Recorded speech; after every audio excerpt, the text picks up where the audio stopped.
know what? Just take some pictures for me and send them over, and then you can just keep pouring. Yeah, don't slow down, please. Yeah, yeah. This is my work cell phone, so this will be perfect. All right. Yes. Sorry about.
So one of the problems that we have, so he set it up a little different, but one of the problems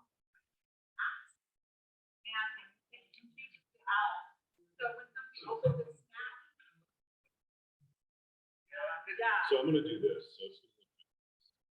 I'm just gonna do this.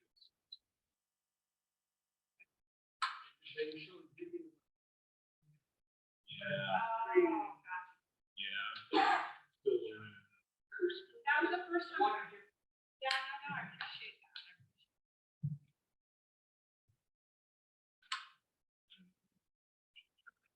So if you haven't already gotten it, Brian's got, Brian probably sent it to you, but for those of you who are calling in or on Zoom, otherwise there's an agenda here. So the top half of the agenda.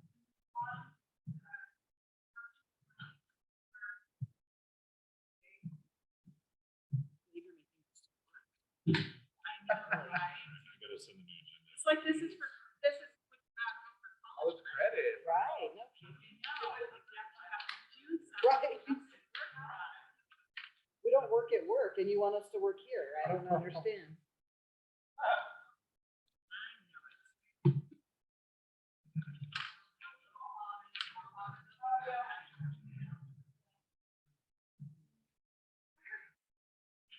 So we're gonna go ahead and get started. We've got, Brian said 9:05, so we're gonna start at 9:05. Yeah, I turned it Oh, okay. on.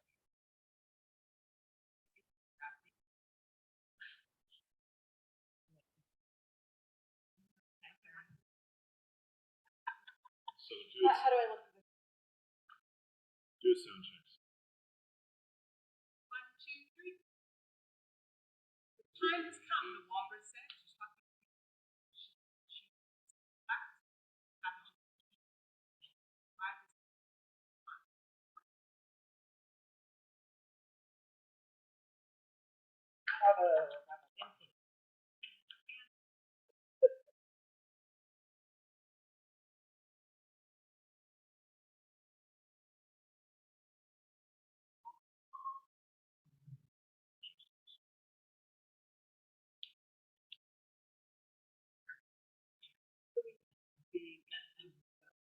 Yesterday on the new Senate bill that's coming out.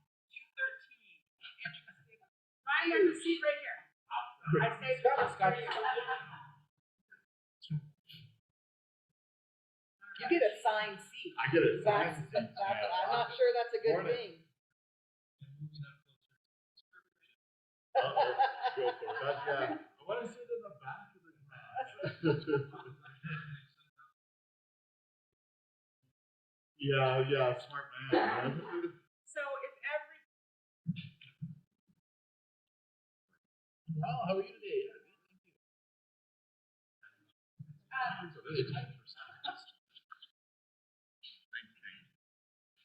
so,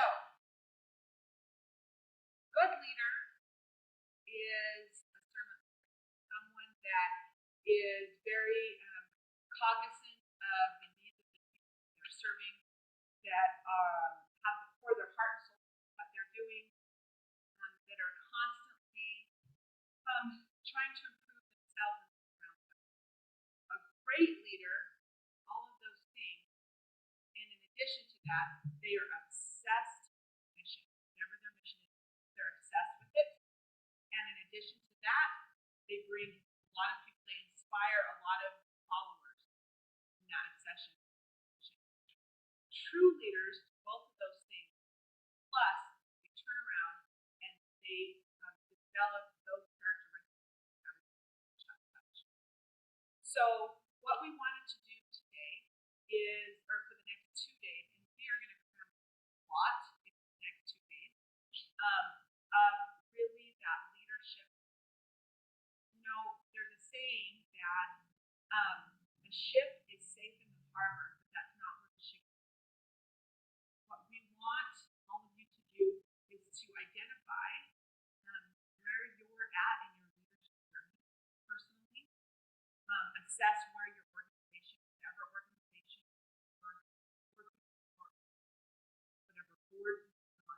any of those where you have a leadership, be able to assess where they're at and what their needs are.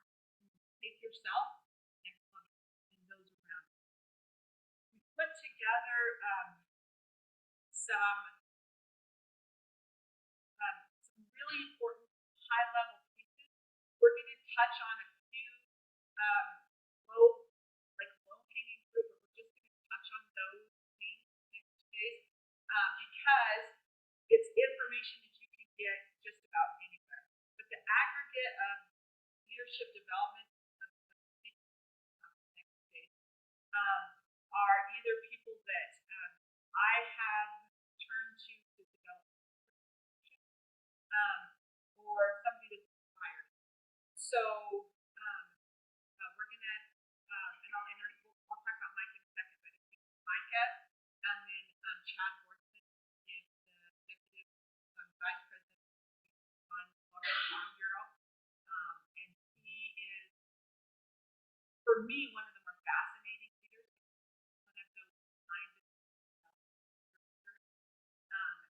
we're also going to hear from Patty Orjavik. If you're in Pueblo, you know that she's been last bit. If you're not here, you from here, you probably haven't.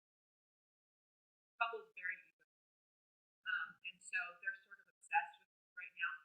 But she has been a battle through her entire career. She just battled them. She's just this tiny little, very sweet, very polished professional, but she has done nothing but battle through. Tomorrow we're going to hear, I'm going to go through some very specific applicable tactics into developing taking organization level, and we're going to hear from tomorrow.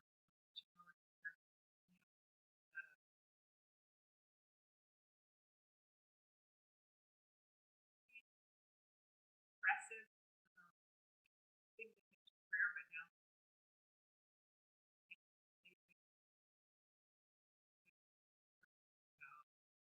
all of those things, but really the bulk of the day is going to be learning,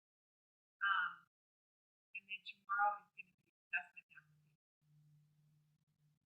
So what I've done is I put together a sort of worksheet for you that will go through the agenda for the next 2 days.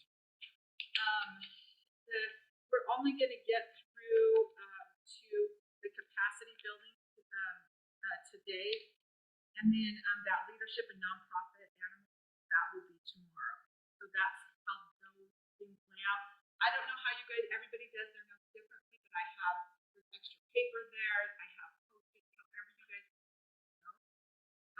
And then we're going to have a couple other resources that will come up for you as the day goes. So the whole idea is, the whole objective to all of this Leadership Academy is really because we want you to be those ships that get out of the harbor. That's what we need from all of you, is to get out of the harbor and do that leadership piece, but not just you as a ship individually, but to whatever port. So that's what we're hoping throughout today and tomorrow. Feel free to interrupt either myself or Micah with questions. We're going to go through a lot of stuff very quickly, but if you have a question as we're going, you just go ahead and ask it. And there's a lot of the afternoon presentations, a lot of hands-on. We're going to be talking about these community projects. We're going to start with one that we've already sort of in development, and that's with Janelle. Janelle is, as you guys already know, she is the executive director of Managed Education Foundation. Her project is a capacity building project and she's already and some of you are going to be able to help with that. And then the other thing that we're going to do tomorrow is we're going to create a fundraising campaign to help to cover the tuition So you can jump on either of those projects next week to start to think about what projects you want to start. So before I turn it over, or talk about my, I wanted to start with a mission. Everything you're going to hear about is about being mission focused. So I want to start with two things. One, and this is something I want you guys to start to apply. If you notice on the note, I put the mission and objective of the academy at the very top so that it's forefront. But I wanted to tell you a mission story from the academy. When I say mission story, something that has been talk about himself. I'm going to do it and correct me on any exactly wrong. So you guys remember last time we talked about environmentation. And we told you that we were going to require you at some point to make speed on. So Tony, as you guys know, has been working on basically amending that. There was some indications that there was going to be a lot of preemptive land use this session, and the 13th last session, which was I call it the forced electrification of statewide buildings. That Ruby bill was built that as so statewide building is a one size fits all. It takes a lot of power away from a lot of local control issues. So Boulder is not the same as Boulder County is not the same as Los Angeles. So that's why Tony has really gotten into it. Costs were, what the impact was. We knew this bill was going to pass. Most of the bills that are introduced by the Democrat introduced will pass. Or in some. So there was some struggle with this bill because the usual players, CCI, CML, some of the others, they're struggling with coming to a position because a knee-jerk reaction to outright. But if you know, you have to think strategically. If you know the bill's going to pass, what can you do to mitigate it? So Tony went up and testified, and Nick went up and testified. Tony, and I can't remember what I was in the middle of something while you were testifying. But I knew that you had it, so I wasn't worried about it. Nick's testimony was very effective, heard, quite scared. But as Beasley described it, Tony was murdered himself. So he didn't outright kill it, but he gutted it. So because he was so authentic, because he understood this inside and out, and because he was able to find a connection point with one of the committee members who owned property or family-owned property down there,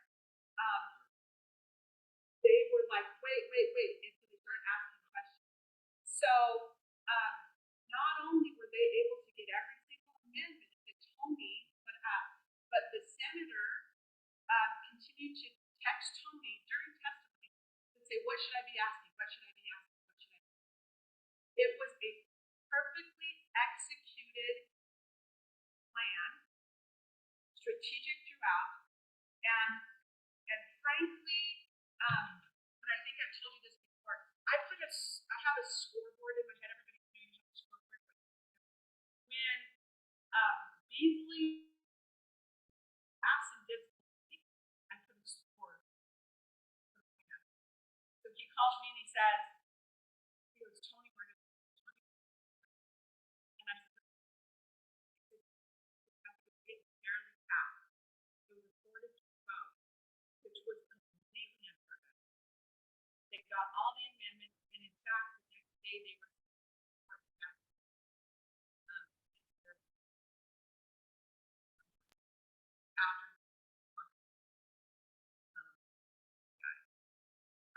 here was the great thing. CCI didn't have enough votes or take position. So the director of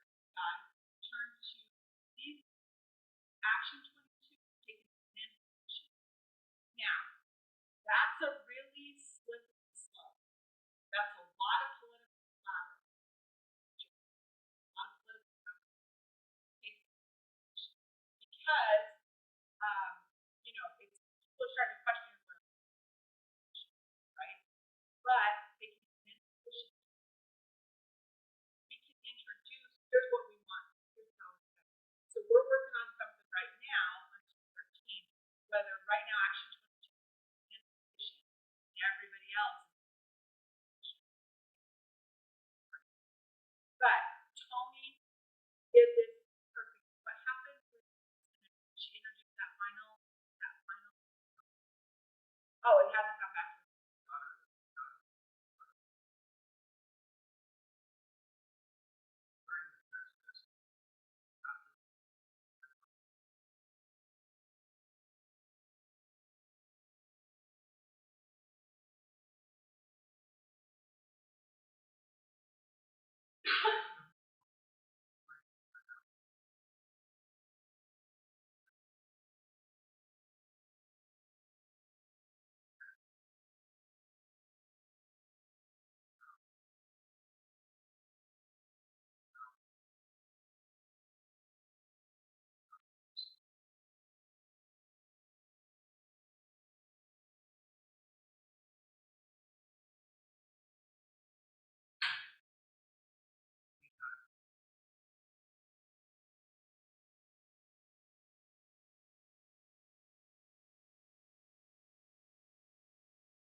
Yay!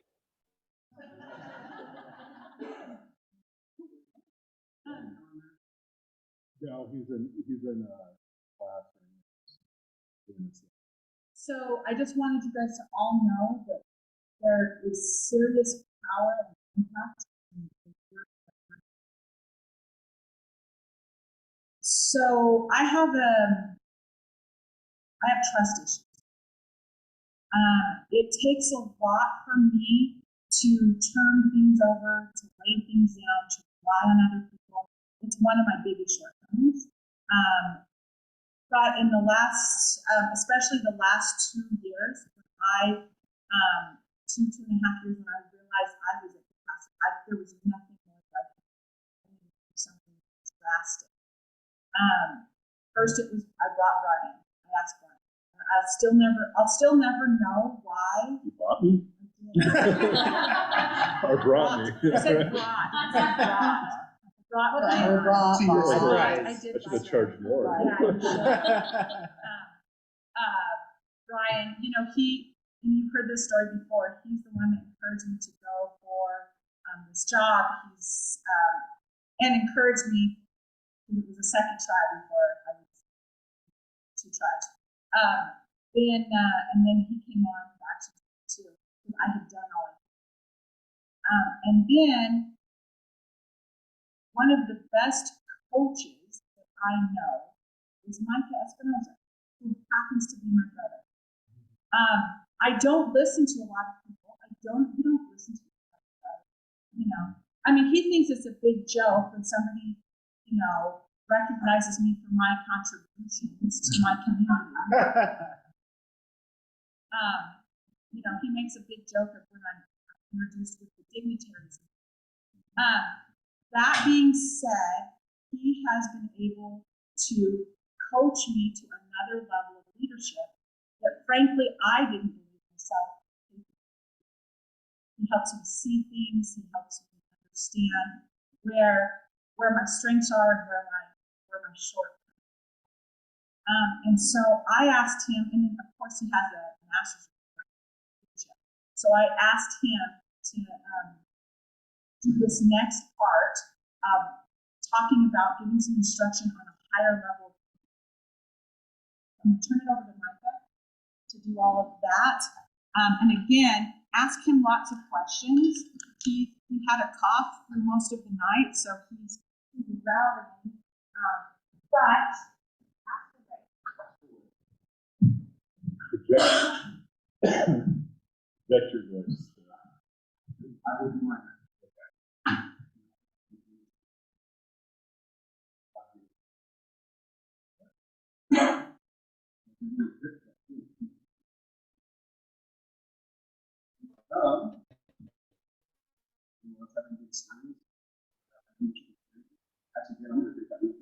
Good morning, cousin Micah. Say that again?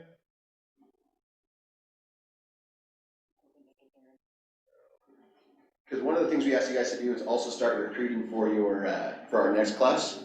And Jen's already got one on deck for us. Jen, you want to tell that story? You're not gonna tell it? Oh, the story? She's like, I went to a March Madness, kind of like it was a function for UMB Bank in Colorado Springs. And I walk into the party and Alex introduces me to this couple, like it's literally, I have not walked in more than 1 foot into the door, introduces me to this couple who are from Rocky Ford and Swink. They are produce farmers, and the husband is a manufacturer of farm equipment out of La Junta. And me, I don't know, either being my like not reading the room, I'm like, oh, I totally just did a water tour down there. I told them about you, and I start talking about all these things, about all these things that Colorado Springs Utilities is doing with the water, and both of them kind of like cross their arms and, you know, Colorado Springs Utilities and water and what's happening over in kind of their neck of the woods. And it was just interesting. So talking to the husband, Brian, is his name Brian? Brian. Mhm. You know, I started talking about Action 22, and I was like, oh my God, this is what they're doing, and they're fighting for your rights, and they're advocating for you. And he was kind of like, Jen, he's like, I've been kind of once bitten, twice shy, and he's like, I'm a little jaded, nothing changes, nothing happens. And I was like, no, you don't understand. We just had, you know, what we talked about was giving testimony, and people have been giving testimony, and I really just went into it, and I introduced, and he wanted to talk about CU, and just how he didn't feel that CU was representing this, you know, this community. And I said, well, by golly, we have somebody that does that now. And I introduced him to Sarah and Brian and said, no, you have to give Action 22 a chance. So there it is. So they want to do the academy next. I told them they should have, Yeah. I wouldn't, We gotta follow up with them. yeah. yeah. Brian and Bailey. Yeah. You know, so nothing like starting a conversation, let's talk about water. I mean, the next conversation we'll have is about religion and all that.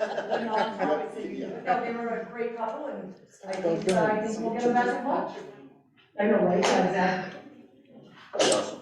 What were your, Sarah, what were the levels of leadership you said? Like good Good leaders, leaders? great leaders, true leaders. Okay. Everything, all the good things come in threes, right? So as Sarah was talking about that, I heard this thing a long time ago about, it's kind of a self-assessment tool. Kind of ask yourself why you do what you do. And really it always comes down to one of three, these are the 3 ways I categorize why we do what we do. First one is out of fear. Like when you're a kid, you're scared. You don't go to school, your parents are gonna get mad at you. Like if you don't do this or do this, you're gonna get in trouble. Like you do it out of fear. You do the things, but you just do it because you're scared what's gonna happen if you do it or don't. The next one is out of obligation or responsibility or duty. It's something you're supposed to do, right? Like you're supposed to go to college, you're supposed to get a good job, you're supposed to do things. Again, you're doing the things, you're doing the right things, and they're getting done, right? But there's still a higher form of that, and I say it's when we do things out of love. We love the people we're serving, we love the job we have, we love our part of the beautiful state of Colorado, right? So that's why I think that's why all of you guys are here, because you do have a genuine love for what you're doing and who you're serving. I was telling Sarah, I think it's kind of funny that like how many books are written, how many speeches are given, how many classes are taught about organizational leadership or about how to work as a team. Because that's like that's what separates us from the animals, isn't it? Like is our ability to work together. Like you think, thousands of years ago on the African savannah, we don't have sharp claws, we don't have big fangs, we don't have, hairy bodies protect us. Humans are terribly weak. What makes us strong is our ability to work together. So it's really funny that even after all that evolution, every one of our ancestors worked with somebody else to get us here. It's kind of funny to like, so how do we do this together? So that's what organizational leadership really is getting people to work together, right? It's getting everyone to move in the same direction. And like I said, if you guys have questions, just feel free to cut me off. I'm gonna tell you lots of stories, probably some fun anecdotes, maybe a pepper limerick or two. But so there's a story, and Sarah will remember this, of a group of men in a church who were asked to move a piano from one room to the other. And as they try to strategize how we're gonna move this piano. And they had all these different, there was some geometry involved, some discussion involved, all this stuff, and they couldn't figure out how to get this piano out of this room. Finally, someone kind of stops all the noise and says, wait, stop. Everybody, just grab a corner, lift where you stand. That's what we need to do, like in our communities. I mean, we're talking about communities, like when Jen starts telling a story about someone, like automatically you know who she's talking about. Like these are the small towns we grow up in and stuff. So the first good thing to do is show up and just lift where you stand. Like Sarah said, Sarah has some trust issues. I'm gonna use Sarah as my bad example for most of this morning. Because I will always think it's funny when they introduce Sarah as a dignitary. Though that would never not be funny. And I could tell you some stories. But yeah, she had a hard time with it. And years ago, I read a book called The Speed of Trust. It's by Stephen M. R. Covey. It's, the guy who wrote 7 Habits, it's actually his son. It's called The Speed of Trust. And I mean, it's a whole full-length book, but really it boils down to 2 things. Trust consists of, you have to trust somebody in their character and in their competence. Trusting someone's character means you believe in your heart of hearts that they'll do the right thing at the right time. Whether that's for themselves, for the team, you can rely on them to do X thing, right? And then competence is believing they can actually do it. And that's really what we're trying to do, I think, a lot with this academy is, like, we believe automatically in all y'all's character, but we're gonna build some competencies. We're gonna build a little more because when push comes to shove, even with the best of intentions, if you're not capable of doing something, I can't trust you to do it, right? If we're playing basketball, if I know you cannot hit an outside shot, I just won't pass to you if you're standing up there, right? It's just that simple as far as like being trustworthy. One of my favorite historical figures is George Washington for a lot of reasons, and I'll mention him a bunch in this, I think. He's a really interesting character because I could tell Sarah yesterday, there's the romanticized version of George Washington that I chopped down a cherry tree, I can't tell why. And then there's like the reality version of every historical figure, right? I kind of pick one that's somewhere in the middle of that spectrum because he does some amazing things, right? He does some great things. What's wild to me about George Washington is how we can find him as a successful leader, right? Leaders, and I'm asking you to do this for yourself, so you think about what it takes to be a successful leader, just for yourself. And at the end, we'll talk a little more about the self-assessment. George Washington only won about 1/3 of the battles he ever fought in.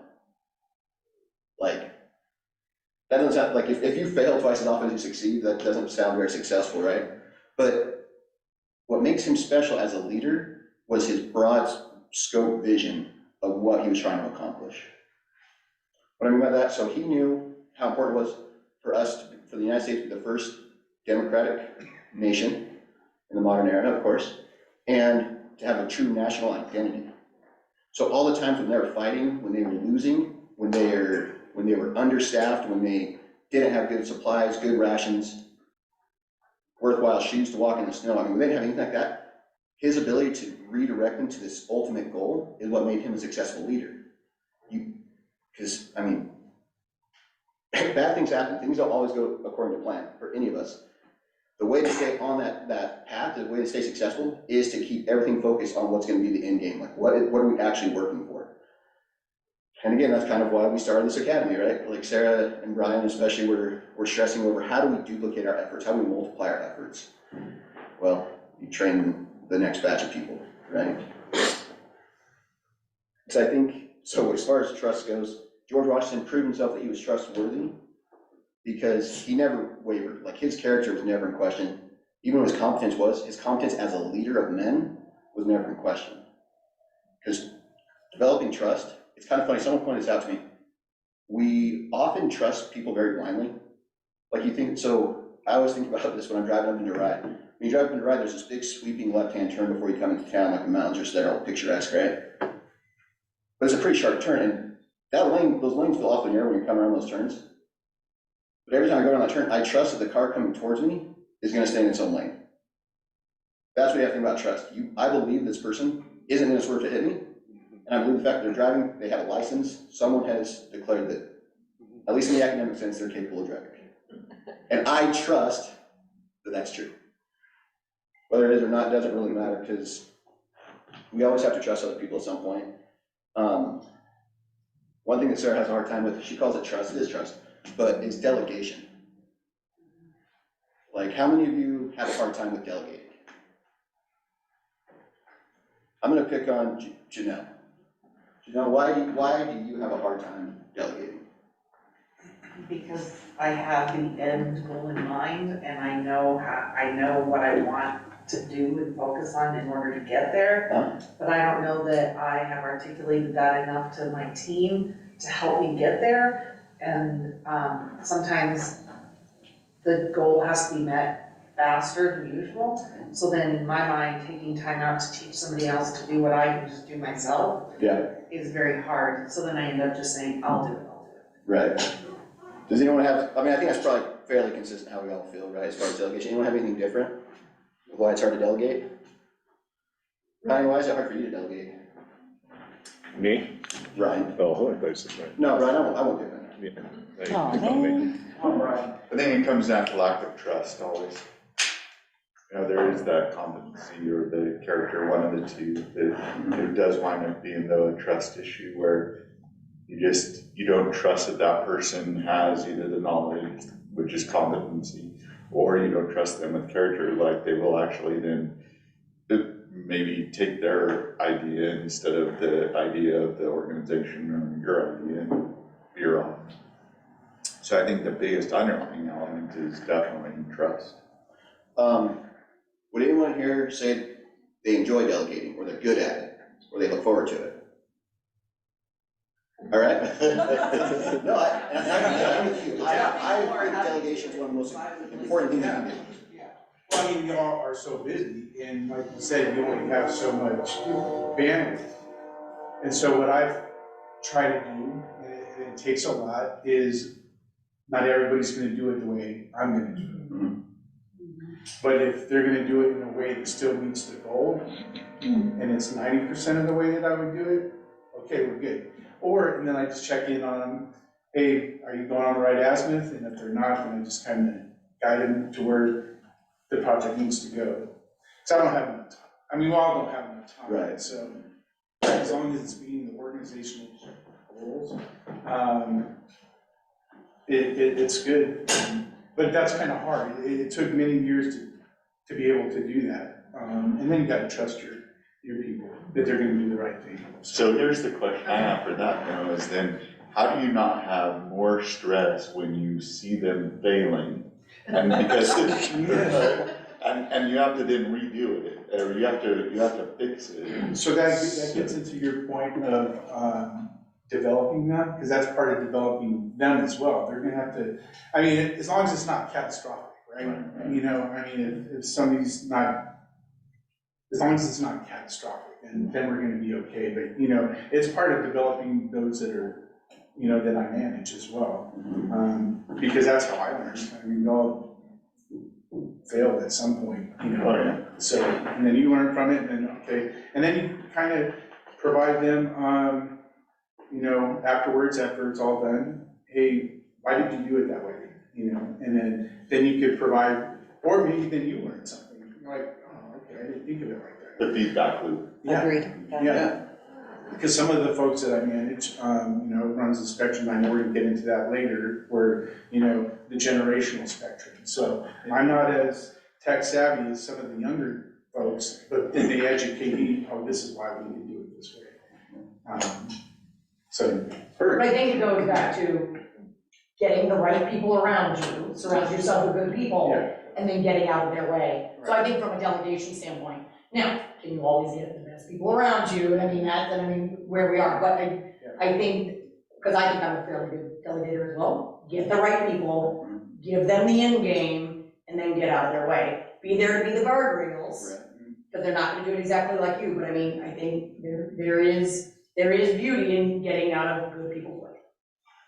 Nice. I think too, Yeah, just real cool. quick, there's like a business sense of delegation, and then when I look at it from my perspective as mayor, I can't choose my council. Sure. And I have a hard time delegating to certain, not to certain council members, and, you know, I just know it's, I can't put a different person around me, and I can delegate that kind of thing. So there's that too. I get building a good team, but sometimes you can't pick your team, and it's really hard to delegate in situations like that. Or that is an issue too, because you know who your great team members are, and you know who your not so great team members are. And then you start delegating to the great ones, and then they resent you because you're not delegating, and at some point, how do you weed out the ones that don't rise to the occasion? Right. So, you know, going to the military side of things and NCO leadership, I don't know, did you ever go through NCO leadership academy? So what they would tell us is, you know, when it comes to delegating, ask for 125% and be happy with 75%. And that was kind of the attitude, and this was early 2000s, so pre-September 11th, where there weren't a lot of, it wasn't combat on the line, it wasn't lives on the line, it was like going and doing something. But one thing that they didn't recognize, and then, you know, later in life being a chief of staff for a congressman, is that the trust issue kind of bites you a little bit too at the same time it can. So you could be delegating to your staff or the people underneath you, and you want the best person to do the job, but sometimes in your mind you get like, well, that guy's an idiot, don't let him do it. And what that does is it holds the people down, because you have this preconceived notion in your head that they can't do the job. But as a younger person or a lower person on the totem pole, like, they're not gonna learn how to do that and succeed without giving them the chance. And I think that sometimes if you're in a CEO or you know, a leadership position, that happens a lot. It's like, well, I want this done, so I'm gonna give it to Jason, and, you know, I'm gonna give it to Chris because I know they'll get it done. You know, I'm not gonna give it to Ryan because he's a little green. And then that misses out opportunity of developing, you know, and like you're failing as a leader because you're not giving Ryan a chance to develop. Yep. And he may not be as good as Jason at something, but he can be.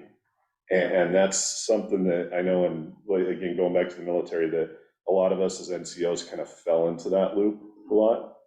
And it ended up biting us in the back, you know, in the end, so. Well, I think it comes down to, I mean, it's kind of like Kelsey, it's having that really, you have to have that distant scope of what's the long-term mission, like what's the end goal?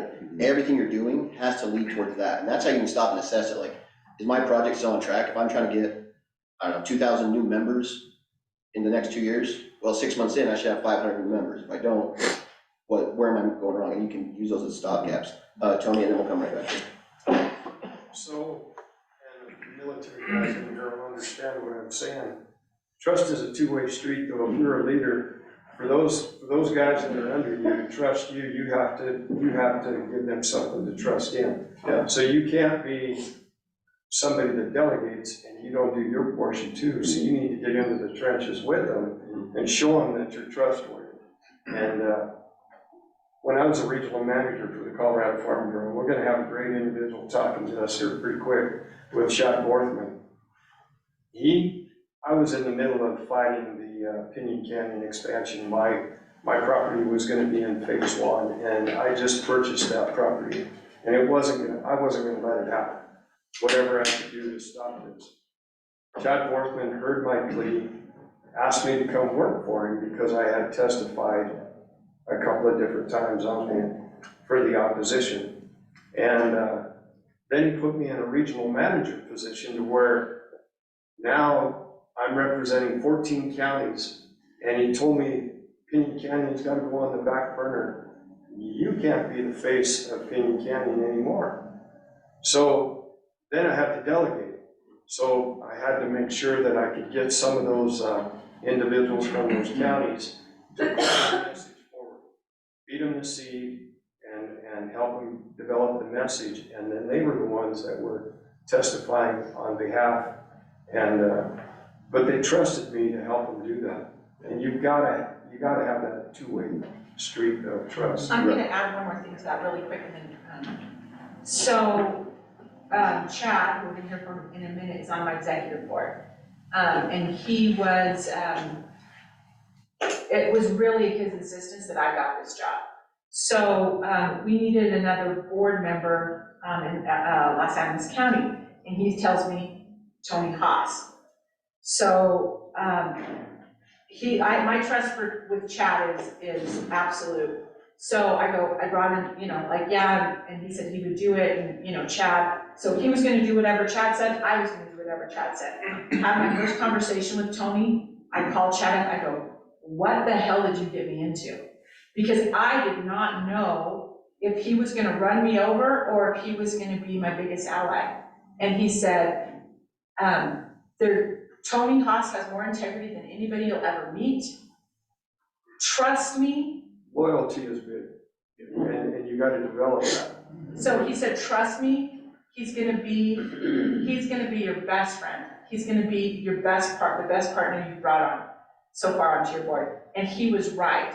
So Tony and I had gotten really, really close, but it was that piece that it got all together. So I just wanted to add to that, sorry. So I guess maybe I'm in a slightly unique position because I got brought in as the county administrator, and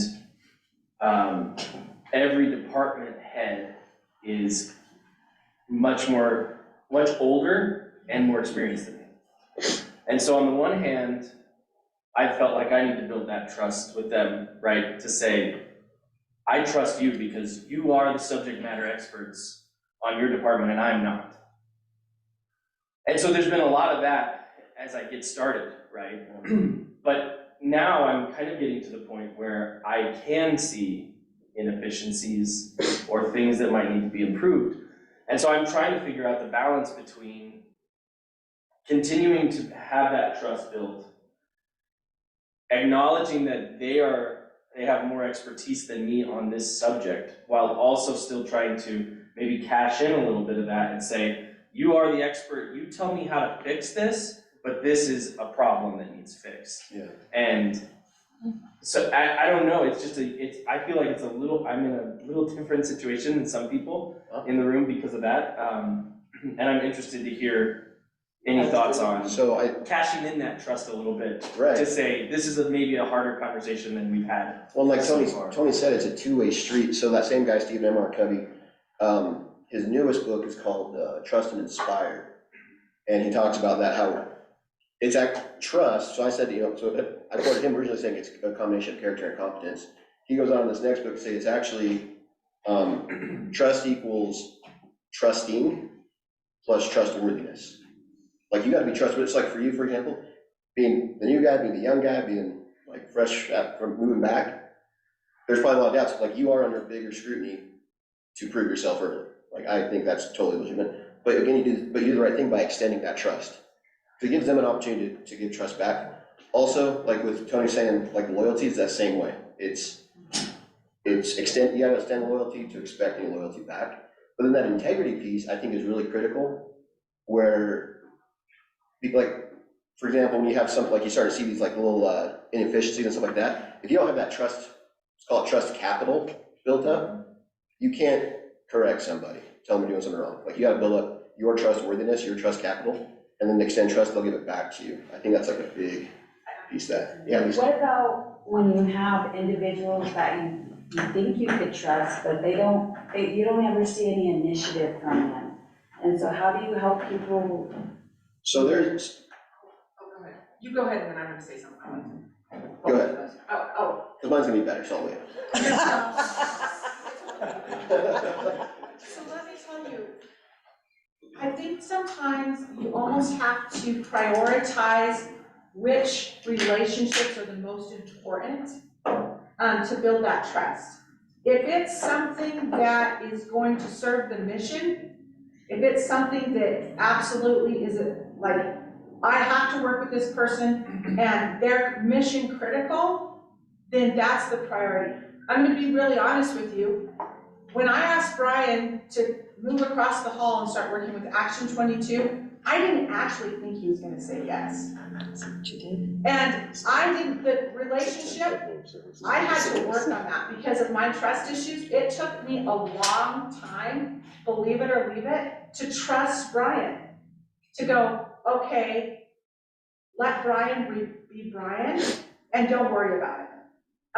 He was a subject matter expert in a whole lot of things, but I cannot tell you how he thinks now. And that's really rare for me. I can pretty much tell you in a pretty short amount of time how a person thinks or what's going on with them. But Brian was not the open book that I was used to dealing with. And so, but that was a priority. So I had to prioritize. And right after he came on, to be truthful with you, I think he was having second thoughts because not too long after that, my best friend cousin died. And I was devastated.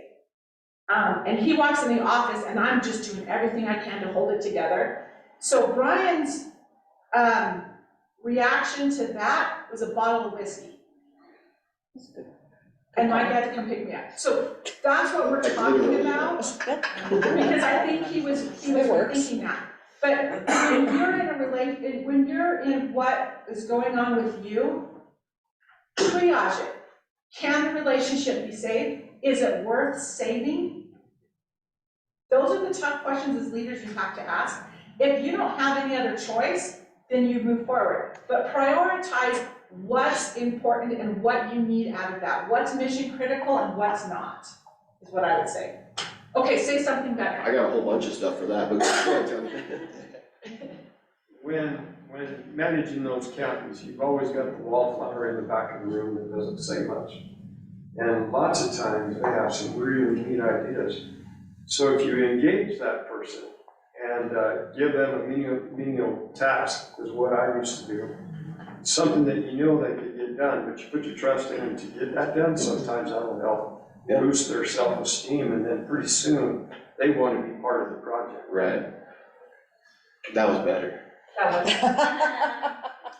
I'm trying to kind of take everything and get to a core, and I'm, hearing this loyalty, drive, and that's a loaded word, and we talk about, like, when you hear something, you may have insight as an individual, like Mark's saying, bringing that to a group, an idea is change. I mean, that's leadership is a change movement of hey, something is not working, could be done, innovated, done better.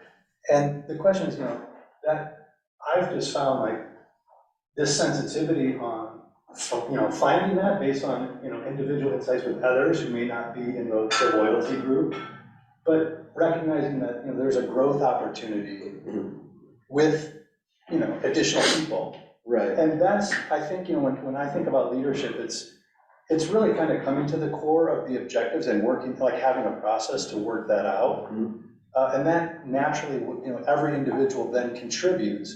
So to me, maybe it's expanding that loyalty circle, and maybe that's a way to think about it, but I get kind of concerned when I hear loyalty, because often loyalty means the way that this group benefits. Well, and I think again, it's like, if you want to, like, defining what loyalty is, and it's loyalty to what, right? Or loyalty to whom, I guess.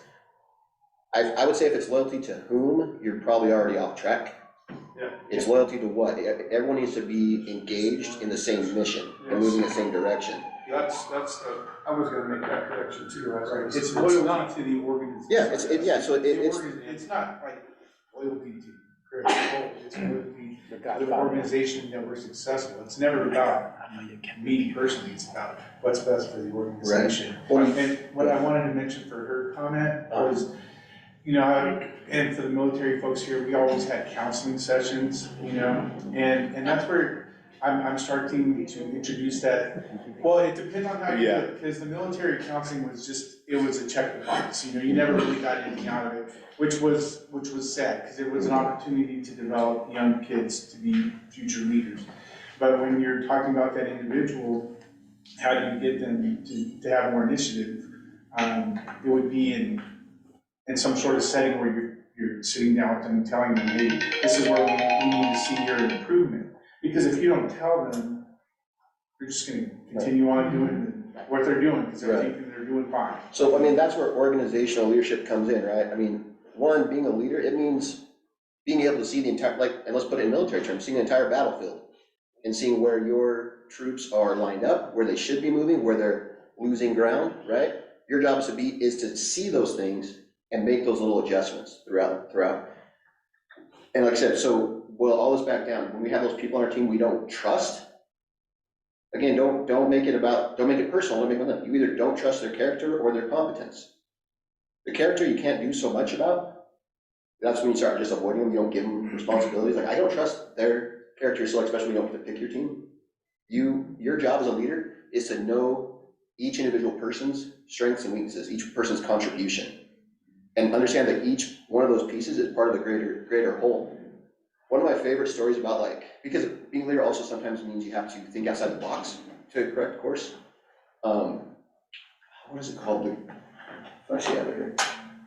The Great Ormond Street Hospital in London. Has anyone ever heard that? Anyone ever heard of Peter Pan? Yeah. So the person who wrote Peter Pan bequeathed the entire royalty, all the royalties to Peter Pan to this Great Ormond Street Hospital. It's a children's hospital in London. And they do, I think, the most pediatric surgeries, at least in the United Kingdom. And so they have a very good success rate, but they're still not 100% successful. I mean, because they're doing like organ transplants and like really heavy duty stuff. So this was probably back in like 2005 or 6, something like that. The hospital got in touch with the Formula One Ferrari race team in Italy. And they actually recorded several handoffs where they're moving like a donor patient, the recipient patient room. They recorded several of them, and then they had the F1 team actually assess their pit crew of how they're doing this. And so they helped them redesign it to where everyone had just one part. They weren't moving as much. They were just doing their specialized thing in their specialized area. And it made an already successful team better. So that's the kind of thing you have to look and reassess really what your strengths are, what your weaknesses are, where you can improve. And then you have to look at each individual person to see what their actual contribution is. Now, again, like I said, I love delegation. For me, it's kind of a game. It's kind of a strategy to move the pieces where they need to go. So I really enjoy that. But I always tell people when I'm coaching them, I'm like, you don't need 7 quarterbacks. Like, there's no value in that. If everyone has their own piece of the pie they can contribute to. And so Dale Carnegie wrote a book called How to Win Friends and Influence People. I'm sure everyone of you has heard of this book.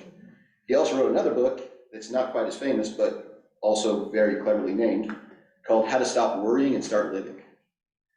And he gave me a mantra for life that some of my friends don't always enjoy, because it's kind of like, what's the worst that can happen? I do a lot of things in my life with the mantra of, what's the worst that can happen? Mm-hmm. Delegation is the same thing. Like, what's the worst that can happen? Like you said, obviously, like, if it's something super mission critical, you're probably not going to give it to the new guy. But you can, and like you said, there's always those people in the back who won't volunteer for everything, won't raise their hand. They might have something really valuable to contribute.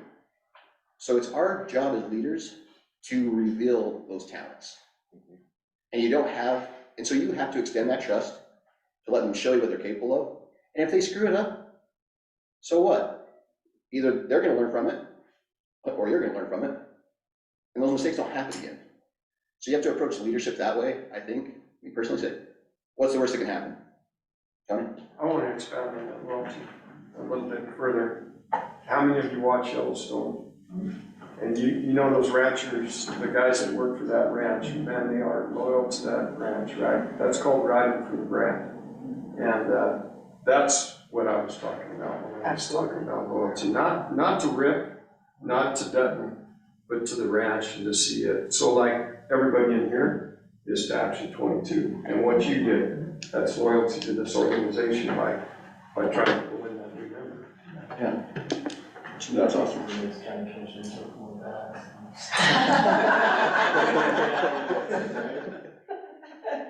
Sometimes I watch it and I laugh, I'm like.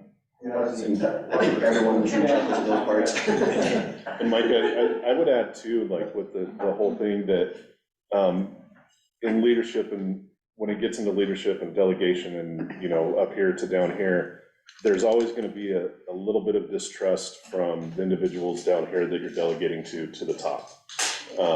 You hear it, you know, it just in everything, like, you know, I don't trust the CEO, I don't trust this, you know, they're doing this. And I found that some of the best leaders that I met in my career were those leaders that were top tier leaders, and they would take the time to engage with the bottom a lot. And a lot of times, you know, it just takes one where the general comes in or the CEO comes in and says like, well, why don't you like this? Why don't you trust in what we're doing? Like, what's wrong? And a lot of times, and 100% of the time, the people down here don't have a full picture of the mission up here and why these decisions are being made. And one of the most effective things that I saw, and it was General Mattis, actually, Mad Dog Mattis, of all the people, randomly, I got to have lunch with him a few times and got to know him a little bit. And he would go out on post and engage with like the E1s, E2s, and E3s. And he said that like if you get with one of them and they can see it from your perspective why it's going this way, he said that will add 20 more people. Right. Because I'll go and say like, yeah, man, like Mattis came and talked to me and this is why they're doing it. And he said that was one of his most effective ways to lead a large group of people, was always to engage with the bottom on a regular basis. Right. So. Well, and you do, I've been in a lot of organizations like that where you, like I've worked with, you know, regional managers, vice presidents who never talk to that, like they'll talk to their store managers. Yeah. But they won't talk to the sales associates. Like, and there's always, yes, an inherent distrust, and it's a lack of communication. Yes. Is what it is. That's all, it's a lack of, because, like you said, that's the other thing as leaders, how we should assess, like, why something's being effective or not, is, do they really understand it? Like, we need to be over communicative about our goal, like the why, right? Simon Sinek wrote that book, Start With Why.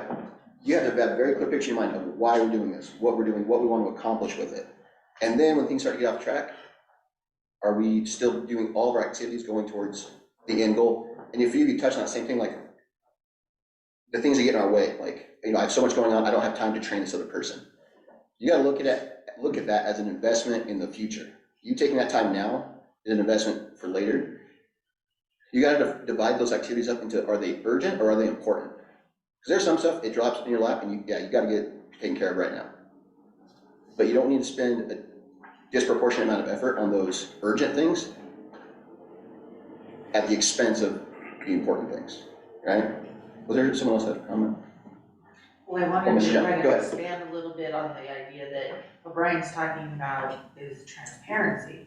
I find that the more that everybody's fully aware of how we're baking the cake, the less chance nobody's gonna eat the cake when it's done, right? If they knew what went into it, if they know the process for baking the cake, they know what quality ingredients are going into it, why you chose to make a chocolate cake instead of a vanilla cake, that becomes the source of the trust that you build, and then it's also the reason why people buy into the process, not me, but the process. Right. And then there's no questions, like the more transparent you are, the less your team is questioning what direction everybody's moving in. Yeah.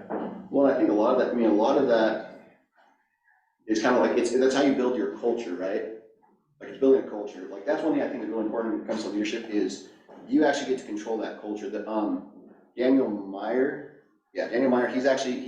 he started a bunch of businesses. Like he started Shake Shack, places like that, like some nice restaurants and stuff. And he talked about this thing, he calls it gentle pressure. So he would do this thing every time he'd go tour his restaurants. He would go over and he wouldn't even say anything about it. He would just go over and he would make sure the salt and pepper shaker were in the dead center of the table. And he'd be walking around talking to people, doing his inspection, asking things, and he would go to every table and move back to the exact center. And of course, sure enough, as you can imagine, after a while, when they knew he was gonna come visit, they'd go make sure the salt and pepper shaker was in the right place. Because also, that's also, right, you know, that's more telling of bigger problems. If they can't do these little tiny things, I think they can do the big things. But if you have an opportunity to like, man, you're in charge of this, people take that ownership. It's really funny. You guys have met Sarah's son, Timmy. I don't know if anybody met Tommy. Tommy's a little different. Actually, Tommy's a lot like Brian. Just imagine like small.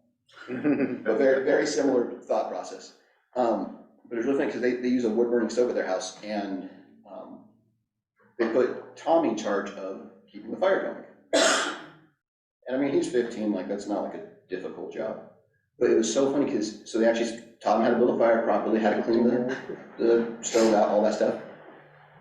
And I went over there and I was like, said something about it being cold. And this kid comes running through here to build a fire because someone complained about it being cold. Like this kid doesn't have any chores he has to do.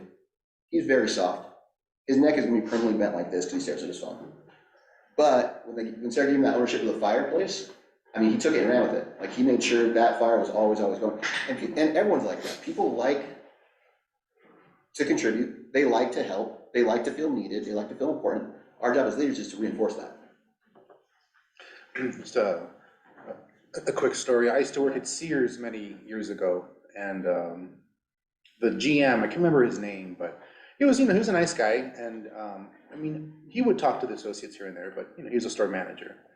Well, one day this lady came in, and she went to the dressing room, and I don't know, maybe she had mental illness. I no idea, but she smeared her feces all over the walls of the dressing room. And so once it was alerted to the rest of us that this had happened, we're like, oh, who's gonna clean it? You. Well, the store manager, without even taking second thought, he goes and he gets what he needed. He goes in there and he just starts cleaning it up. And so instantly I was like, wow, like this guy could have delegated to any one of us, but it showed true character. And then once I saw him do it, then I immediately offered to help. Because I was like, wow, like if he's willing to do it, then I could probably help him do it too. Mm-hmm. And it's just, it was so, all of these little stories that you're all talking about, it kind of made me remember that little situation in that moment. That was really good leadership, because he not only took the initiative himself, but it also created inspiration in me and others to want to help him out. Yeah. And well, that's that was pretty pretty cool. Just like leading by example, right? Mm-hmm. Well, that's the other thing too. I think that people get confused about when we use the word leader. Well, let me say it this way. Well, yeah, because you talk about like, is it best to lead from the front? Lead the charge. Is it best to stay in the back of the armies and just call out orders? Where's the right way to lead? Right place to lead from? As a leader, your prerogative, your I don't even know. It is your right as a leader to move about the cabin, right? To move where you need to go. And then your real job at that point, as far as managing leaders, you don't have to know everything. That's the other cool thing about being a leader. You don't have to know everything. You have to be the best at anything. Except George Washington lost most of his battles. And he actually didn't even, that guy had a whole facade going. He had a whole other persona that he used when he was a leader. Put on a different hat, right? But he understood that principle. He could lead from wherever he was most needed.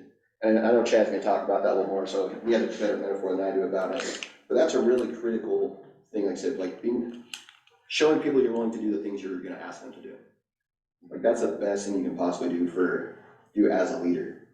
And I think that, and then Janelle kind of touched on it, that big communication piece, you have to understand you can lead from anywhere within an organization. Maybe you don't even have a title. You don't need a title to take on some responsibility, right? You don't need a title to lead by example. You think about people like Gandhi, he didn't actually ever, Muhammad is a title, but more of a title of respect. He didn't have, he wasn't elected to lead the Indian people, right? Martin Luther King Jr., he was elected to be the president of the Southern Christian Leadership Conference. And that was his really only ever elected role. But look what he did as a leader, because he led by example. He marched. He did those things. He didn't just tell people this is what you got to do to change this. These guys lead by example. Actually, as far as talking about leadership and delegation, one of my very favorite ones is Abraham Lincoln. Anyone ever read Team of Rivals? if you ever read Team of Rivals, I mean, it's a very long read, but it's super worth it. Because Abraham Lincoln, we all know he was one of the greatest presidents ever, if not the greatest ever. But when he actually got to the National Convention, he was nowhere near like a favorite to win the nomination for president. Like, and I've read different numbers. Some historians think he was probably like 6th, 7th, 8th most likely person to win it. But they kept doing votes, they kept voting, because the format was different back then. And then this guy does the craziest thing, and like 5 of his rivals who were literally running against him for this presidential nomination, that's who made up his cabinet.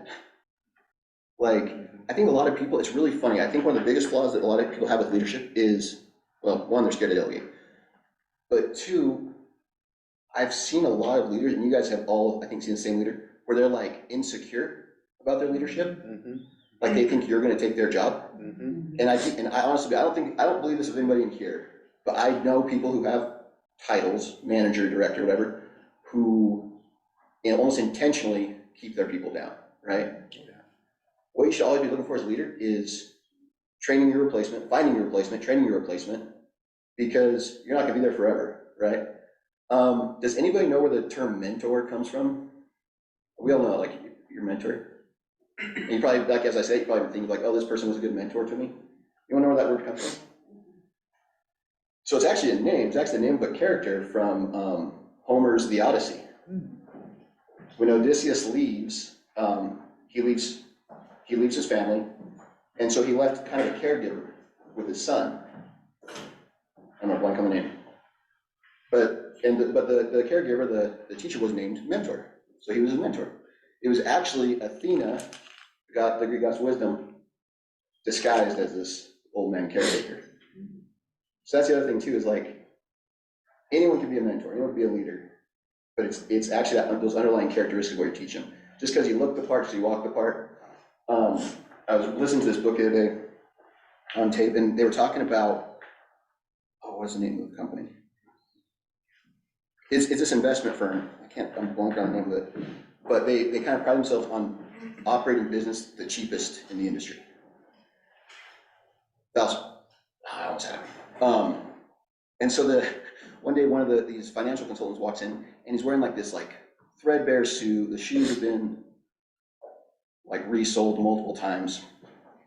And the guy asks this sales rep, he's like, is this just an act or are you for real? And so that's kind of an interesting question. He starts looking at people who are leaders. Like, is this an act or is this for real? The answer is actually always both. Should be both. Look at like a George Washington. He actually wasn't like, he didn't come from a lot of money, but he was surrounding himself with people with a lot of money, and he always dressed the part. He was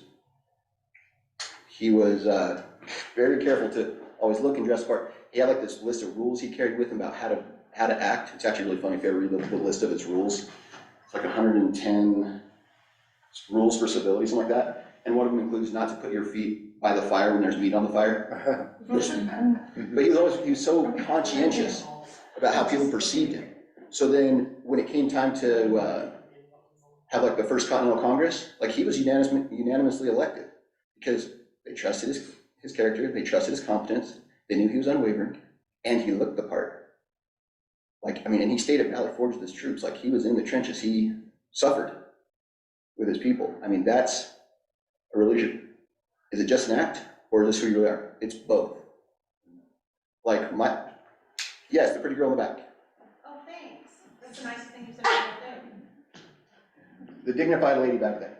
Have you talked yet about fault and responsibility? I have not. Okay. But we'll go to that right now. I didn't want to miss that, sorry. Sarah and I have these weird conversations on a regular basis. Usually it's me explaining to her what I learned that day, or what word means what. So there's another book that I love called Extreme Ownership. You should all read it, it's a wonderful book. And it really talked about like when you're, and this is the way I was raised, and maybe it's not the right version, but this is what I was always told growing up. When you're in charge, everything is your fault. That's a harsh way to say it, but that's the reality of it. When you're in charge, everything's your fault. So that's why delegation is so scary, because if they screw it up, everyone actually puts it on me. That's what we're really saying. we're not so worried about them screwing up, we're worried about how it's gonna affect us if and when they do. So that's one thing we have to get over. We were talking about. I was talking about forgiveness, like, Oh, that's I really, I'm bothered by the societal trend that we now have away from forgiveness. Like, if somebody else did something a long time ago, you have to pay the price for it. And that's the faith-based philosophy in me that, you know, forgiveness is key. Like, I don't know how anybody moves on if you can't forgive, if you can't. And I'll tell you that Ryan taught me a really important lesson. A few months back. I had come to Ryan. I was really frustrated because my trust had been brutally betrayed with someone that I should not have put as much trust in as I did. And the damage was severe. And I was really paying the price for this misplaced trust. And I was telling Ryan that I was really weary after that. Like, I was questioning whether I should just shut it all down and go home. And Ryan said, look, you've got to forgive them, but if you quit trusting everybody, it's going to jade your vision. It'll stifle your vision for what you're trying to do. So what he was teaching me is, you know, this person, you're never going to have any kind of reparations from this person that did this to you. But if you don't forgive and move on, just you've abandoned your mission. You've done that in a pretty big way. So it got me thinking about the power of forgiveness and how I worry about that. And so then Mike and I were talking about this whole thing. Yeah, so this is your Spanish lesson for today. Because of course, and some of you have heard me talk about this, I have this weird thing where I hear words in my head and I have to analyze where the etymology is and all that stuff, and where these words come from. And so Sarah and I were talking about this, like, you know, why is forgiveness, like, why can't people just forgive each other? Like, why is forgiveness such a tough thing?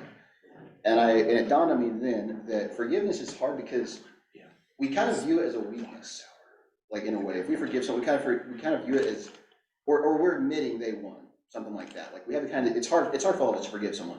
Like, once your trust has been betrayed, like, how do you rebuild that? How do you forgive?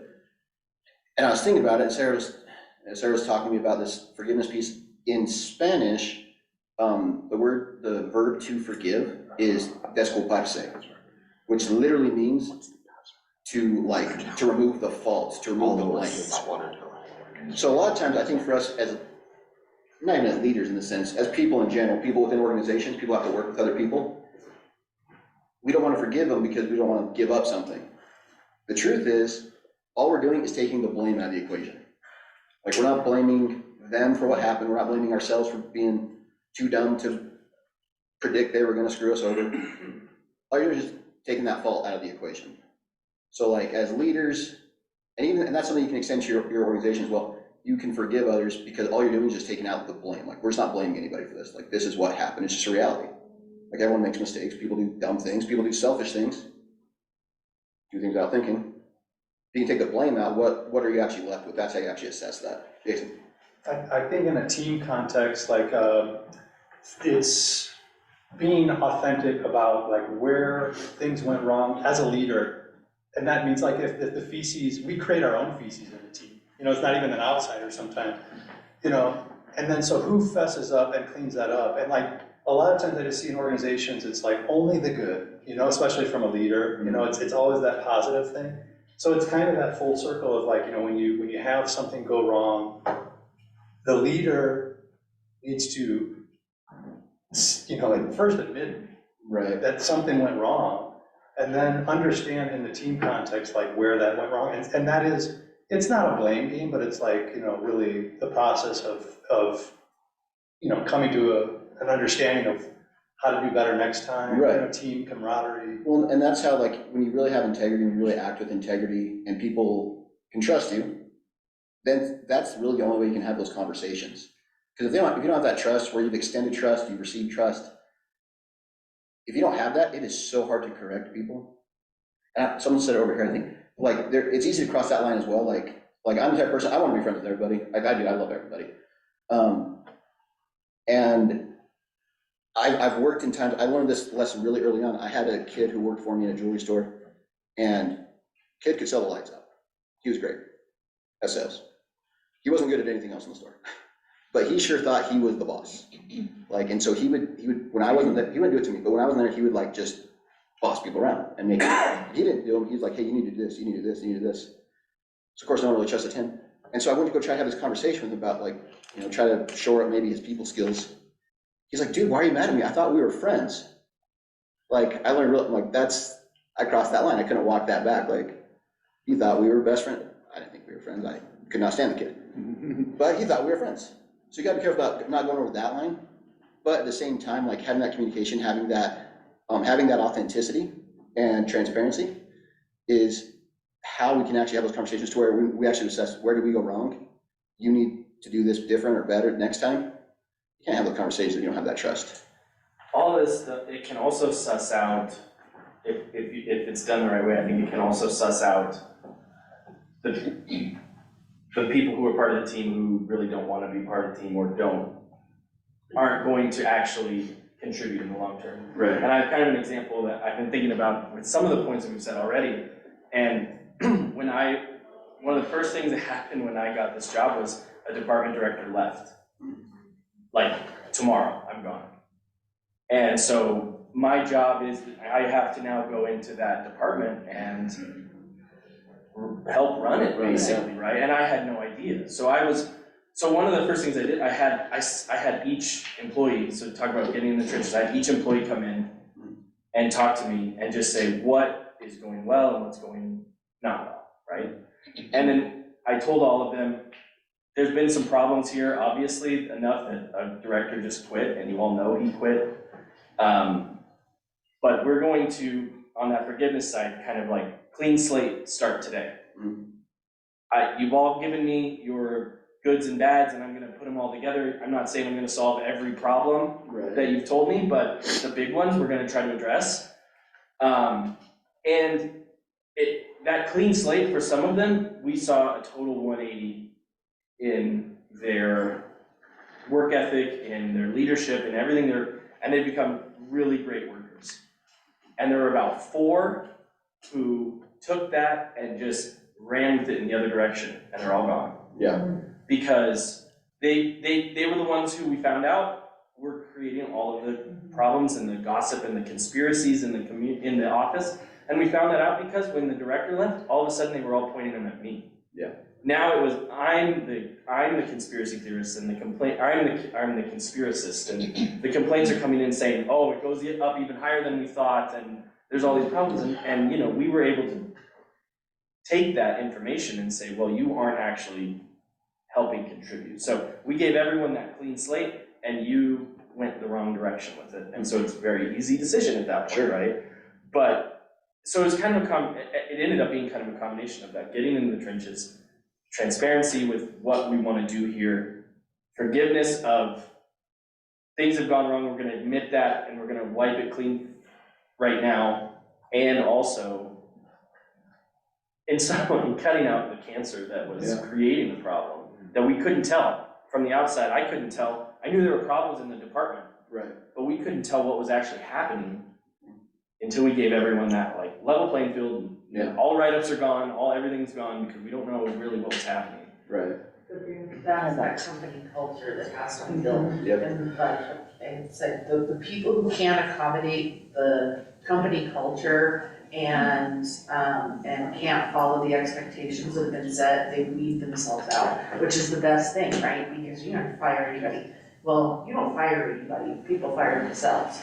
Or let themselves go, because the pressure becomes so hard for them to work in an environment where there's not backstabbing and there's not gossiping and there's not anything, because it's so transparent and clear that they stand out like a sore thumb, and then they realize, I can't get away with that crap anymore, and then they relieve themselves. And the benefit was I got some really entertaining resignation letters. Yeah, totally. And ultimately, though, I think we all need to remember as a leader, as a platoon leader, as a team leader, management, when your team fails, It's your fault. You have to take ownership of that. Yep. Well, just like, okay, so you say that when they fail, it's your fault, but again, there's some that just aren't going, they don't wanna take the initiative, or you show them and you know, just like, they're not gonna, like he said, do it like you would do it. So it's hard when something, a mistake is done, and then you're the one to blame, because even though you don't handle it, you have to take the blame. So sometimes that's hard to delegate, which I'm learning to delegate more. It's just whenever there are a lot more mistakes made than what. Here's the other thing that's really hard, and I think it's hard for a lot of people in this room. Well, I feel like, especially when you work in like nonprofits and things like that.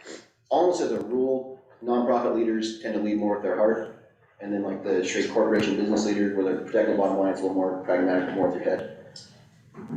So when you're in that category of people who like people, who want to serve people, want to help people, if someone screws up over and over again, I think a good leader, at the first, they're gonna look at themselves first. Where did I fail? Where did I go wrong? What did I miss? When I was hiring them, when I was training them, how am I responsible for this? The other thing I'll say, and this is the hardest thing, is sometimes you just have to cut your losses. And that's like a hurtful thing. But the reality is, again, if you're George Washington and you see that this is how we get to an independent country, this is how we get to a true independent state, it's worth it to be cold right now and let the people who don't want to be part of that cause walk away. It's just better. Because that's gonna happen no matter what. Like that person who keeps screwing up over and over. Anyone ever read The Alchemist? It's one of my favorite books. One of my biggest takeaways with it, someone can, I'll say screw you over, but someone can screw you over once. It might never happen again. But if they screw you over twice, guarantee it'll happen a third time. Just flat guarantee. So when that starts happening, if you see a pattern, as a leader, it's your job, like you said, to cut off that cancer. And then also you said, it sets a precedent for the future. This is how we handle this situation. This is my expectation. My expectations are very clear. If you don't meet those expectations, this is the consequence. With that being said, everybody's too happy these days. Yeah. So it's hard to just cut out the cancer, be like, okay, you're done, we can't do this anymore. Because then you have a lawsuit on your hand, which costs how much money to fight that lawsuit because you fired them because they are not a good employee. But you have to prove that they're not a good employee. I'm gonna say, I grew up in healthcare where you document everything. If you didn't write it down, it didn't happen. Right, exactly. So you do have to watch you have to watch your back that way. But yeah, just record everything. And then if you have, it's actually, these are our actual standards. Here's our standards, here's you. Caleb. I mean, if you are in a nonprofit world and you're tied to these bylaws, how do you cut your losses? I mean, you have to have actual merit to vote somebody off your board. Well, and that's the thing, that's what I'm talking about. We're not talking about someone who we don't like or annoys us. I mean, going all the way back to step one, competency and character. I mean, if this is someone that over the past year you realize that they don't have the character, how do you get rid of them? You can't. Here's what you do. I also worked in retail for a very long time. And retail is mostly hiring people you can stand to hang out with 8 to 10 hours a day. That's most of what it is. And again, I had this kid who worked for me. I call him one kid, I don't even know how old he was. I was a kid at the time. And yeah, he didn't fit in with our culture. He didn't fit in with the group of people I had hired who were really good at their jobs. This kid could sell, but he annoyed everybody, including customers. So one day I just sat him down and said, you know what? We all have our strengths and weaknesses. And actually someone taught me this. I don't think the shoe fits. Like, I just don't think you're a good fit for this, and here's what I'm thinking. And you kind of put it back in their ballpark as far as what they're gonna do with the knowledge that they suck at this job.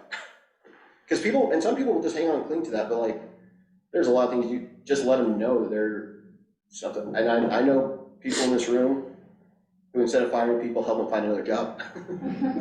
Things like that. That's not what happened to me.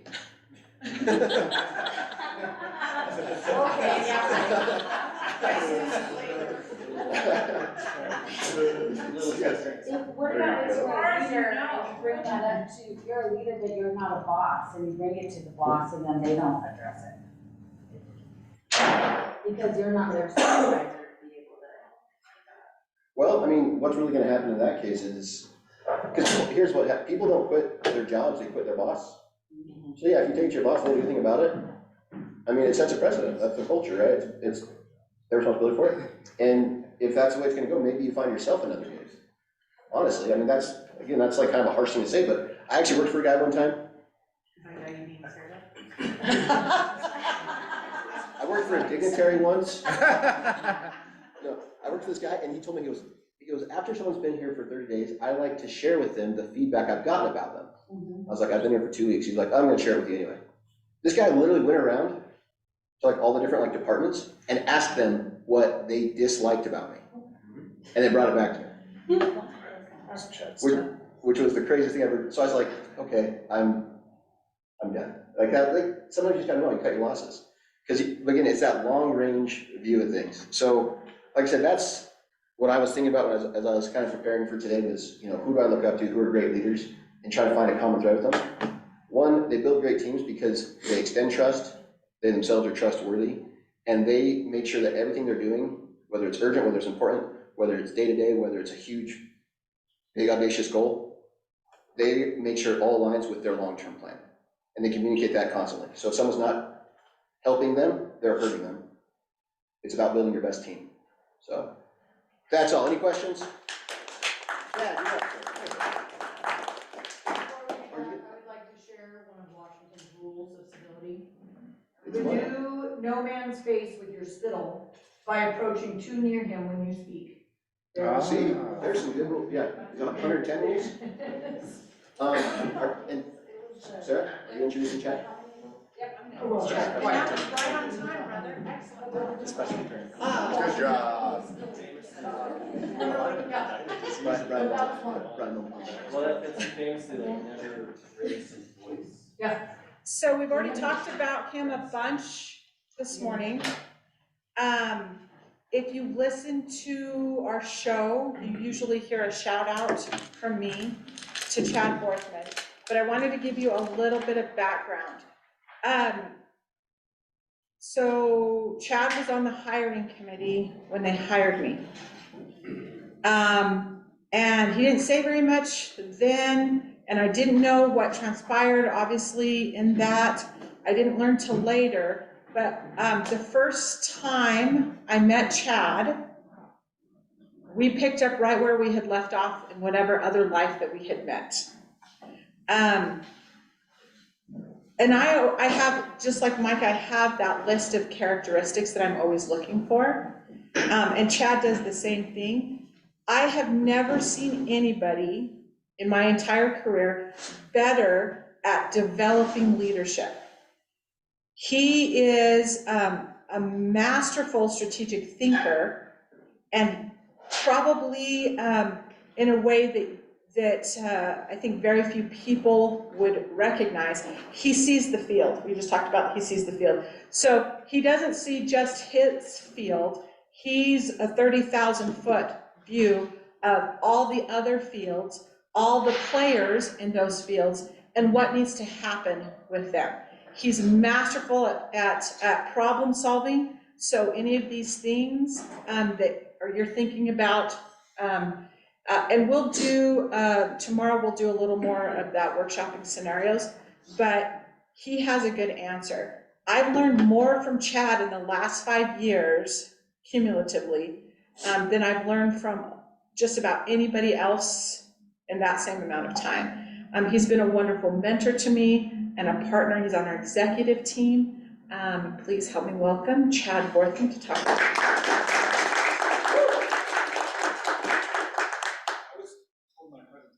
Things I don't like about Micah. Oh, we'll get into that in just a second. Well, he did his presentation, the things he doesn't like about his sister, so that works. So, but before we get too far into it, can we just go around the room really quick and introduce yourselves to Chad, because he wants to know who his audience is. Okay. Mayor, we'll start with you. Joy Allen, Mayor of Orinda. Lisa Pantoya, City Council of Oaxaca. Cole Varela, Director of Veterans Program at CCCO. Janelle Quick, Executive Director of Pueblo Hispanic Education Foundation. Jen Ferda, Community Engagement, Local Government, Military Liaison for UCCS in Colorado Springs. Shannon Wallace, City Manager of Rocky Ford. May McDermott, City Council of Trinidad, Colorado. Mark Westhoff, Prowers County Administrator. Festus McGillicuddy. Daniel Horton, Lahana Urban Renewable. Chris Bolt, Director of Operations at Publiplex. Jason Nagy, interested in economic development. Kayla Torres, Community Liaison for New York Coal and Co-President of the Los Alamos County Chamber of Commerce. That's a long one. Yeah. Brian, any closing thought or whatever? Jason Munoz, Pueblo native and job seeker. Awesome. And we also have Sherry Chamberlain Ryan from Huerfano County. Okay. And Donald Valdez is on as well. Online? Yep. Can we introduce Taylor to chat? Yes. Introduce yourself. Hi, everybody, I'm Taylor. I'm Taylor Salachi, I'm the Vice President of Strategy at Colorado Farm Bureau. Originally from the San Luis Valley, and, And my very gracious Uber driver. yeah, also. Well, first off, thank you guys for all being here. You folks for being here and being a part of this. Just investing in your own leadership development is hugely important. It's something that I really believe strongly in. We really try to get our staff to look at areas that they need to develop and try to get them to step outside of their own box. I'm going to share with you, I never get to do a presentation like this, so I don't know how it's going to go, so please be gracious. I've known Tony for a long time as well. Tony was, I think, the second staff person I ever hired. He was with Farm Bureau for several years and then decided he was going to be a rancher full-time, and in his resignation from the staff position, he was elected as a volunteer leader onto my board. So we've certainly got a history as well, and a good one. And Tony's wife's on my board now, so apparently I haven't screwed up too much. But I want to share with you some of the things that we do, who we are, and thoughts for you, ways that I approach leadership, ways that I approach running our organization. Can you got a clicker? Or you want me to Just tell me to go next. Yeah. Yeah, point at me. So just a little bit about myself. I'm from Southwest Iowa. I'm not a Colorado native. That part becomes important a little bit later. When 20 years ago I got hired by the Colorado Farm Bureau, I didn't realize how important elementary geography and history of your state is to being a part of an organization. And that was one of the hardest things that I had to learn was all those things. I went to the University of Nebraska, go Big Red. But had a short sales stint out of college, and then became somewhat of a nonprofit lifer, at least for now. I worked for the Nebraska Cattlemen's Association, and then got tapped to come to the National Cattlemen's Organization in Denver. And working for a national organization is a whole different animal than state level. And was there for a few years. And then a friend of mine was leaving the Colorado Farm Bureau, and that's where I got my start. And I've had 3 different roles there. I was communications director. I was what we call organization, which is everything that Farm Bureau does except public policy. And then 10 years ago, I was made the executive vice president. My wife, a very important part of my life, she's a lobbyist down at the Capitol and one of the most recognized lobbyists within the business community. She's owner of the first, second, third largest lobbying firm in the state, and very big influence on my life, as well as my 2 daughters who are amazingly musically gifted. Farm Bureau itself, we have about 18,000 members. We are truly a grassroots organization. We take our direction from the members of the organization and through a lot of what would seem like bureaucracy to some, that gets distilled into what our policy and our priorities are. We have 45 county farm bureaus that are, we call them county farm bureaus, but sometimes they're multi-county that join together. But when we really look at it, we talk about having 387 leaders. That's our county board of directors. That's the cumulative number of people that really get things done. And so it's important to identify when you're talking about organizations or who you're with, like 18,000 members is a powerful organization that provides us a lot of resources. But the direction that we're getting is from that core, those diehards like Tony and Connie that are constantly involved with us. We have 14 board members, 14 staff, and then the three most important things that I can't stress enough if you're involved with nonprofits or you being a leader and directing city, municipality, any type of business or organization, is your mission statement, your vision statements, and making them matter. I'm going to talk about that. And I really am proud, probably the most proud thing that accomplishment that's across my desk is Denver Business Journal has named us for the last 6 years in a row as one of the best places to work in Denver.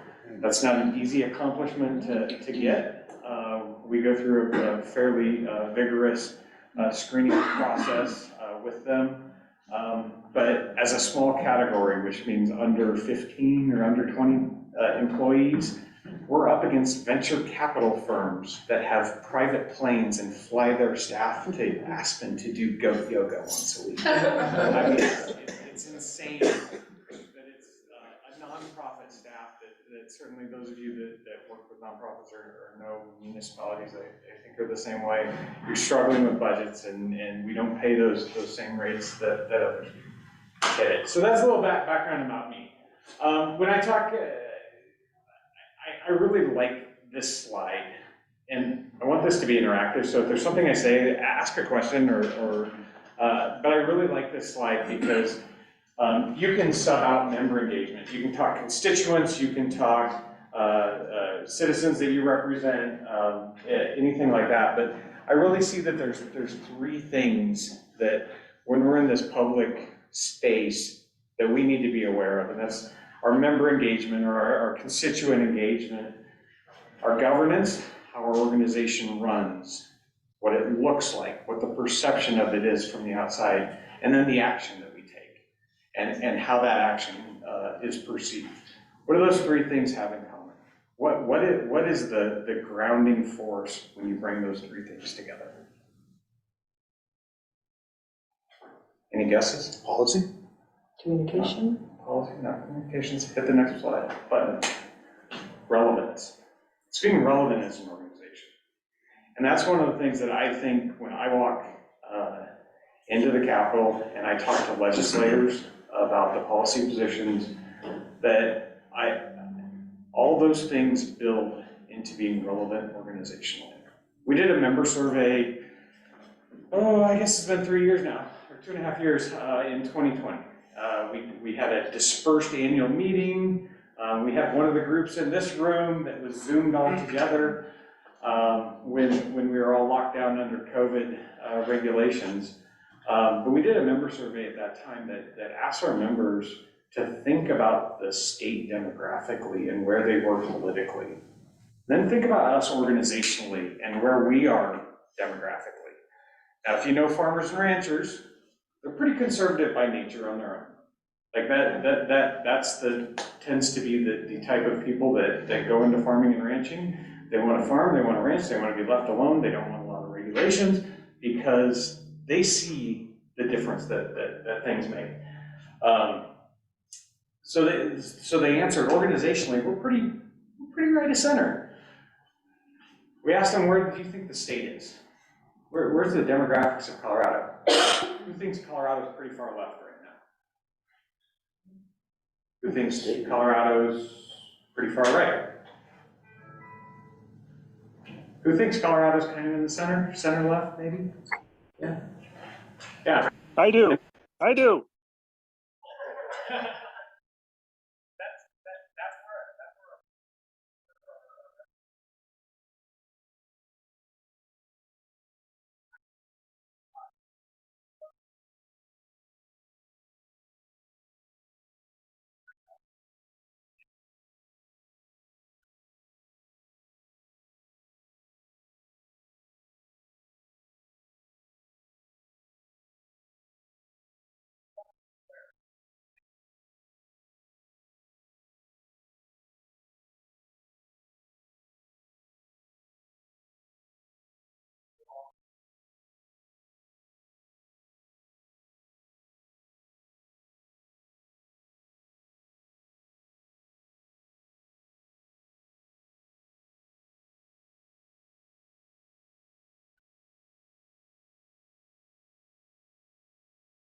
One that was really in-depth.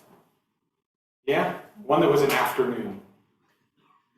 I mean, yeah, a couple, yeah. I've been in both of those. The afternoon ones, what happens to them? You get a strategic plan put together, you get goals and missions, and then what happens? You kind of forget about it. Yeah, they get put on the shelf and everybody goes about the rest of their work. One of the things that we did was we changed our staff reporting structure. We changed how we talk to our board of directors. Rather than doing, we have departments, we have communications and policy and leadership development, all different membership department. Rather than doing individual departmental reports of things that were going on, we took the 5 areas of our strategic plan, broke those out, and said, this is what you report to now.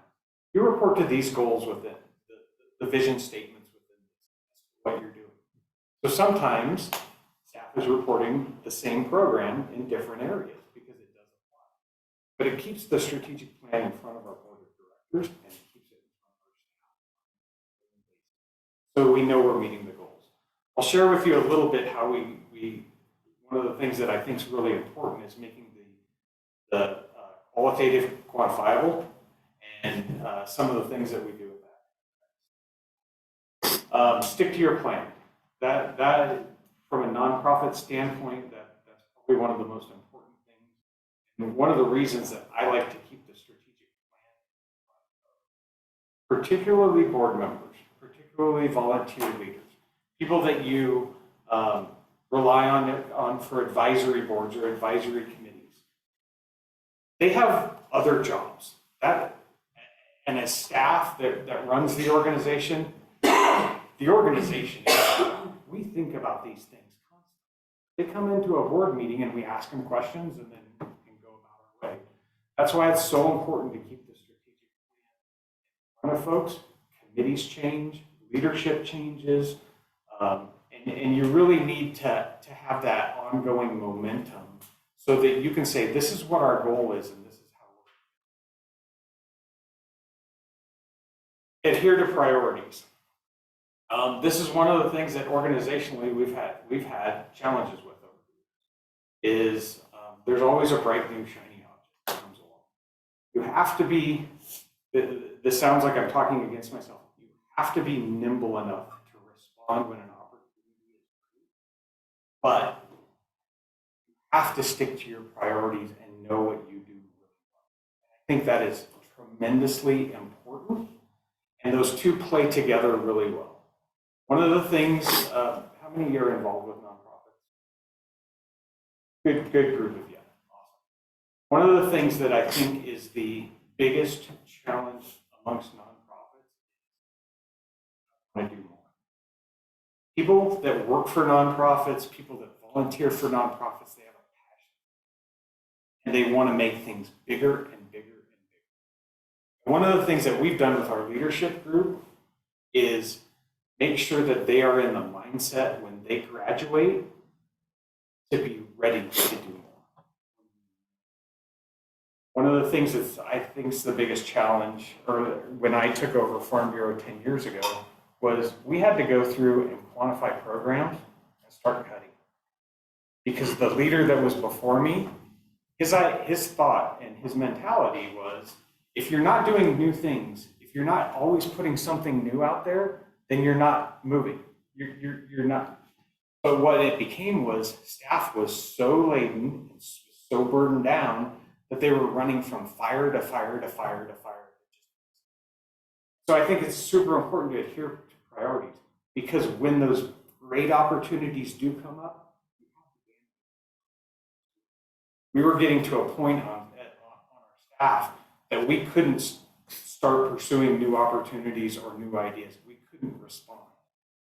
This change and eliminating some programs also played into, we're one of the at least from a rural perspective, one of the most influential organizations from a ballot initiative standpoint in Colorado, because we were able to see that this was a need and something that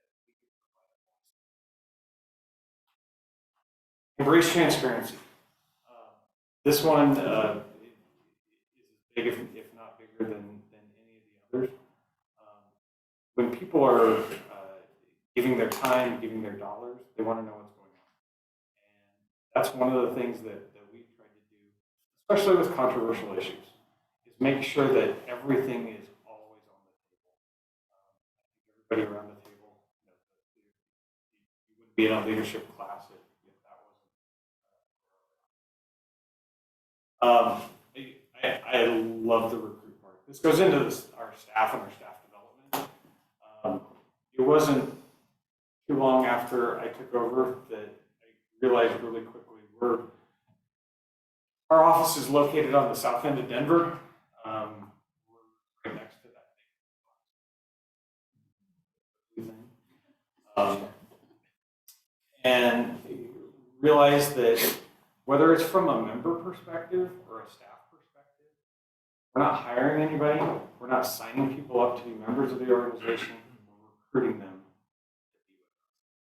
And it's a change of mentality that I think that a good leader needs to have. You're going to inspire others. You're wanting them to join you.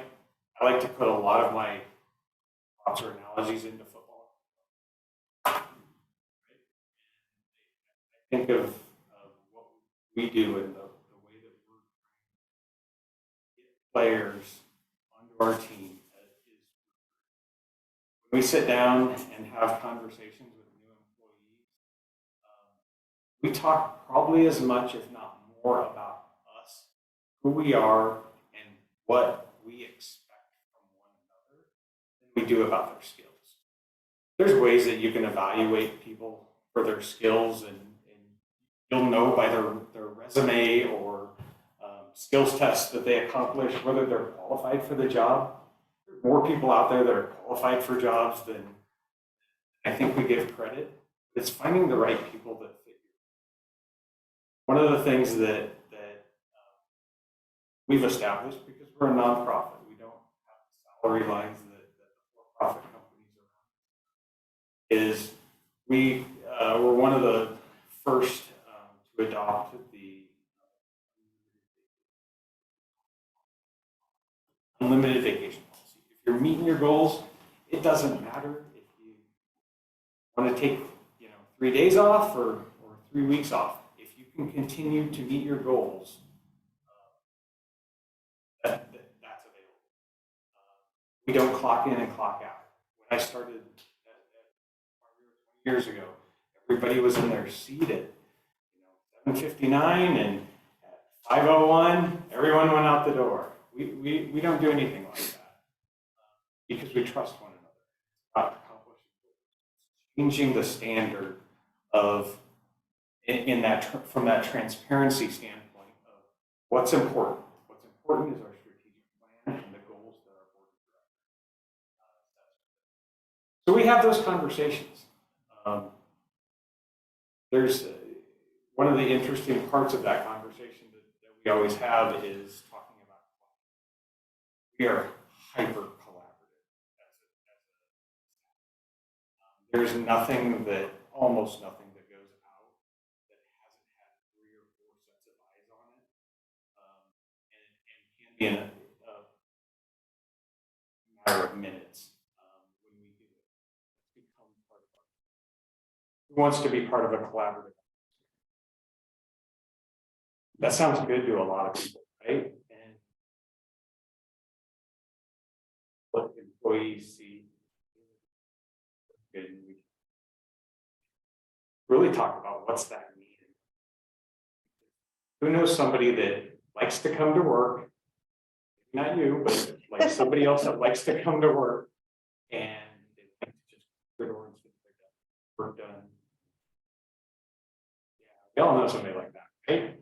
And so working in our, they really need to know because collaboration sounds really good. Be part of who and how you want to be involved in the organization. It also allows us that from that collaborative aspect to give credit where credit's due. Because each one of us gets to see how the others contribute to the team. So recruit. You always have to be recruiting. We've had people that have applied for jobs and then it wasn't the right fit at the time, and then we come back and go after them later. We've got one that's super proud to have him on the team because it's the right. Develop leadership, and that's one thing that I think is important no matter what kind of organization you're involved with. Private, public, nonprofit, municipality, is you always have to be developing. How many people have seen somebody that has somebody else that has someone working for them that won't release the reins on them because they're afraid they'll outshine them? It happens all the time, and it hurts me to the bone. That's one of the things that I've always found really hard to get my head around. I've never interacted with my leadership, my board of directors, or any other board of directors, that regardless of what they think of me, I'm still the head of the staff of the organization, that's never said, wow, that other person's doing so well, you must not be good enough. That's the mentality that goes into that, right? Is that they think that they'll be outshined. And what it really does is it holds you back, organization.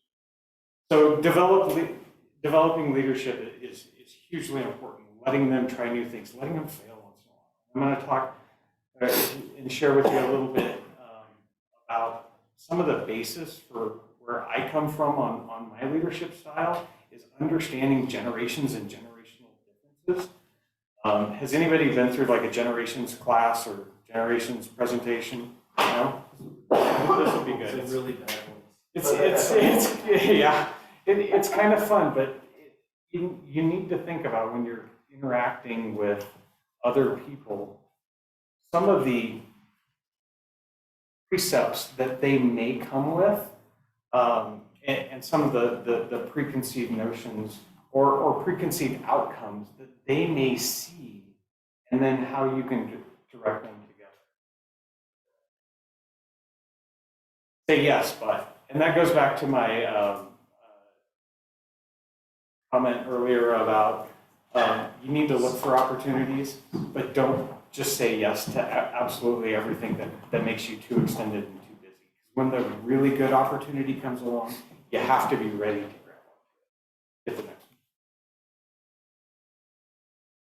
one. Use the leaders you develop. That's one of the things that we have changed organizationally. From a organizational perspective, Farm Bureau is, despite philosophically really hating any kind of government bureaucracy, we have a lot of bureaucracy organizationally. The way our counties are structured, the way our committees are structured, the way our policy that becomes our priority areas gets developed. We had to look at that and step back and say, are we excluding leaders because of the way that we do some of our programs or projects? Does it take somebody sitting on the sideline for years before we say, hey, you can get involved? So we talked a lot about using leaders that we've developed. We talked about how we could change some of the things that we do. I'll give you an example. We were struggling, so organizationally, all of our policy positions start at a kitchen table. Somebody that has an idea. And one of the really nice ones that I like to share is we had the largest livestock grower in the state as one of our members. Anybody want to guess what he raised? The interactive part. Take a guess. Chickens? No. Sheep? No. No. Shrimp? No. You're getting on the right, better track. It was bees. Bees? Bees are livestock. Yeah, bees. But he had an issue that if you brought in honey from China and you blended it with 10% honey from the US, you could label that as a product of the US. It's like, that's for me. You know, like, I understand the blending because, like, sometimes we've got to create supply and stuff, but that's just not right. And he was a new member, and he had just joined the organization, went to the county meeting and said, hey, I got this problem. Next thing they did was they made him county president. But they wrote down that policy and they said, we're going to forward this to the state organization. He went to the delegate meeting at our state organization and presented his case to our 300 delegates. And they said, yep, we agree with you, we'll pass this. And then they forwarded that on to the American Farm Bureau. And then American Farm Bureau did the same thing where they passed it. So it's part of our American Farm Bureau policy book. So when honey policy is talked about at the federal level, that's an issue. And just a cool way that it can go through. But we were discovering that there were some issues that crossed so many different production types and so many different areas of the state. It was hard for just a single county to write something that would oversee that. Ag labor was a great example. There's a big difference between how Rocky Ford Cantaloupe uses ag labor, how Palisade Peaches, and how dairy, like completely different labor needs. And so what we started talking about as a board of directors was, well, we rely on our counties to bring this up. And then we said, well, it's not prescribed anywhere. It's just been the dogma of the organization that said that this is what we have to do. So we came up with the idea of, well, let's do a policy task force that's just around labor, that's completely transparent, and anyone that applies gets to be on that task. So we had people that were from fruit and vegetable area, that were peach growers, that were melon growers, and they all participated together and they put forward a policy recommendation the same way as if they were a county farm bureau, completely transparent. And at first there was people in the organization that went, whoa, what are you doing? This is our job. And then they went, no, this makes sense. But the cool part about using the leaders you develop is there was a whole section of those leaders that had not been involved in any committees or anything else. They were experts in their area, they were experts in their field, and they saw an opportunity. And I think this is hugely important as you're looking for people to contribute their time and their talents, is they were looking for an opportunity where we said, you can plug in and you can unplug. Give us your time and your talent, make this a better product, and then you can go about your business. And for us, I think that was a hugely important, because you go to the other example, the guy had a problem, a legitimate problem. What's the next thing they did? They saddled them with, now you have to develop agendas and have county meetings, and like, now you're county president. So, you know, use people you develop, but think about how you can help them plug into the organization or plug in to the needs. Know the documents. Sarah knows this probably better than anybody with me, that I gotta know your bylaws, especially involved with nonprofit organization. Know your bylaws, know what they mean, know how they can keep you out of trouble. We're going to get into this a little bit more tomorrow, but one of the things I failed to say when I introduced Chad was, when I came on Action 22, and Brian knew this as well, and some of our longtime, like our board chair, Rick Klein, the Action 22 needed to be remade or it needed to be shuttered. Those were the two choices at the time.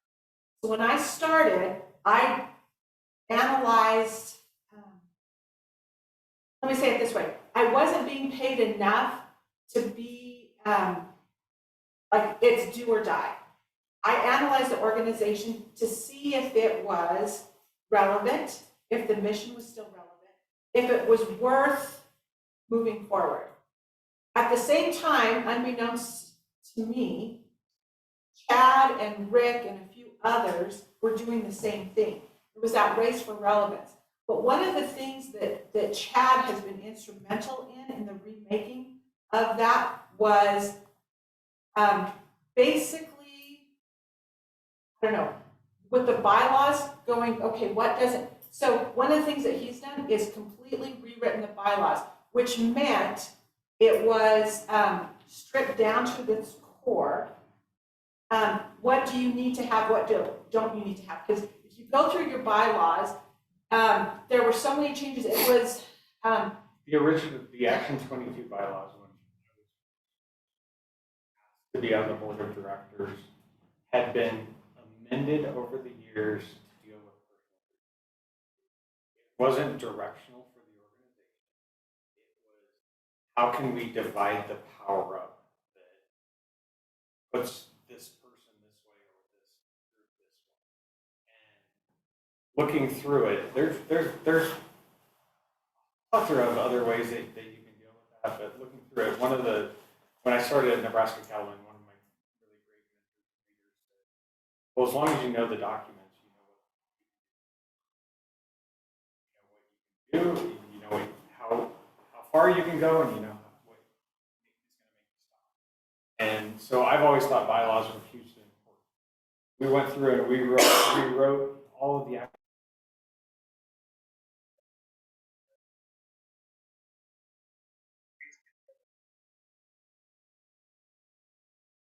importantly, that's not how the organization was operating.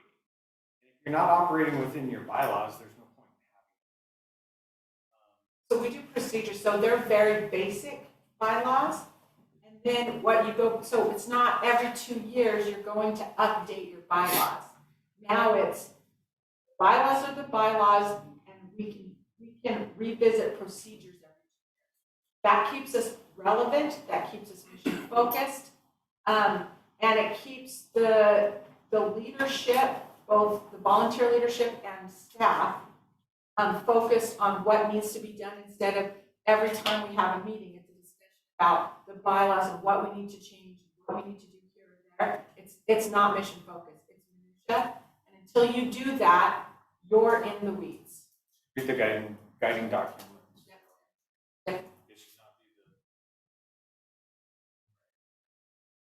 Guiding documents. To know the documents, but not just the bylaws, anything else that's relevant. We talked about race for relevance. Another thing that we did that I strongly recommend you reading this book. I've got one that's available for pass around. It's an easy fun to read, especially if you're involved with nonprofit organizations. Got to listen to the authors. But there's kind of 5 main areas that they go into, but it's really eye-opening. And for an organization like Farm Bureau, we've been around 100 years.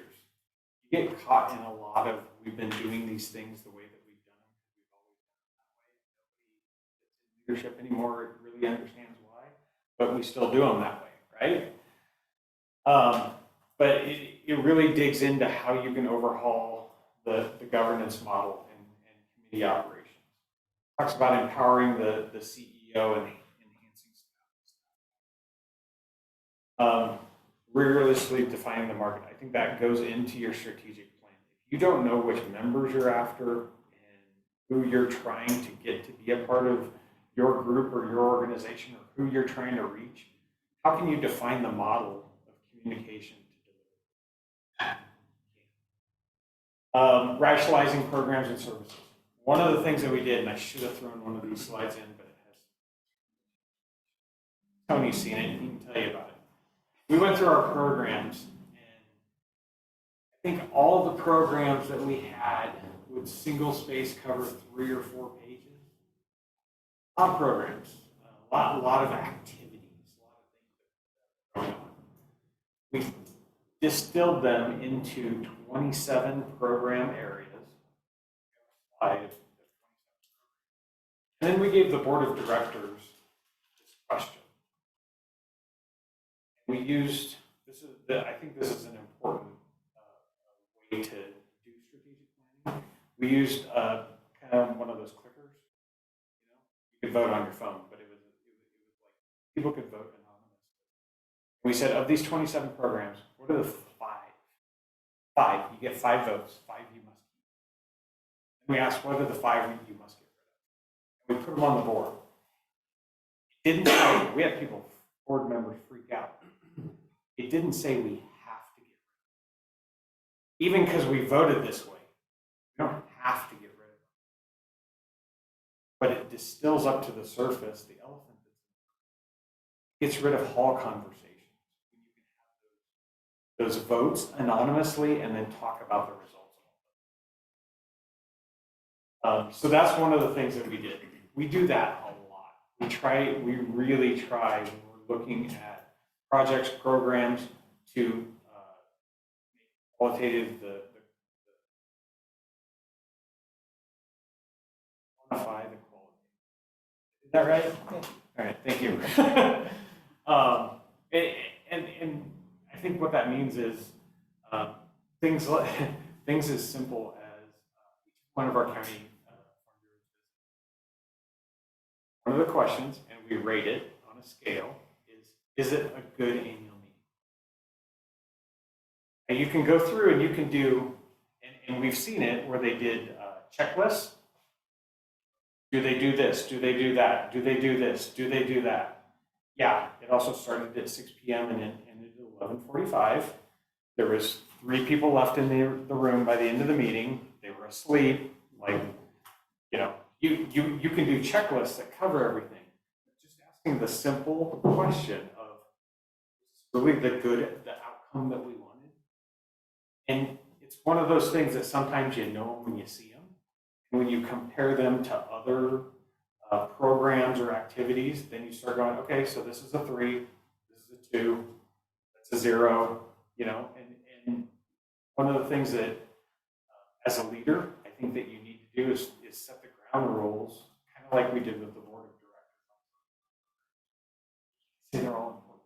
They may all be important to you, and I love you for that, but you can't say they're all important. You got to pick. Because there may come a time, budget-wise or for other reasons, that you do have to pick. And so it helps us have the conversation.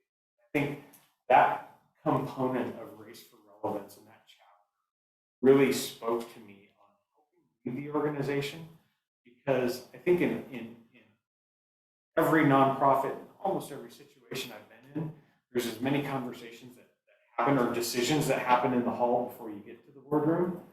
And it's a way to keep the decisions and the discussion in the boardroom And then they talk really about building a robust technology framework. This book's probably 12 years old now, and I think that for nonprofits, I think that part was included. Just it's a little more ubiquitous now and a little more accessible. But just the adoption of technology from nonprofits is finding. There's always other things that are typically more important. So it was something that after reading this book, our board of directors actually added to our strategic plan was investing in our technology, investing in our database, investing in our So great book. I love it. I can't talk about it enough. Next slide. Those of you that have been through Generations discussion, I summarized a whole presentation into one slide.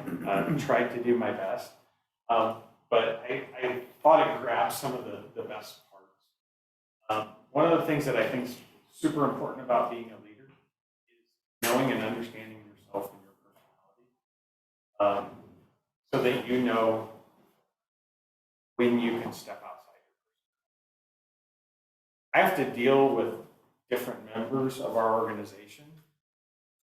The average age of a farmer is 59 and a half years old, average. So that means there's a significant number that's older than that, right? Our staff used to be evenly divided, boomers, Gen X, and millennials. Now, me and one other is the Gen X. There's a couple millennials, and we have, in the last couple of years, just a pile of Gen Z. There are a lot of them.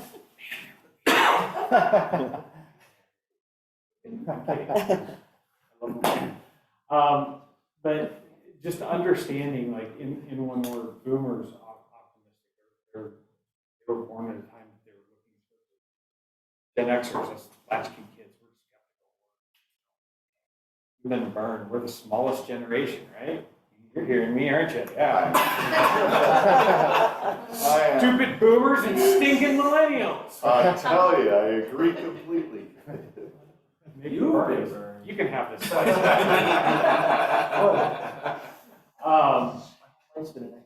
Millennials are eager. They want to achieve. They want more. And Gen Z sees the value in diversity. If you see anything that you disagree with in this slide, this is not my You delegated that? There's parts that I like down below though. The things like motivation, put in time, get rewarded. FaceTime, not Apple FaceTime, but FaceTime is important. They want to be together. They want to be in. That's one of the things that I have to remember when I'm dealing with our membership is transitioning to Zoom makes some of them angry, right? Like as valuable as that 1 hour meeting would be over Zoom, and they wouldn't have to drive 6 hours to sit in a room for a 1 hour meeting. Sometimes you just have to have it. That's a personality of their generation. Gen X, we're just angry, so we're going to just ask why. We're going to ask questions. We're going to look at it critically. Millennials, part of how they grew up in their schooling was building networks. It was collaboration. One of the first things that we switched to, because I was fed up with our IT department at the organization, was we switched to Google Apps. That accidentally was one of the best things we had done, because it became a recruitment tool. For those of you familiar with Google Apps, it became a recruitment tool because every kid in the state had done it. They'd had it as part of their schooling. So they knew it was secondhand, it was second nature that you could just share. And it became a change in mindset. But I had to deal with staff on board that were boomers, that were locked in and would still send around an email for editing. That was extremely painful. What did you switch from, just out of curiosity? We were just on Microsoft platform. Yeah, at the time. It was before Microsoft. And Gen Z is looking for a better world. How can we change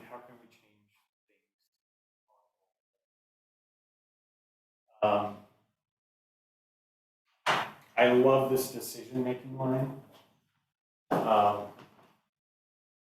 Boomers, you gotta keep the team informed. You tell them what you decided. You gotta tell them what to do, right? Like you put in the time, you get to the top, and then you tell everybody else what to do. You have to deal with those people that are on your committees, those leaders that are giving their time. Gen X, team included, we were the first ones. But if you look at us personality-wise,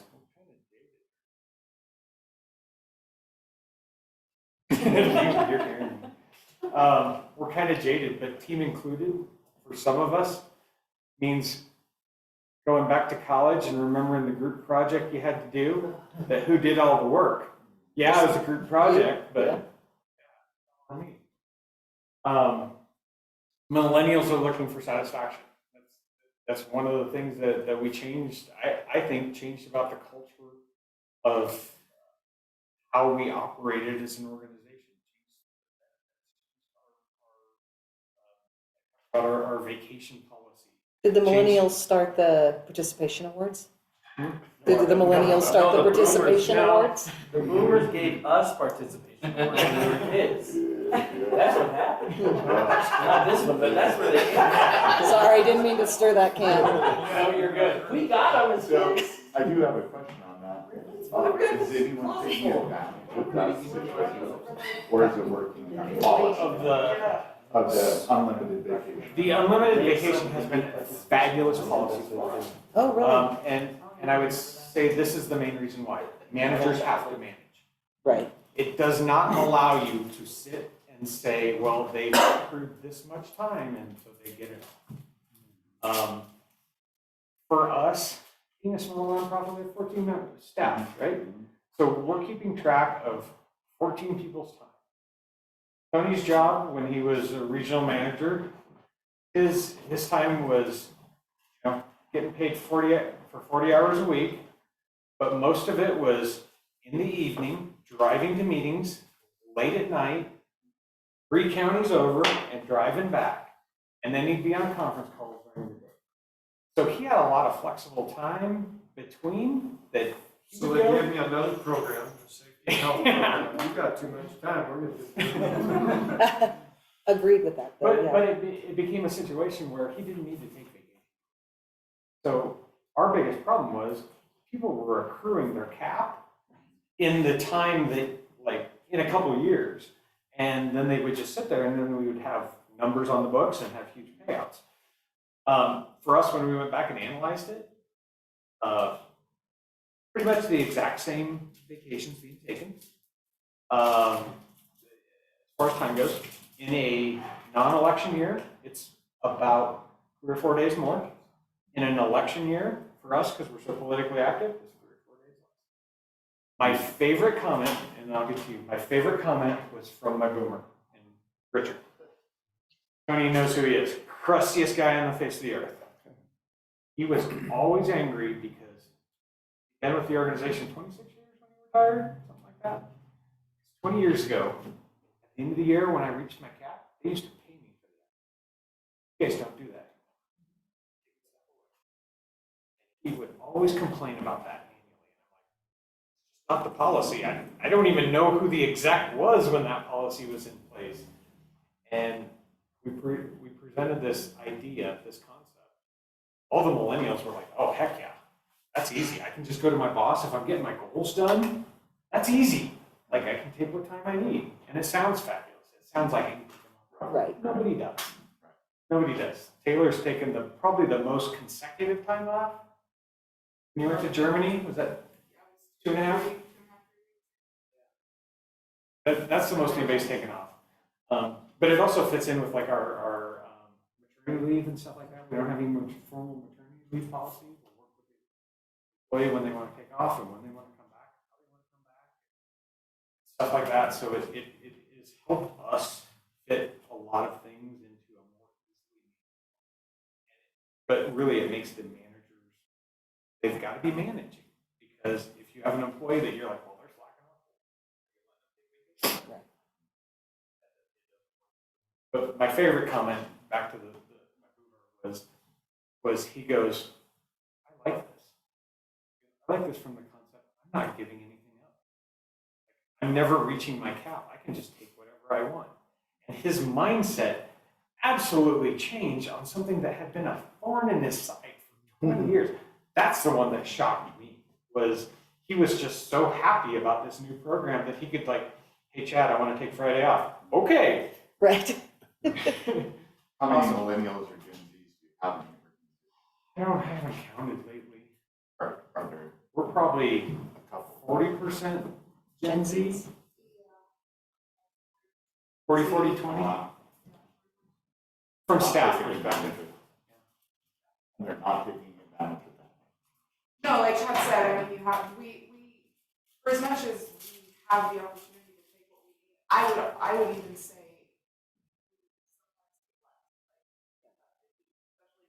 millennials who are eager and wanting to be there and wanting to meet their goals. But yeah, the expectation, and it's all very transparent. We have a calendar, we know when everybody is out, and we hold each other out for a week, and I needed stuff last week. Where is it? And so it has to be very open and very straightforward, and there's no like backroom conversations about. The team manages that. Yeah, the team, and it's been an adjustment, I think, for some of the Gen Z. I think a few of them feel like, oh yeah, like I'm coming in and I'm doing what I need to do, and we have to tell them a little bit like, okay, like set higher goals. But again, it's just about telling them the importance of, and it works out, right, that where our generationally tends to be our management structure anyway, and so the expectations are a little bit more like. I don't think our employees think of it as a job. And I think they think of, especially millennials, Gen Z, millennials motivated by building networks, balance. I can go home when I want. And the freedom to run to a doctor's appointment or to pick their kids up from school and fast paced.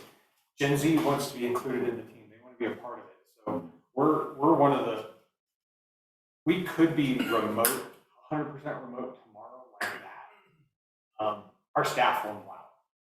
None of the people that work. I've got a So you just got to my question, if you were working remotely or not, because we're in the process now. Look at what everybody else is doing to include local government, to make sure we're kind of with the times, because we have our sick leave and our vacation time. We just had a conversation today.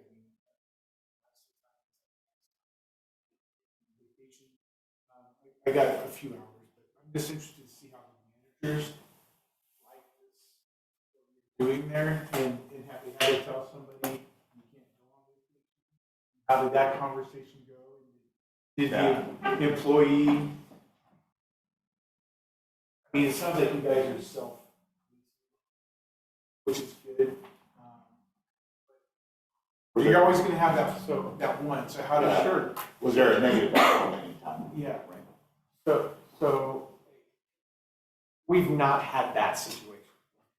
And I'm gonna be honest, we've not, but I think we've not had that situation for a reason. Because as a manager, you fear that situation happening. You have to make it change. You can't sit and wait for them to come in your office. If they're not meeting their goals, you need to get it done. Closest thing we had as a Gen Z came at the end of last year, so we get we close the office from Christmas to New Year because around Thanksgiving we have our annual meeting and we don't have time to like give folks off the next week because we're like turning around membership at the end of the year. So part of that week is important. And we had a Gen Zer come up and say like, hey, I'm gonna go home can I work from home out of state for 2 weeks before the vacation? And granted, he had been busting his butt and had been getting stuff out, and so the conversation we had was, yes, but we don't do this very often. Like, this is one of those things where like, if you're gonna be online or you're gonna be working from home, you're gonna have to show up, and we're gonna be checking to make sure you're working. Because we don't do this very often. It was new and it was setting that boundary. And we also didn't want the precedent. Yeah, that's Okay, a so huge we get a thing. week off for Christmas, now we get 3, awesome, right? Like, yeah, and so Taylor and I talked about it. Like, yeah, so you can take it off, but. Yeah. Well, and I would think that if you're going with the preconceived notion that you do need to meet your goals, that you do have this freedom to be able to do what you need to do, that you're gonna have that in mind before you try to get time off, before, you know, I mean, most people I would think in this industry, they're responsible employees who know what they are getting themselves into. So I would guess that it makes things a little more seamless and avoiding those conflicts because it's agreed on both sides, kind of what the policy is, and then situations you have to work them out. I would love that. I think that'd be great. So I think to that, the knowing what your goals are, the transparency, they want satisfaction, they want to work for themselves. That plays into what we're doing. One of the worst, I love Gen Z and millennials because I can say this is what the goal is. I don't have to give them the path. As a matter of fact, if I give them the path, that's the worst thing I can do. Like, they really don't like it when you say, this is exactly what I need you to do. Sometimes we have to do that because of organizational structure, but most of the time this is what we want to accomplish. Go work for yourself and make the world a better place. Okay? One of the things I appreciate about this that I've sat through is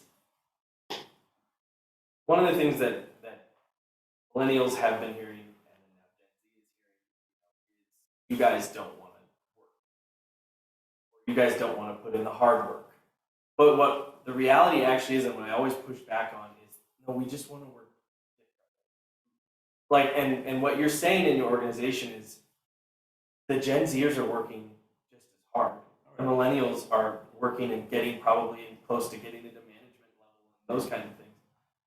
But it's just that you have to recognize that they have a different direction for them. It's knowing how all these layers form together. Because the technology use is one of the key components. Where we didn't have, I was like in college the first time I had internet, right? Like, that's the first time I had email, this weird email that was DOS based. And my kids, they have no clue what it's like to not have a cell phone. They have no clue what was going to grandma and grandpa's like without an iPad. But that also makes Gen Zs and millennials prone to, they work all the time. You know, they're on call kind of 24/7. I have very few employees, sometimes we have to force them to, that will just put down their phone and go on vacation or walk away. They're addicted to checking in and making sure that they're in the know, that they're part of the team, included in the team. What's going on? Do you find turnover rates to be different? Because I sit in a lot of hiring committees, and that's one thing that I see. 2 years, 3 years max. Are you seeing that as well, or has the way that you're treating staff, keeping them? We've got much longer tenured staff, much longer. I can remember a presentation that was on generations, you and then you. One of the generations, they talked about, they did a survey amongst millennials. They did a survey on millennials. What do you think a millennial, the length of time being employed a millennial considers themselves 3 years. Two. 18 months. 18 months, 6 months. Wow. 6 months. And the follow-up question, and I don't remember what the timeline was, but it was like, when should I be promoted? And it was within that 18-month window of like, I should be moving up the ranks. We don't have that opportunity. but we provide different opportunities to grow themselves, to get involved, and that is certainly challenging. But that's why I think our culture is so important, right, Taylor? Like our culture keeps people there. When an employee leaves, and it's not terribly often, we probably get a couple of years, it's for significantly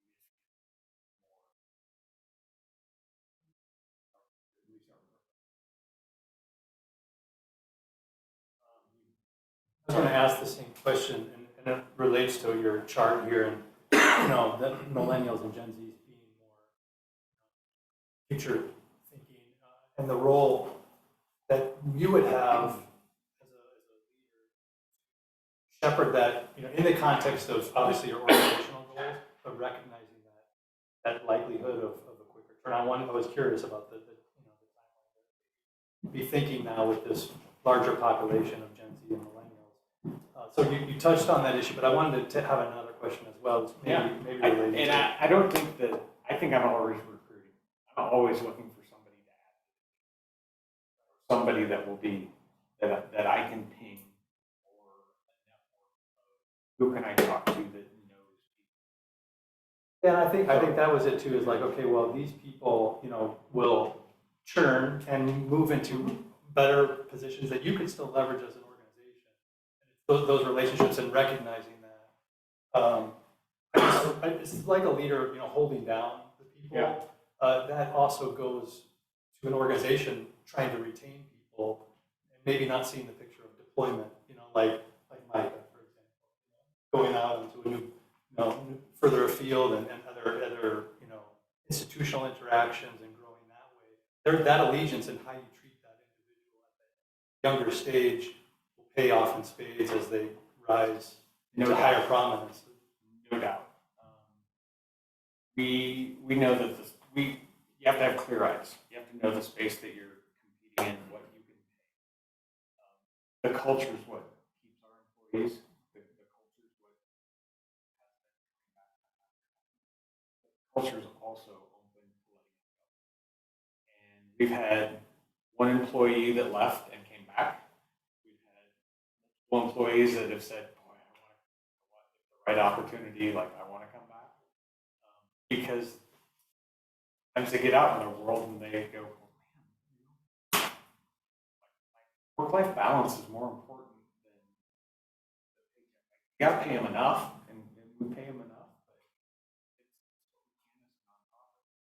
but that's probably been the hardest, and the hardest part that I've had to establish is a completely open door that somebody can walk into my office and say, I want to apply for this, and then wait for me to look at them and go, that's awesome. How can I help you? What can we do? Like that pays money.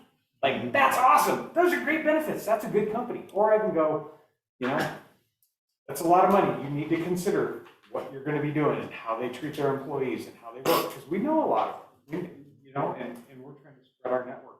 But when we have people that are former staff that are now county commissioners, we've got 2 staff that are running other ag organizations.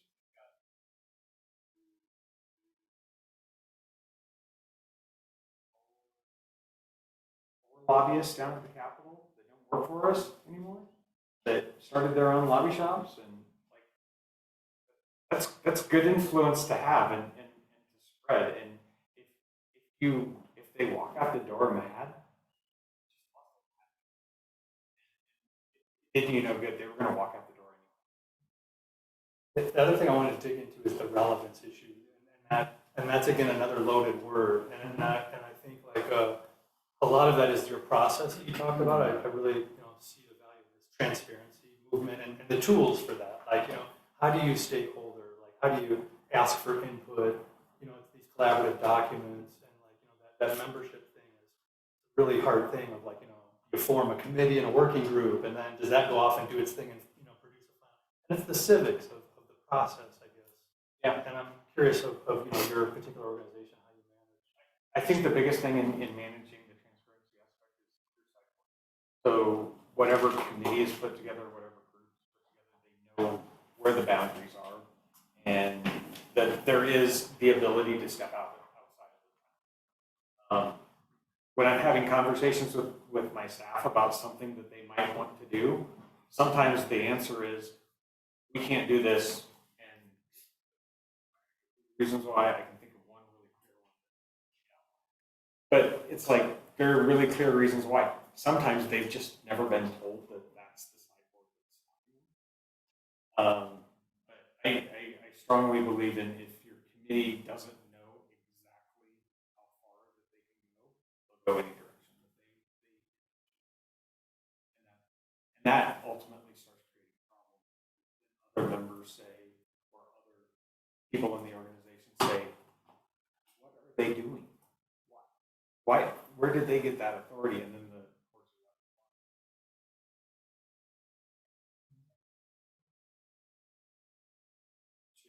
I was kind of just the Gen Z, it's hard because I see some people that are very valuable to the company, but it's money. And it's hard because you can't make those decisions, or the higher ups say they can't, and then you see someone that Gen Z's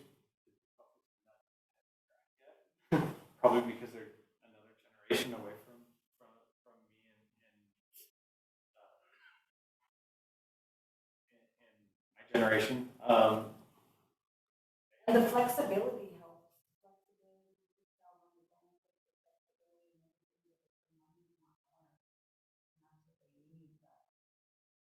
Yeah, You just let them go. A lot of times, with our area, what we see is they want to start where other people have been working to for a long time. And they don't see that those people put in that time. Been there for 20 years. And they want to be where they're at. the proudest accomplishment I said I had was that we were 6-time best place to work. You know what the biggest anchor of that is everybody walks in with salaries that are closer to mine than the level that they're supposed to be. And for me, honestly, I think one of the blessings has been the law that required us to post our. That weeds it out. I was really surprised coming out of COVID. We hired a assistant position, which doesn't, like most of our positions, you need some ag familiarity or knowledge or policy, or like you've got to have some of those basic skills to tie in. But assistant position, that can be in a way about anybody. Needed to find the right fit. But the salaries that people were coming in with were just, no, like, it's actually illegal for me to now offer you more, and thank you for wasting my time. But I guess that was some of the reality of some of those positions. I thought it was a blessing that we could just post what the salary rate. When you first started to talk about this, you said something about really understanding yourself and your personality. That when so that when you had to step out of that, can you talk a little bit more about that? I don't know. Yeah. So background-wise, in college, I spent getting an interpersonal skills class. It was one of the favorite things that I think I've done, but it really set me for the basis of being able to lead a group of different people. I think you should do everything you can to do those personality tests, whether it's colors or or Myers-Briggs, to know yourself, know and understand yourself, and then say, this is who I am, and be okay with it, but not say, this is who I am. We had a staff member in the past, we made them the colors one. So okay, colors they're all kind of the same in a way, because they kind of divide you up.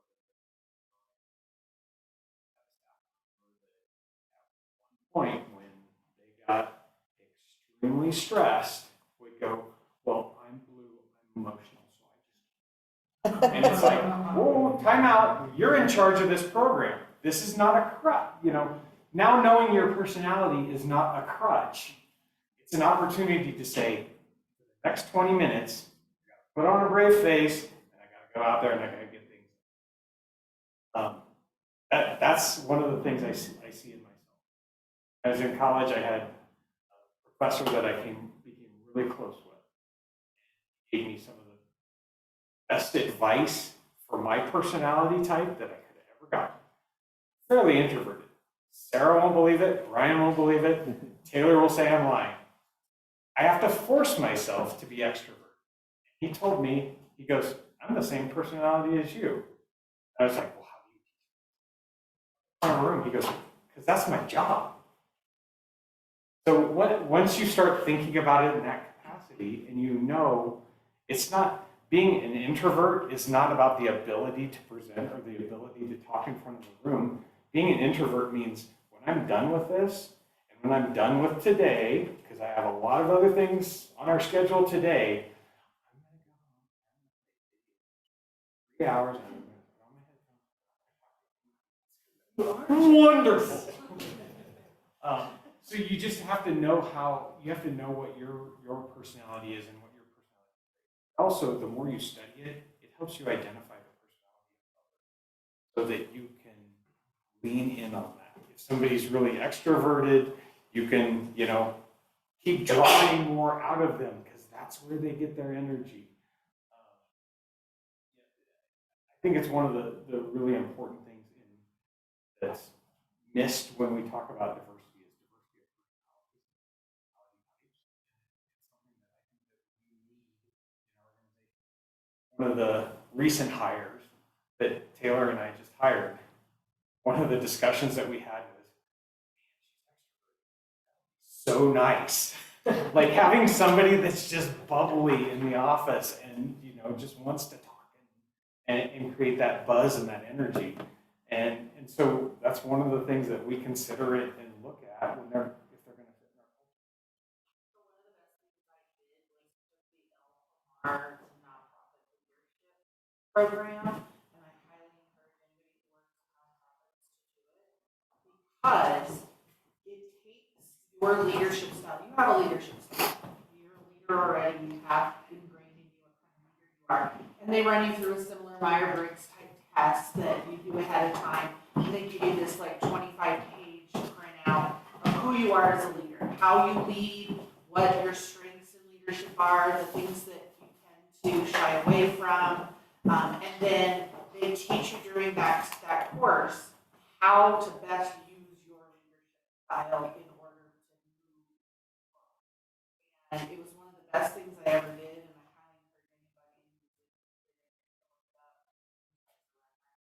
encourage anybody. But El Pomar does amazing things. They work with the Center for Creative Leadership. It also helped me be more of the things that you see in yourself. It was funny with the class because some people got their reports and they were like, I'm nothing like this. But then we did a group activity and I was like, you're exactly like that. And then you see where you really get this retrospect of who you are as a leader and how you can bend on some things and how some things you're never going to change. How do you manifest that to get your people?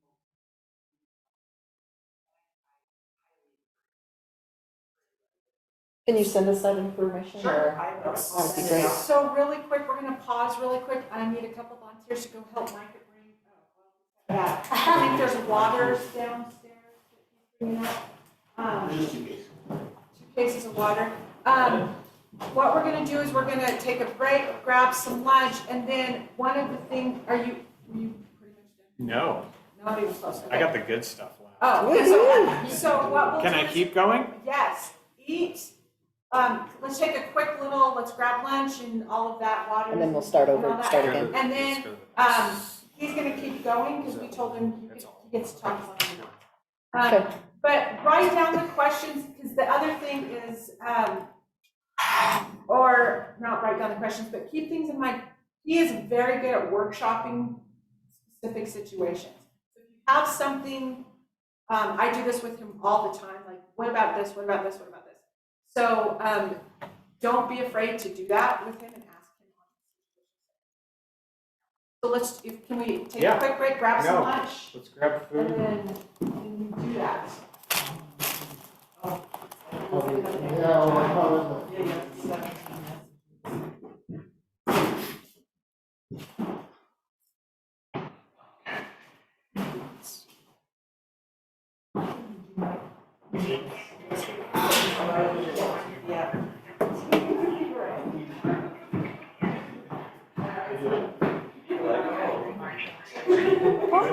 kind of dog do you have? I got this. Oh, He's a multi-kid. So, and my cousin helps me with his. I got an X-ray. You know, it's all this money that you ask for. Exactly. I was like, you should have just jumped to the MRI. Which is additional money, obviously. But I didn't do anything. Well, that's it, back. And that's what my doc is like, well, you need to go get an x-ray. I'm like, yeah, I've done it all. Yeah, if I continue to. No, I would have just done that stuff.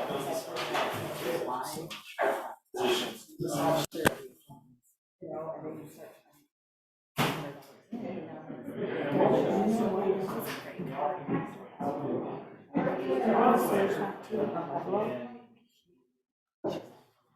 They wanted her to go. So, yeah, maybe I'll talk to you. I get that. That's where.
Unless there's still how you cushion.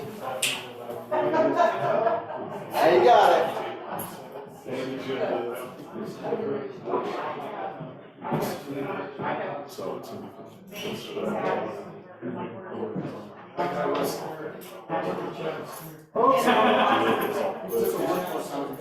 Broken down cowboy.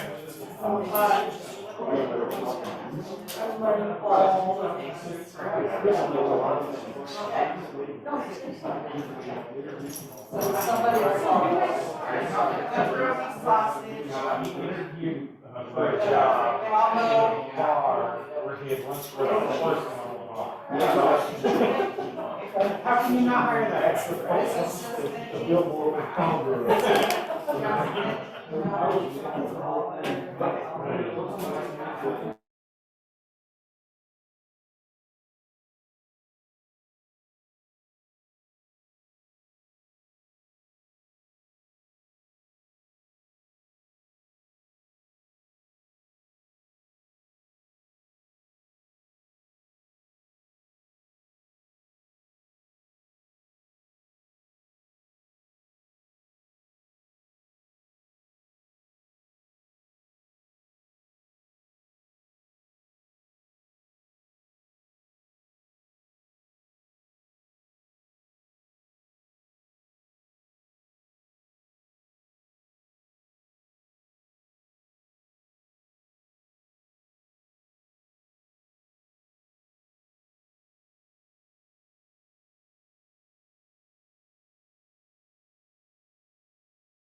So it's live.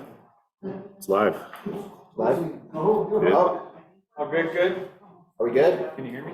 Let's Can you see. hear me now? Can you get online confirmation we're back? Let's see. Say something, Chad. Unique? Hello? Yep. We're good? I think we're good to go. We have sound. All right, we're gonna restart.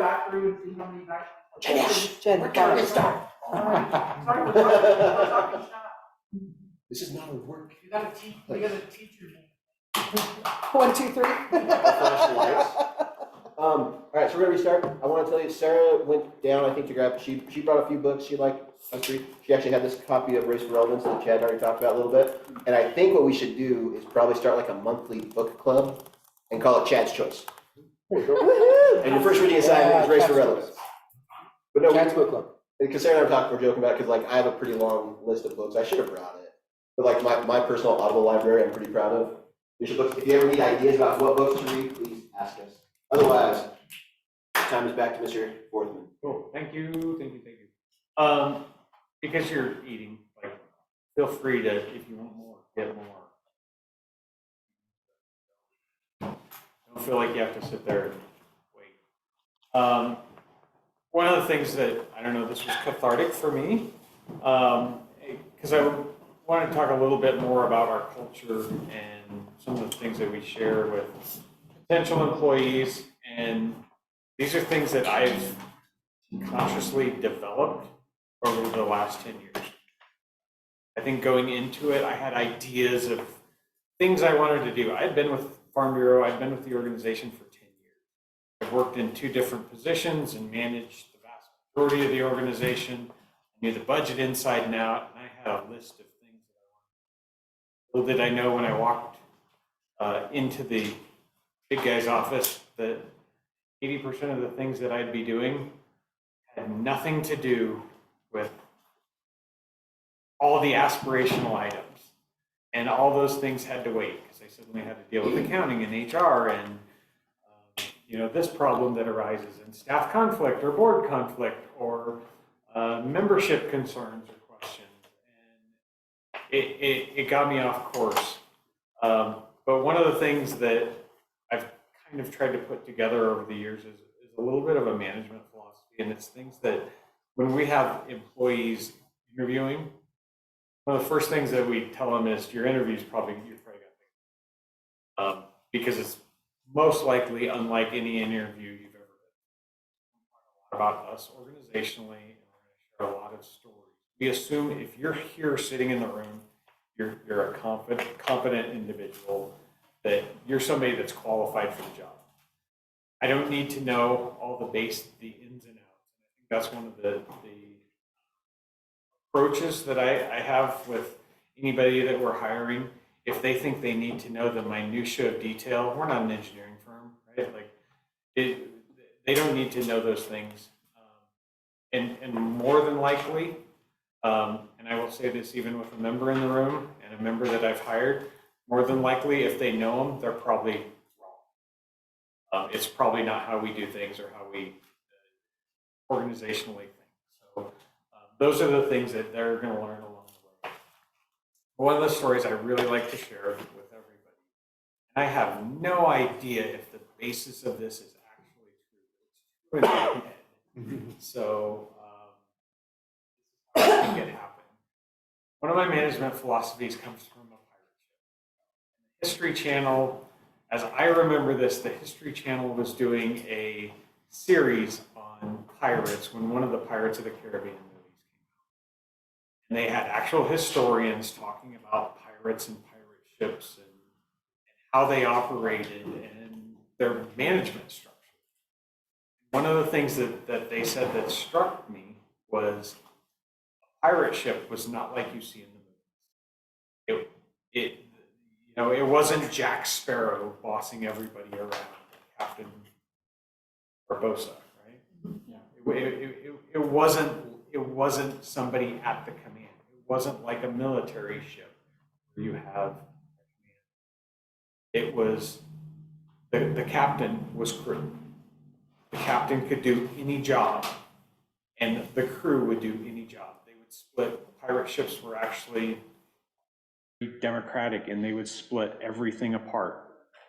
But there was one time that the captain was important. When was that? In a storm. In a storm? Close. When you're at war. When you're at war. That's when you need somebody that's barking commands, that's saying, we're going to do this, not this. And I tell that story because I think that's important, that an employee comes into our organization and they understand if the trash has to be taken out, I'm not above taking the trash out. We don't delegate things by rank or authority, and everyone is viewed on an equal level, that they have their own jobs, they have their own silos of responsibility that they have to accomplish. We always talk about you could do more than you know, and it helps us embrace new employees. Our collaborative atmosphere helps us embrace new employees, because we try to have multiple sets of eyes on things, but sometimes we're putting them in situations that they've never been in before, like going to speak to a Rotary Club on a ballot initiative or something like that. But we make sure they're prepared before they go out and let them know, yeah, you can do this. One of my backgrounds in working at the Nebraska Cattlemen and at the National Cattlemen's Beef Association was managing a beef quality assurance program. And the basis of it was good management techniques that provide consumer confidence. But that whole model, does anybody remember what TQM, those principles? Okay, I got a couple. It's kind of forgotten, and I don't know why, because it's so good, but it's total quality management. And the basis for it was doing the little things right and preventing mistakes. So if you have a mistake, it's not blaming. And I think this was, interestingly, if you look at the generations going boomer to Gen X being next, this really translates, TQM really translates, because it wasn't you did something wrong, you get fired. It was, you did something wrong. What do we have to change so that wrong thing doesn't happen again? And it was fixing the system so that we're not doing rework. One of the biggest things that I have frustration with still to this day, I think we're really well managed, but with some in our accounting department that are okay with constantly reclassing things that are errorly classed, drives me crazy. Why does that drive me crazy? That's rework. I had an employee do a job, they did work, somebody changed it, and now we have to go back, wonder why the reports are wrong, and then we have to go back and reclass something a second time. That's rework. That's taking time out of something that we could all be more productive in. Have you ever heard it called the Ohio method? So the Ohio method is basically the same thing, but it's, Ohio stands for only handle it once. Yeah. And it's do it right the first time, so that you don't have to go back and create more Rework. work for something you've already should have done correctly the first time. So much easier. So that's one of my management philosophies. I had the opportunity to spend time with a manager of a really high-performing feedlot in Nebraska. Nebraska is one of the largest cattle feeding states in the United States. And his whole philosophy in dealing with his employees was, if you do the little things right, the big things fall into place. And I think there's a lot of truth to that. If we're dotting the I's and crossing the T's correctly, the other things that we do, they'll be evident and will be seen. Provide the right tools for the job. That goes back to part of Race for Relevance and talking about technology. When we're meeting with our staff, particularly new staff, we make sure that they have the tools that they need. The last thing I want is an employee that doesn't have something, be it hardware, software, or anything where they're having to do workarounds to get the job done. I talked about leading with constraint. That's one of the things that I think will always be important to me, is maintaining a bandwidth where you can be highly productive, but you have enough that if an amazing opportunity comes along, you can devote time to that. I think that is super important. I also think that keeps you from being the leader in an organization that people look at from a distance and say, they're running around with their hair on fire all the time. Because you have the time to relook at your programs and say, am I doing this well? If you do, if you're not grabbing onto something constantly. One of the things that I think is extremely important, and Micah asked that I talk a little bit about conflict and conflict management, is going in and assuming positive intent. We still have conflicts. We have a wonderful staff that works together, but there's times that somebody will rub somebody wrong, or somebody will cross into somebody else's territory a little too much. And we have to have conversations. But when we have those conversations, usually it starts with them venting, and then it leads to me reminding them that what they did, they probably did because they thought it was for the best of the organization. They didn't do it to hurt anybody. Now that said, there's some people out there that are truly evil. I'm not talking about those. If you have those, identify them, fire them, and move on. None of us have time for that. But assuming positive intent is super important. It's also hard as a leader to, I discovered this early in my position. The camaraderie that I had with my friends when I was the manager level, they could complain about the guy on top. Suddenly I stopped getting those complaints about the guy on top, right? Because I was the guy on top. So I had to start listening differently and listening to my employees about what they said. Even when they were giving me the bad news, they were giving me the rosiest of the bad news sometimes. And so you had to work really hard to dissect that. The day that light bulb went on, I have a sticky note that's still in my desk, and it says a few simple words. You really don't know what's going on. And I look at that every once in a while just to remind myself that in all of this, even the days I feel like everything's in control, it's a little bit of a figment of my imagination that I probably don't know things that are happening. And I have to put a lot of confidence and trust in others, in staff, in volunteers, in motivating people to get the job done. And it helps bring me back to center.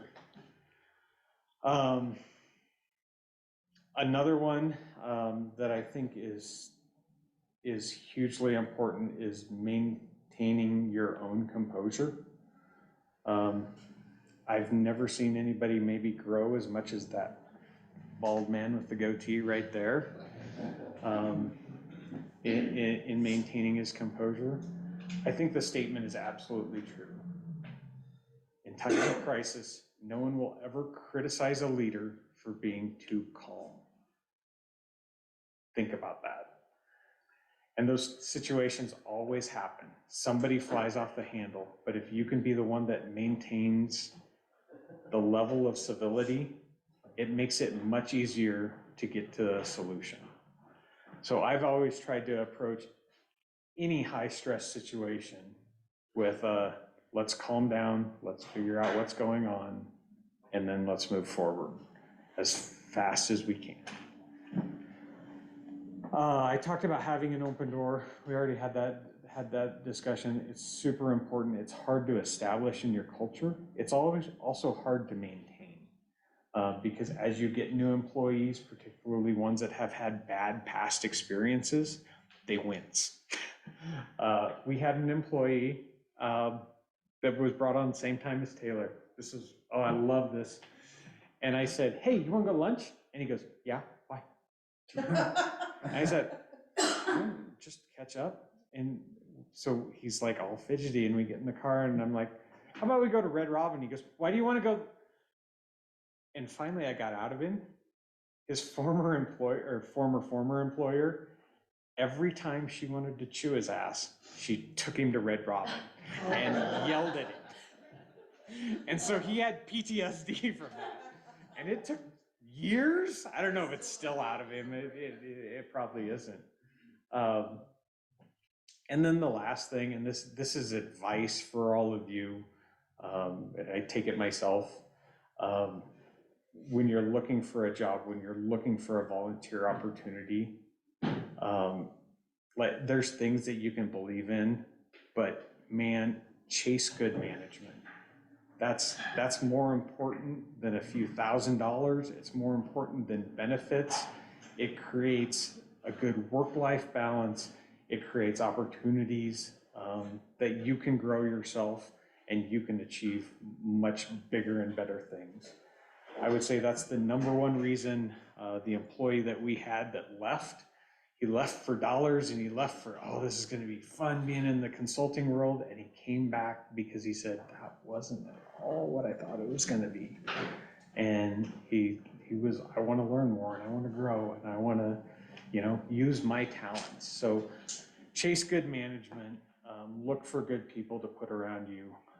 One of the things I don't have much time for membership-wise, we can't choose who our members are, but if you're not productive and adding to the situation, then you're certainly subtracting from it.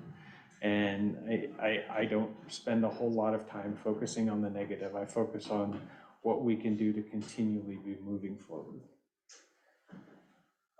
With that, I want to share with you just kind of some graphics, a handful of slides. This won't take long, but it talks about, shows you kind of who we are and how we approach things. I really like to, so I have a communications background, and I really like, and Taylor's similar mindset as I am. Go to the next slide. Really like to, and then click through till all the bubbles fill in.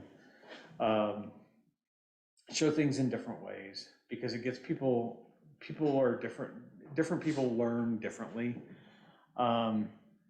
We were trying to hire that assistant position and it was right at the end of COVID, and just aside from people wanting way too much money, the other thing every single one of them wanted was work remote.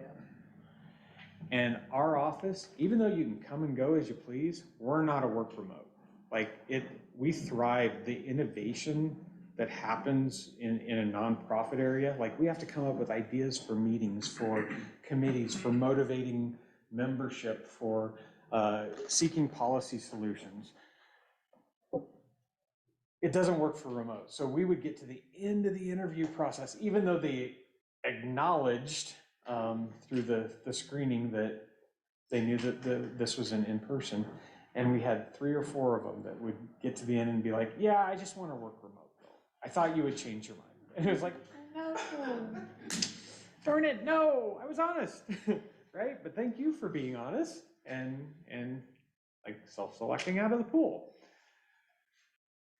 So what we kept talking about, we've been one of the best places to work, and that meant absolutely nothing to anybody. So we spent a couple hours of one of our staff meetings and went through about 10 pages of adjectives where staff circled things that were important to them about working for Farm Bureau. This wasn't membership. This wasn't membership driven. Other organizations, other states have done core value statements on membership. We wanted one for us. And we've started using this adaptability, impact, camaraderie, service, credibility. We started using this as part of our interview process so we can share with a potential employee who we are and do you fit into these categories? Because you should be interviewing us every bit as much as we're interviewing you. I think in my past careers, I didn't do that nearly enough. And I think that's one of the most important things. I think that speaks to your millennial and Gen X generations because they value balance. They value being part of a team. They value some of these less tangible items that you can feel, but you can't see. And this also provides us a platform based on what the position is to talk about what those things mean to the position. Next slide. Yeah. Actually, just have a little tidbit on that, because I think when you go in an interview, everyone says that this is a great place to work, we have a wonderful environment.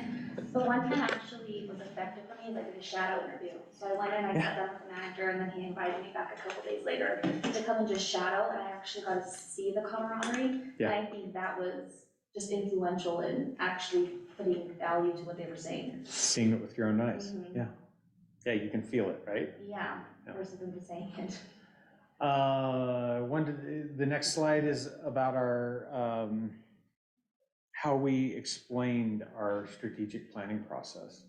The thing that's been interesting to me is we've done 3 strategic plans in the 10 years I've been executive vice president. This was by far the most intense.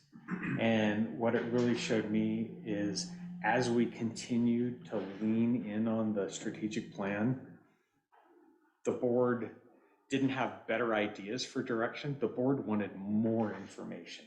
They wanted more basis to build the next strategic plan. So really thinking in layers and kind of big picture about how you can get folks there. It ended up, because of COVID, being about a 2-year process, but I think it's set us up better than direction that we've ever been set, particularly when you kind of go back to that constant. We're in a left-leaning state with a right-leaning mindset from an organizational perspective. Next slide. We had, as part of that strategic planning process, the board really explored our communications program. And they said, well, what if we add another $1.5 million to the communications program? Kind of what would you do with it? And it happened. I'd never seen that happen in the 20 years I've been at Farm Bureau. It was absolutely amazing to watch a room full of farmer and rancher board members say, hey, we're gonna open up checkbook. What you gonna do with it? But we really wanted to demonstrate to them the layers of thinking that are going into how we're achieving the communications objectives. And I think it goes into policy issues are more difficult, and communications issues are more difficult, so you have to develop new ways of explaining what you're trying to do. They gave us this money and we started throwing things at the wall, different items of what we were gonna do, and then we started splitting them up by, well, what can we afford to do? And where can we put our resources? What do we need? But then we started looking at, okay, so what's our outcome gonna be? We're trying to get brand awareness. Are we trying to get membership? Are we trying to get thought leadership? Because sometimes all these things, you can take components and drive them into them. And then we had to look and communicate to them, okay, so at the end of the day, are we still talking to ourselves? Are we still just preaching internally and we're taking more money to do it? Or are we actually getting out and making a difference? And then what's the right balance that the board wants out of it so that they could evaluate, okay, yeah, if we're gonna make this additional commitment, our members have to see the difference. But also organizationally, we wanna position ourselves through communications to hit more thought leaders, to be more influential, to have the brand recognition, because issues come and go. We've done lots of ballot initiatives. Within 30 days of the end of an election, about half the voters that voted for you will forget which side they voted on. In another 30 days, another half will drop off. So politics is, you're renting votes, you're renting influence. So we really needed that. We needed to know that what we were doing was bolstering that brand promotion. Taylor and I think that this is the most cool thing that we've ever done in Miro, because it was a way to think of our program in just a different way and communicate what we're trying to accomplish. It made it a lot more clear for us as well in leading staff and communicating to our staff.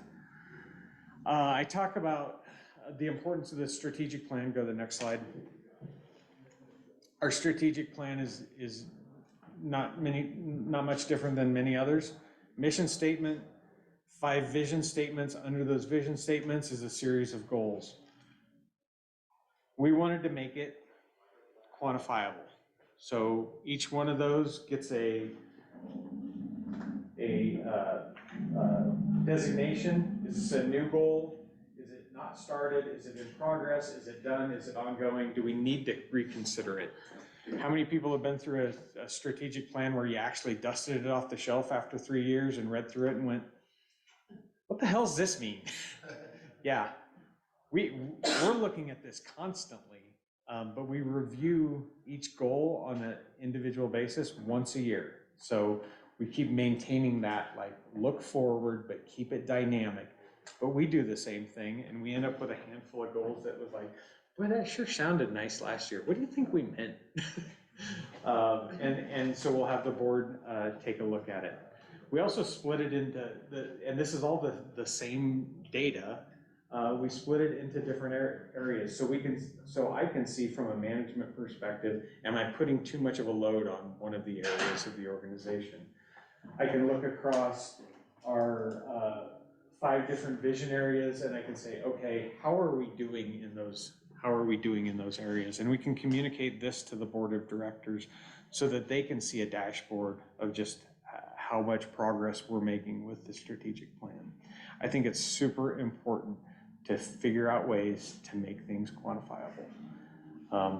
A lot of parts of a lot of strategic plans are doing the normal business of the organization, and there's also some aspirational items. You have to find a way to quantify those. Next slide. I talk about doing the little things right. The aha moment that I had in working with our board of directors was, and Tony and I had these conversations a lot when he switched from staff to board of directors, is you have a very different role now. Staff, our job is to do the little things right. Your board needs to be clear that their objectives are to set the big things, to look at the goals of the organization and define the visions and the targets that we need to be achieving. When you cross those, that's where you get a lot of conflict. So if those two pyramids don't overlap much, I think that is honestly where any organization, any company really works best, when the workers, the employees, it allows them to engage and it allows them to have ownership, and the board of directors can have ownership of the outcomes and the strategic direction the organization is going. And then I think the last one is our staff. I hate hierarchical charts. I absolutely hate it. So this is one of the ways that we convey our areas of the organization. Certainly we have leaders, but you need to think about those staff charts in ways that convey everyone's part of the team and no one's more important than anyone else. This is one of the ways that we've tried to do it. Our advocacy area and program, it overlaps our policy, that's our lobbyists, and it overlaps our leadership development. Two things that we do really well are policy implementation, getting action down at the Capitol. And if we're going to get action down at the Capitol, as 1% of the population being farmers and ranchers, we have to be better at communicating who we are, what we do, and our production practices. That's why leadership development is so important to us organizationally. And that's it.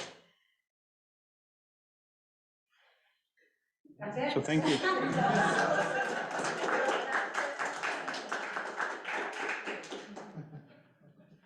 Any questions, comments?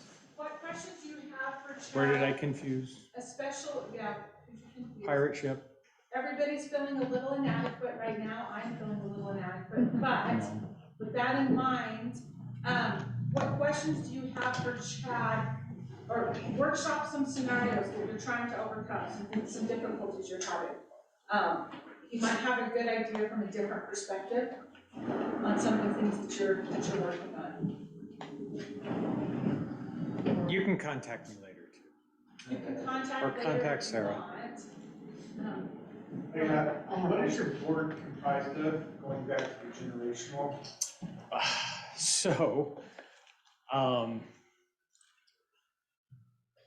within the last 4 years, 5 years maybe, within the last 5 years, we have transitioned 100, I think the number is 126 years of state board experience off the board.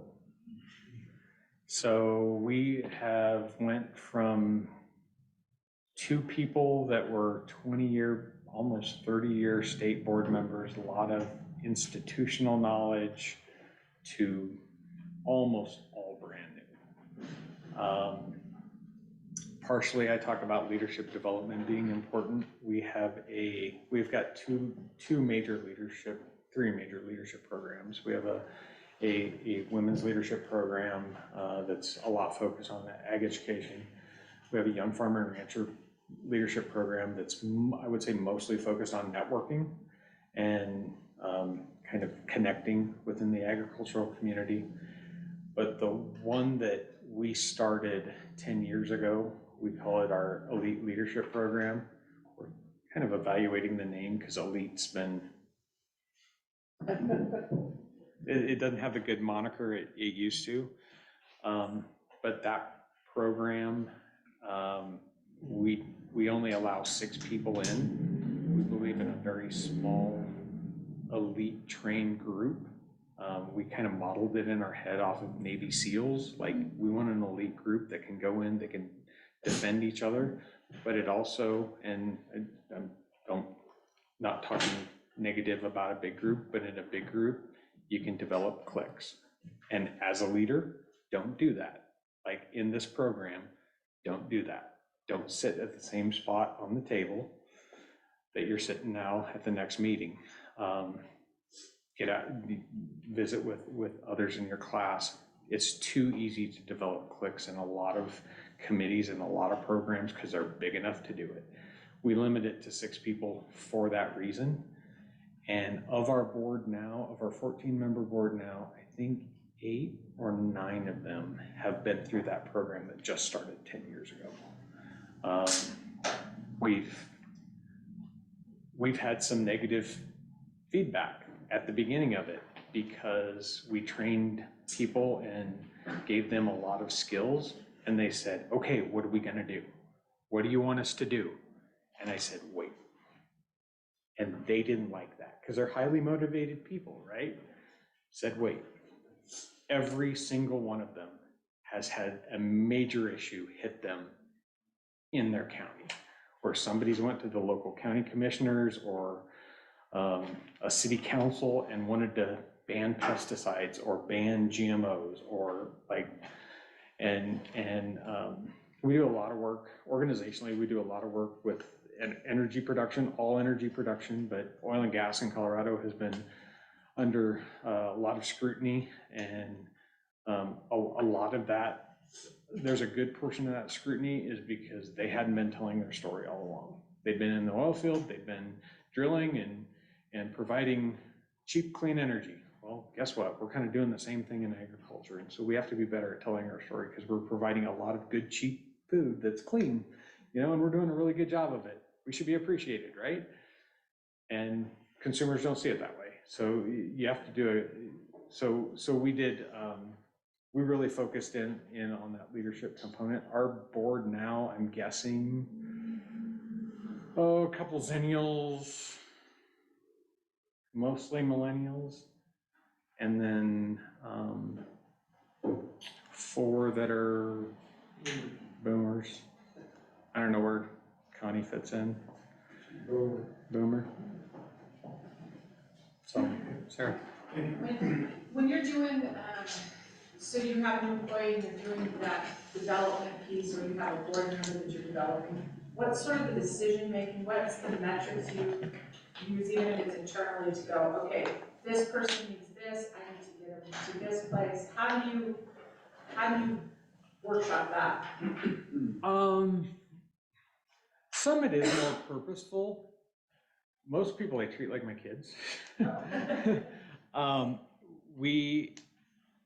My wife and I are not the ones that will ever be driving to soccer practice with the kids crying in the back of the car on a Saturday morning.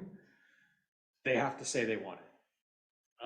And I think it goes back to that recruiting component of looking for people to be involved in our organization, whether it's from a staff perspective or from a membership perspective, that are motivated, that they want something out of it. We have frequent conversations of what can I do, how can I build myself? We often direct them outside of agriculture to look for leadership opportunities. There's a lot of programs like this one that we want people to get involved with because they need to learn from other industries, and they need to make their network broader than building a stronger network inward. So it's desire is the real. Yeah, and opportunity. I mean, you got to look for the right thing for the right person. What's the biggest challenge you have in the organization right now?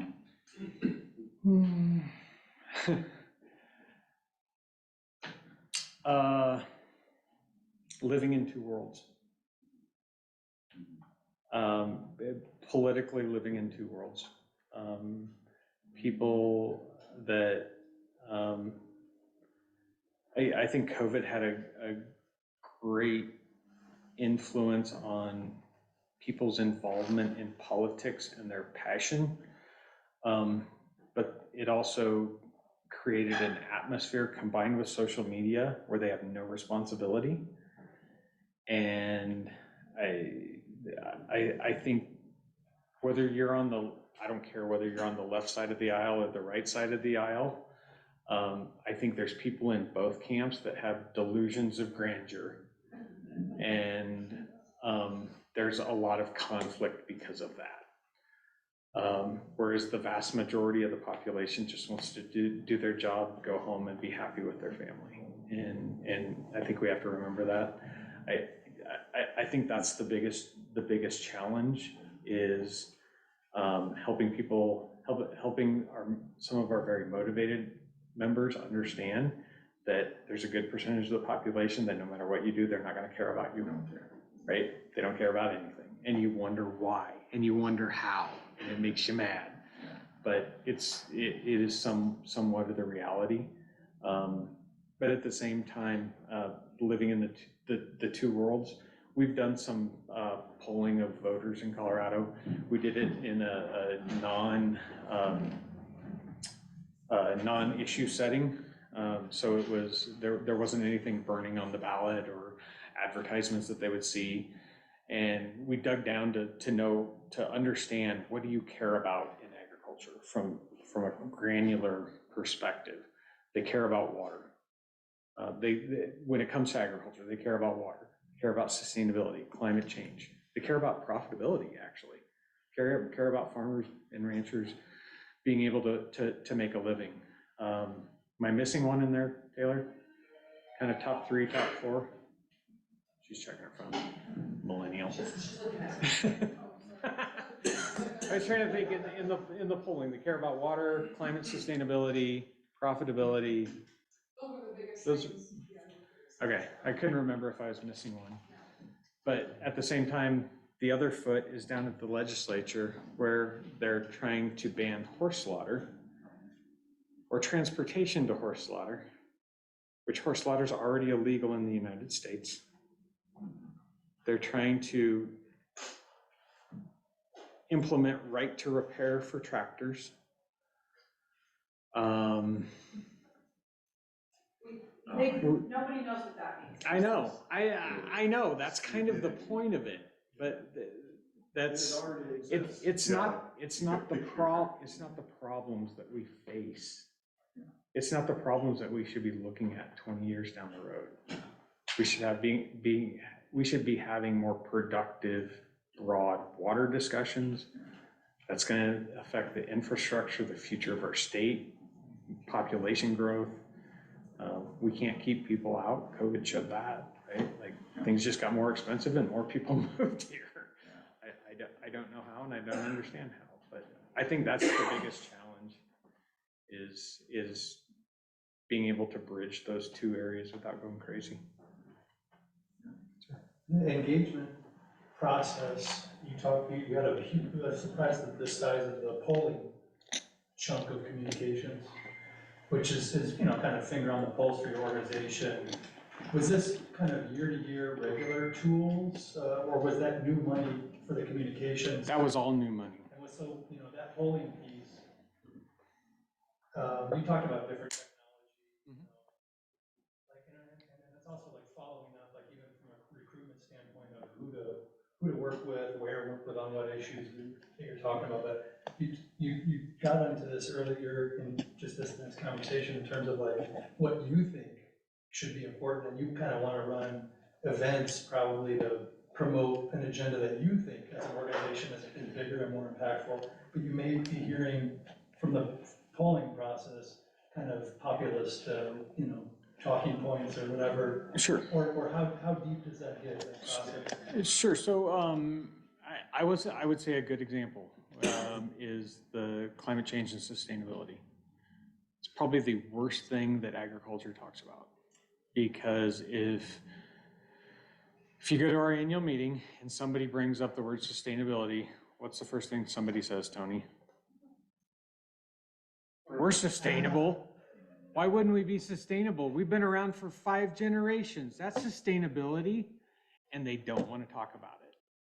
But when it's a buzzword and it's something on the mind of consumers or of voters, we need to be out there talking about it, because if we're not, there's going to be an organization that has different intentions that will be talking about it. And so I would say that was the biggest one for us that went, oh, we got to lean in on this more. I understand that there's reasons that a lot of farm and ranch organizations haven't talked publicly on climate change issues, but in agriculture, we have a good story to tell, a really good story to tell, and we have a different story to tell. And one of the we've all seen the chart of emissions that's like industrial, transportation, buildings, and there's also one piece that's agriculture. What's different about that one piece of agriculture? Every other piece of that pie is linear emissions. Is I burn something and I put out some kind of emission, right? Like, or somehow it's one way. And there's technologies that are being implemented to reduce that. Agriculture is different because we do this. We put out an emission and then we plant a plant and we put it into the ground and that pulls nutrients out of the air magically. Like, it's wonderful. But if we're talked about in the same pie, boy, we're setting ourselves up to get screwed really bad.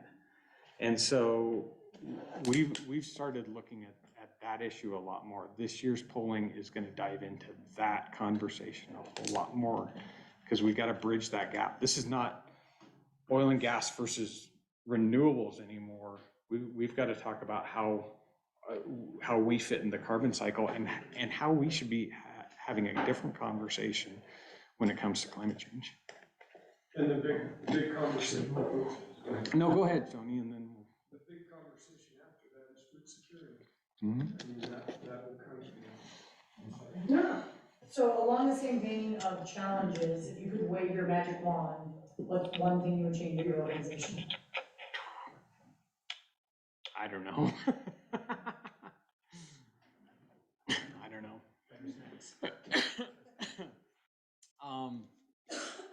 More resources, sure. More money. More money, yeah. Yeah, we're small but mighty. It's made us scrappy.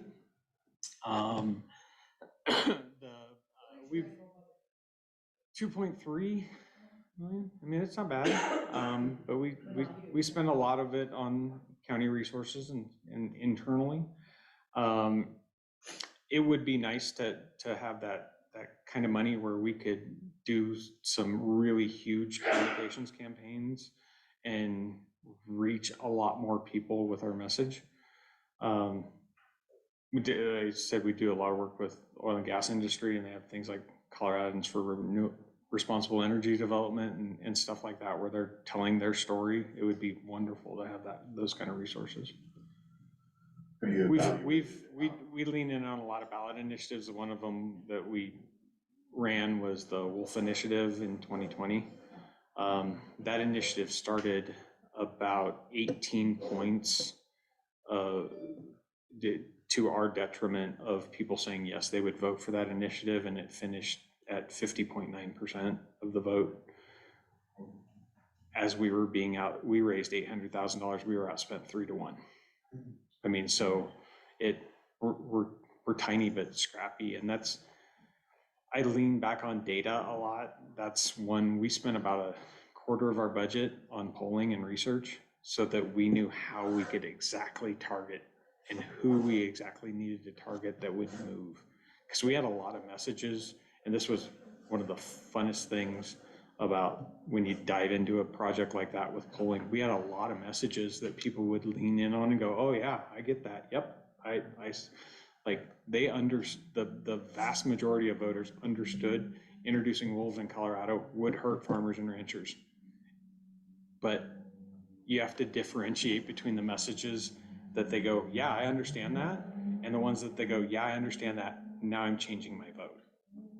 That message that they understood it would hurt farmers and ranchers, almost nobody changed their vote. There's actually some messages that they agreed with, and if you talked about them more, they would change their vote the other way. It's absolutely fascinating when you dig into voters' minds. If you want to have an opportunity that's truly disturbing, sit in on a focus group sometime. Sit behind the glass. You'll see the best part of society this much and the worst part of society a lot. It's interesting because they almost always come to like the right conclusion or good conclusions, but man, that process just hurts, doesn't it? It's like, what was the Family Circus? Yeah. the majority of the people in here are familiar with agriculture and its impact in Colorado and what it means and why this is so important and what the Farm Bureau does is so important. But we have a few that aren't tied to the ag industry in here. So can you just kind of give a brief overview about like what is agriculture's impact on Colorado economically, food-wise, all of the above? Yep. So, and this might lead into, if I had a magic wand, would fix this. We have agriculture is the third largest driver, top 3 driver, depending on the year, to the state's economy.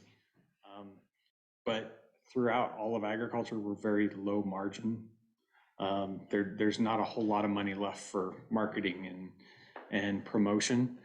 So while we're large and mighty, we're also very little money and dispersed evenly all across the state. Colorado agriculture, the top commodities are cattle, then your crops like wheat and corn, things that are grown pretty ubiquitously across the state. I don't know what else you want me to talk about. Waters, organizationally, we're a little different. I think there's 42 different ag organizations in the state, so for division of 1% of the population, to divide themselves into different ag groups, but they're all almost all commodity groups. So there's like an Apple Association, and there's a Cattlemen's Association, Farm Bureau, and there's one other group are unique in that we're a general organization, so anyone can join. So we tend to end up looking at our policy priorities differently. They're going to be overarching issues that affect all of agriculture. So our priorities are always water, wildlife, property rights is huge for our organization. I think that's one thing that's lost in society is the benefit that property rights has had on being a productive nation. Trying to think what else we're always leaning in on, like tax issues and things that are we've recently added as a priority, more rural business issues. The American Farm Bureau did a report, it was probably been a dozen years ago, but we've done a state level report on the future of agriculture. And one of the things that continually comes back is the feedback that rural communities existing are as important to agriculture is to existing for rural communities. We really thrive on one another, and you can see, particularly in this area, Lower Arc and stuff, you can see what happens when you pull a lot of water out of a community really fast. The community literally dries up too, because there's a lot of jobs and second jobs and ancillary things that have to happen to keep that part of agriculture productive. I don't know, I kind of rambled. I don't have that's good. I never get asked the general questions. Those are the hardest ones. Well, I think it's important to, and again, I'm not saying anybody in here, but a lot of times when you have polling or there's political issues being decided on a ballot or even reps and senators voting for it, they don't quite, they take it for granted. They don't understand how much agriculture touches everything. So every little decision at a state level will impact agriculture, whether it's housing, water, property rights, taxation, and it kind of, they don't realize that the more agriculture goes away, the less money the state gets anyway. You know, it's if they're killing something off, they're kind of biting the hand that feeds, literally and figuratively. So just wanted to make that a point. I got a question for you. If you'd explain to the group, when you talk about agriculture being the number 2 industry, everybody thinks about big farming. And could you explain that? Sure. Yeah, 96% of farms are family farms. Some of them might be incorporated for tax purposes, but 96%, USDA does a number. It always surprises me when people talk about corporate farming, but it leads us to areas that we have difficulty communicating with voters, with the general public. People trust farmers and ranchers. Like we're farmers and ranchers, like the whitest of white hats when it comes to any issue polling, like who should be a spokesperson. They come out like us and firefighters are the two that are always at the top.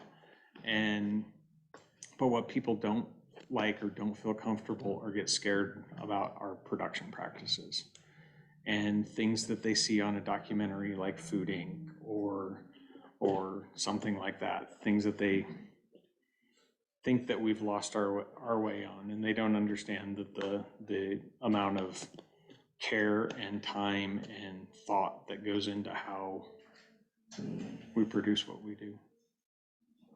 What about now on the federal level with the Farm Bill?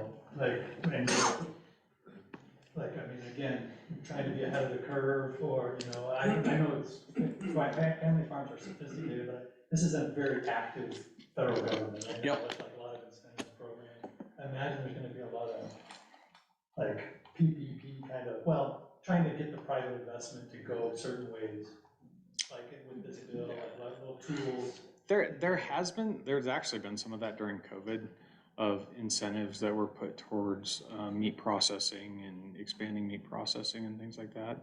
I think when we look at the Farm Bill, we look at a lot of it from a safety net perspective, in making sure that farmers and ranchers have responsible access to crop insurance and to indemnity programs and things like that, conservation.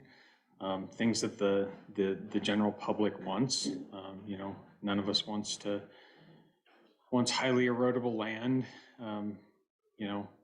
eroding down to the Gulf of Mexico and creating problems, and that's something that we all share in. And I think that's one of the things that we've had a tougher time as an industry getting our head around, is quantifying a lot of those ecosystem services that we have provided for free for generations. Wildlife habitat, wildlife spends 80% of their time on private land. And when you think about the amount of public land that we have in the state of Colorado, particularly when you go across the Continental Divide, like if you haven't seen a map, just Google the map. Like, it's amazing how much public land. And when you consider all those elk and all those deer and black bear, spending the majority of their time on private land, there's a reason that they're doing that. There's a reason. And it's not because we have the secret sauce. It's because we're managing it and we're making it more productive in a sustainable way. I'm gonna take the last question, Chad. I'm done. It's 1 o'clock. I'm an introvert. I need to. So there's a saying, talk often with people who are playing at a higher level than you are. So I have two questions, a two-part question. So who are you talking to, number one? And number two, it's got to be brought up as the leader of the organization. What's the self-care? What's the clear the mechanism tactic that you use? I'll start with the last and go to the first. Self-care for me is getting out and getting away. Like I need my internal time to think. So I do a couple things. I cycle. I love road cycling, so just get out and go and sweat and get out of breath. And then hunting. Just, I don't even have to kill anything, sitting on the side of a mountain just with no noise. And yeah, my wife's family's ranch, I don't get cell service, so it's like the biggest blessing in the world until I get to the ranch and it hooks up to Wi-Fi and then everything goes. Who do I talk to? I talk to everybody. I steal my best ideas. I steal my slides from everybody I can.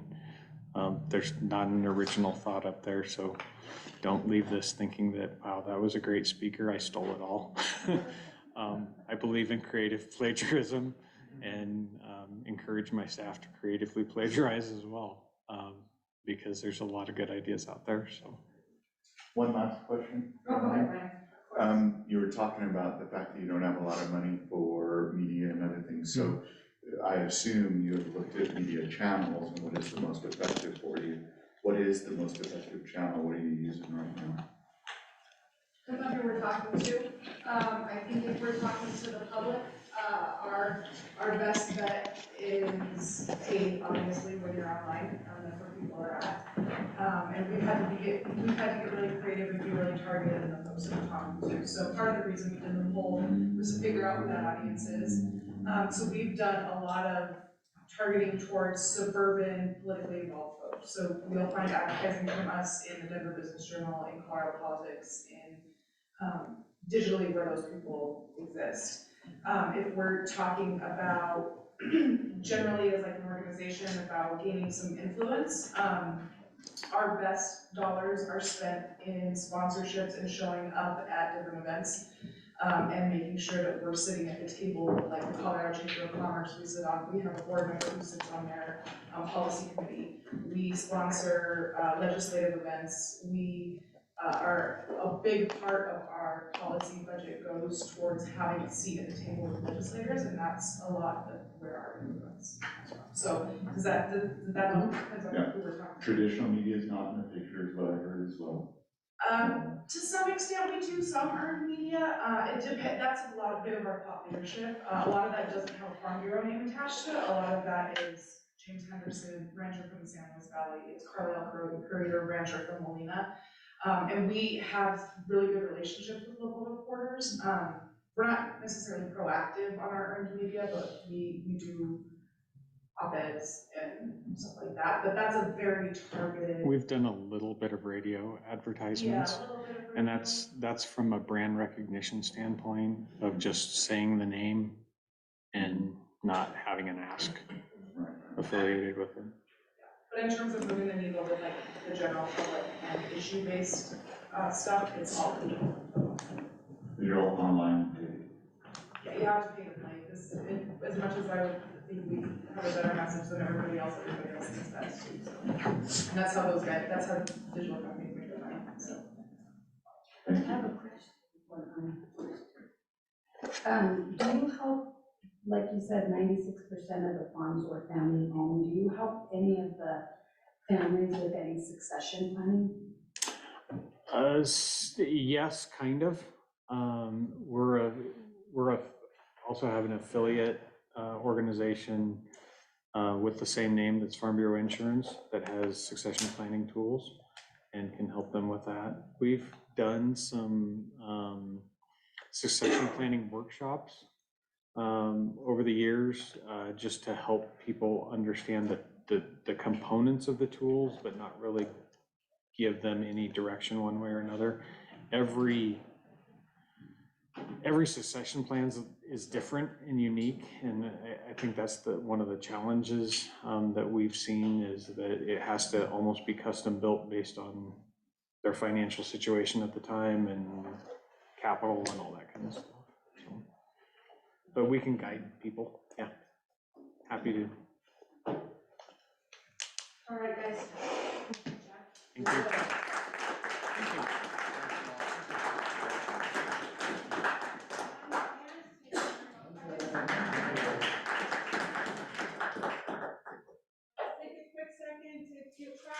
And then we'll have Patty, just take a quick second.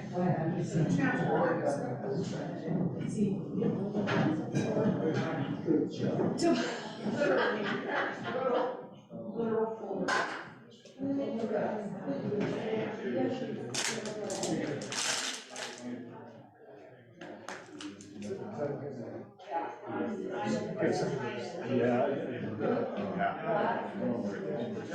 I get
it's an amazing thing to see somebody who is this picture of grace and dignity, who is so battle hardened. This woman has had to battle her entire career, and it's not been an easy thing, but everything she touches absolutely flourishes. Every time I've seen something that she's done throughout her career, there's no way it looks as good, the infrastructure is as well done. She has to take a lot of risks. She takes a lot of slings and arrows. And as I said this morning, if you're not in Pueblo, you don't know what's going on and what's happening with her right now.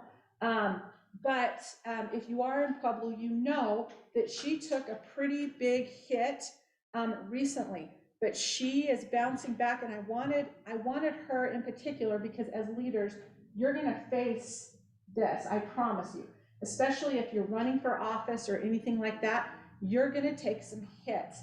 I wanted somebody who was a pro at fighting back, doing it the right way, keeping mission focused, and with all the integrity in the world, to talk to you about how you keep that when you are embroiled in controversy. So I'm so proud to call you my friend. Thank you very much. Well, thanks for having me. So if you don't know me, you're probably thinking, who the heck is that woman and what's up with that? But I am Patty Erjavik, and I'm the president of Pueblo Community College. And this is my 13th academic year. In June or July, I'll start my 14th academic year. And I'm not an academician. So right there's strike one. And I remember when I got the job and I went to my first conference, and I was, in with a group of people, and, all the faculty are like, so what's your profession and what do you do? And, they said, where'd your last school? What did you come from? And I said, well, I'm not an academician. I'm a business person. I'm a business. They're like, oh, that was the feedback. And I think to some degree that stigma still is with me, except that I think that over the course of my tenure at Pueblo Community College, we've been able to do some pretty incredible things, not minimizing the importance of education, but really taking that to another level. And that's sort of what I want to talk to you about today. So I'm going to give you a presentation that is from a book called Leadership on the Line, Hellwitz and Linsky.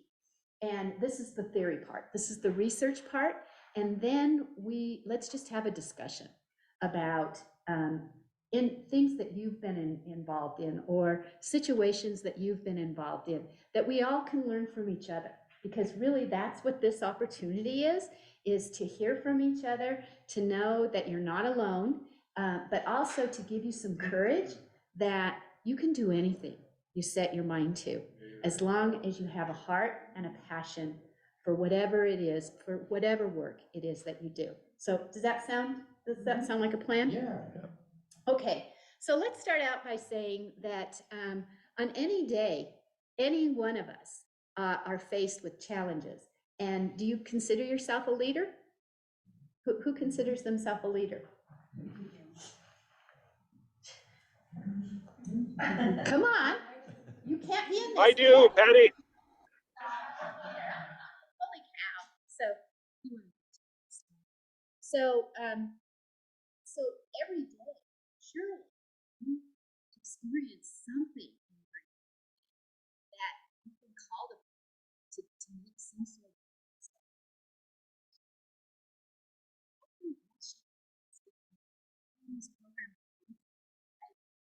So, gosh, Sarah set me up pretty good. I have challenges, so we're all fixing. This is a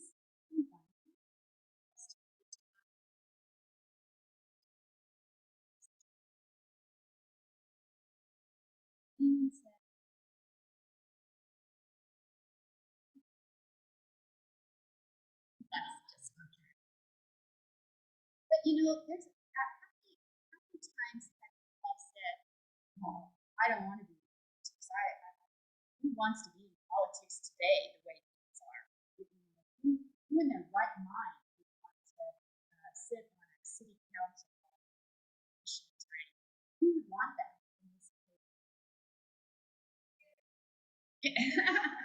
What? What?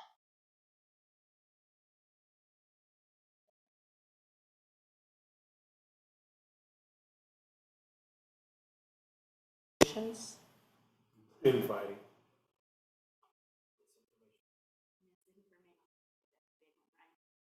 We can say anything we want, right? We live in an environment where we can say anything we want because we can. And we have this thing called social media that you can put anything out there and you have a right. And so it is a tough environment. But how many of you are ready to throw in the towel and just say, I'm not going to do that? I hope none of you raise your hand this time. Sometimes, yeah. But you know what? We need you. Our communities need you. Our state needs you. And so hopefully opportunities like this, where you can sit around and you can reflect and talk about the challenges, but also leave excited about the opportunities that you have, because you can use your skills and your expertise and anything, any experiences that you've had to move forward instead of backward. Our communities, if everyone takes the approach, I'm not going to do that, it's not worth it. What's going to happen? Create a vacuum of poor leadership. Communities are going to shrivel up and die, aren't they? And we don't want that. We have to be willing to take some risks. We also have to be willing to know that when we step into these roles, it's going to happen at some point in time, where you're going to be criticized or possibly use at this point, and that it's not going to feel good. And you have to be strong enough and be willing to believe in yourself and the things that you're doing in order to keep going. How many believe that? How many of you have experienced that? So, real leadership, genuine leadership. You know, oh, I want to grow up and I want to be the president of a college, or I want to be, the president of a chamber, or, I don't know if kids say that these days. But we all probably aspired to something like that, right? Because that's the environment that we live in, we all want to aspire to something like that. But with that comes a lot of do want to continue to encourage our young people to be leaders, to take our places in institutions of higher ed, or on the county commissioner board, or on city council, or on the school board. We need good people, but we need to also recognize that when you step up into that sort of role, you are going to be in an environment that surfaces conflict. Not everybody is going to with you, and that challenges long-held beliefs. I mean, good people that have certain beliefs because that's how they were raised, or that's the environment that they may be misguided, but they're their beliefs. So those beliefs are important to them. And so how we manage a conversation or a situation where someone is just so involved, and knowing that that when we suggest change, that brings about change breeds fear, right? And we've probably all experienced that too, when we've been placed in a new environment, and we've been fearful of what that means. But again, if you're one of those people that I'm not going to change no matter what, and I'm going to make it miserable because I'm gonna outlast them and they'll soon be gone and then we'll have, you know. That isn't a good, those are the things that you need to just have as your framework as you explore that next level of leadership that you're getting ready to embark on. And I'm assuming you all are getting ready to embark on that or you wouldn't be here, right? And I'm excited because I look around the room and I see great individuals, smart, talented people. We need you. We need you. So please keep up the good work. But again, remember that when people feel threatened, that what do? And I think that's what Sarah was alluding to. We'll talk about the story later. Okay, so the next slide. So one of the things that these authors suggest is that you don't want to just survive in this environment, but you want to thrive, right? You want to be the best you can, and not just, oh gosh, I hope I can do today, and hopefully tomorrow will be a better day. You want to thrive. And so in order to do that, you need to get up on the balcony, and you need to be able to take that 30,000-foot level view of what's going on, and pull yourself out of the weeds. How many of us, when you hear about change, go automatically to the weeds? How is this going to affect me? How am I going to survive? What am I going to, how much more work am I going to have to do, right? How many of you have had that experience? There's a new process at work, or there's a new way of doing things. Oh my God, what does this mean for me? Does this mean another hour in my workday? How am I going to get through this? Am I going to get paid more money for this? All of those things. And as a leader, you need to be able to get up on the balcony and say, this is what our community needs. This is what our institution needs. This is what our business needs. And then be able to reflect on how these changes are going to affect the people that you're with. So that as you move forward with that change, does that make sense? We as leaders, though, sometimes forget that because we're the ones with the great ideas, right? We know exactly what needs to be done, right? So let's go for it. And that's probably, I will tell you, that's one of my biggest flaws is when I see something, I'm ready to go for it. And being able to step back and take a little bit of time, put it in perspective. How is this big, bold idea, how is this big, bold change going to affect people? And what do I need to do as a leader to be more sensitive to that so that the change doesn't breed fear, but it breeds excitement, right?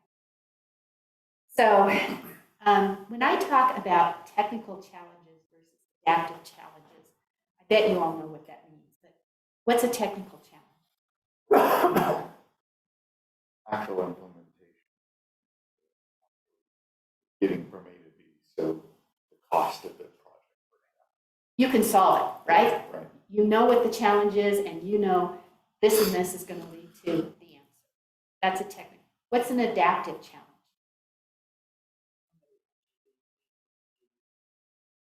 Get from A to B, a person per se.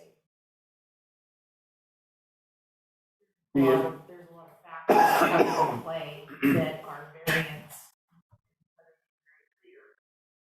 There's a lot of ebb and flow that's going to create not such an easy direction. Yeah. The will. So combining the two, it's, you've got a problem. It's not as easy as A plus B is going to equal C. It's going to take some maneuvering, and it's going to take some thought and everything. So if you had to pick between a technical challenge and an adaptive challenge, what would you pick? All day. Anybody up for an adaptive challenge? You get probably more adaptive challenges than you do technical day-to-day operations. I think adaptable challenges are more challenging. So therefore, once you get out the other side and you might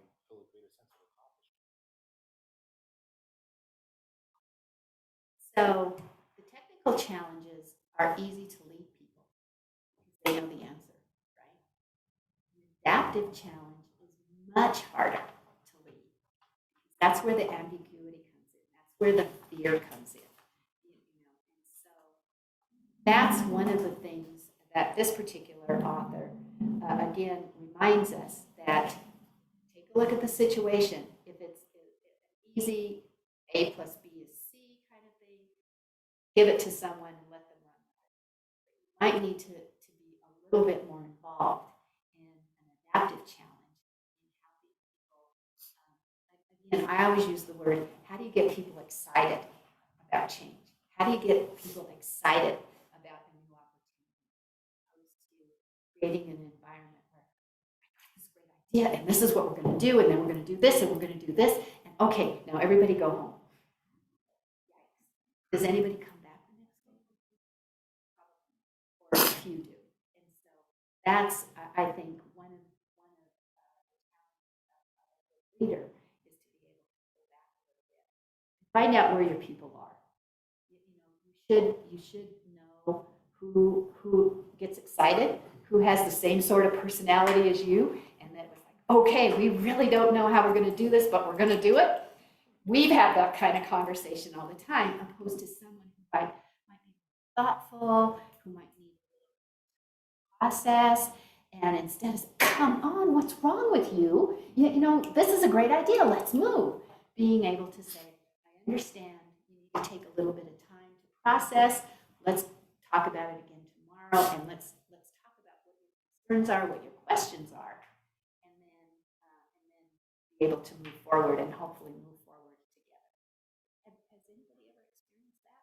Where you just couldn't understand why somebody wasn't excited as you for an opportunity so give us some examples. Mill levy increase for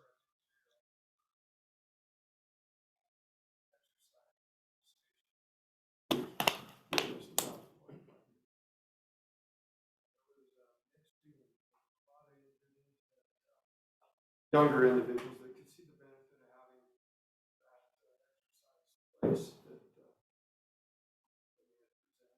and then there were the older ones that were saying, what do you really have to buy fixed income and this would come out of my budget. So is that a technical challenge or an adaptive challenge? That was an adaptive challenge. We struggled with that one. Another example?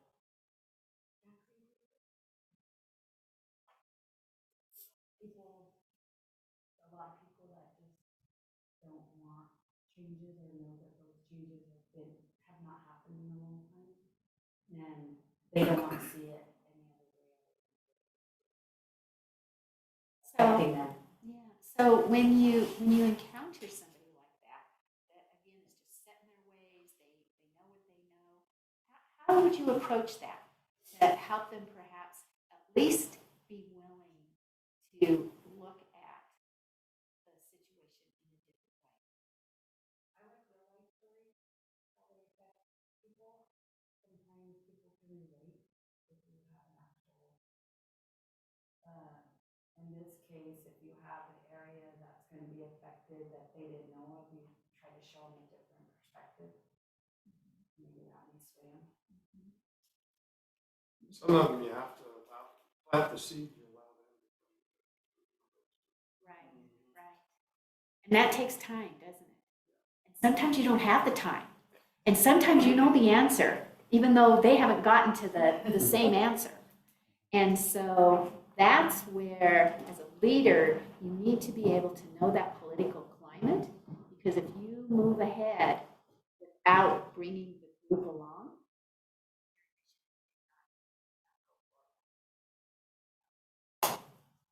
and when they talk about listen to the song beneath the words, that's exactly what we're talking about, right? So you have this great idea, you know that this is what you know we need this mill levy, you know we need this, but people are saying, oh, I don't know, So give them an opportunity. It's about listening.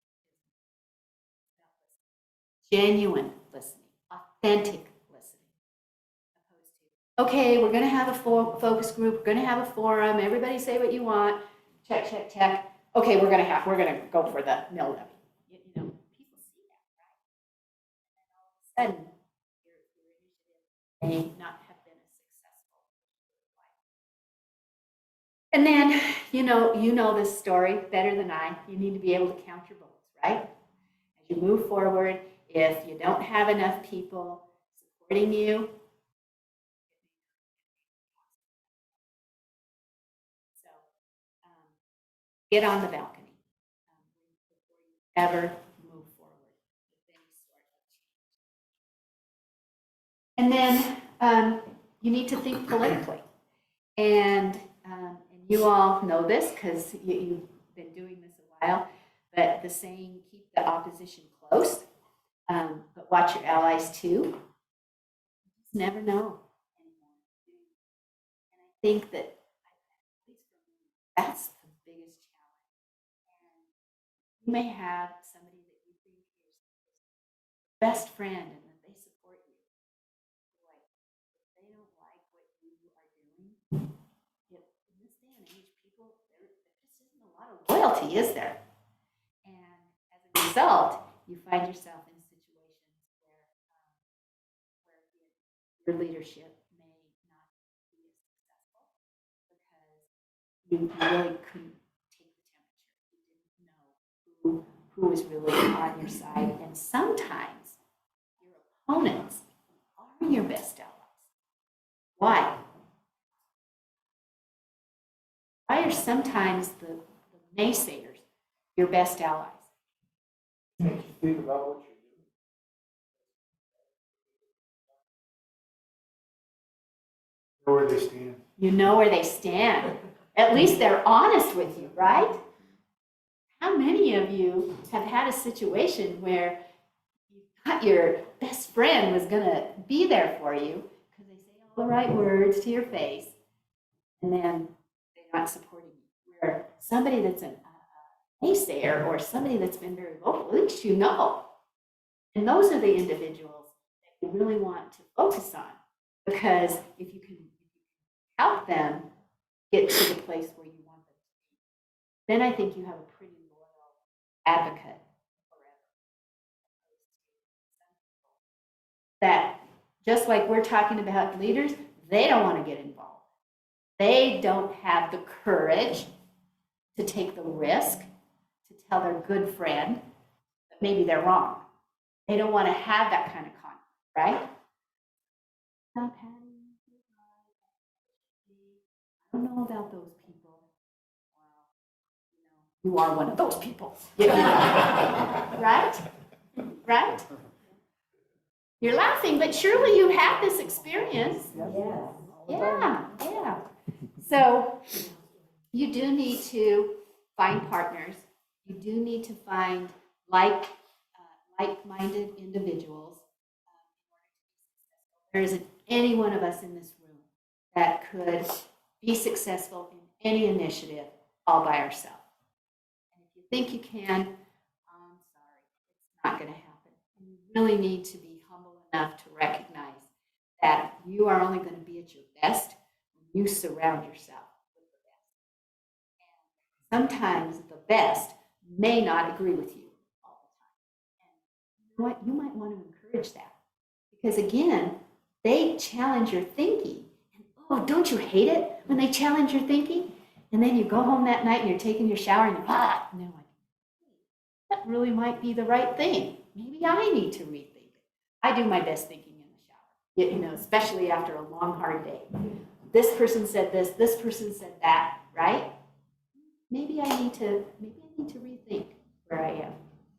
And I also, you know, when we're talking about change and when we're talking about moving forward, I think it's really important that we acknowledge that there's going to be some loss in whatever that initiative is, right? You can't just say everything's going to be fine, don't worry about it, and just move on. You need to be able to, again, give people an opportunity to put themselves in a place where they can think about, how is this going to affect me? And what am I gonna have to do? And what am I gonna have to give up? What are the things that I am comfortable doing? What am I gonna have to do or learn?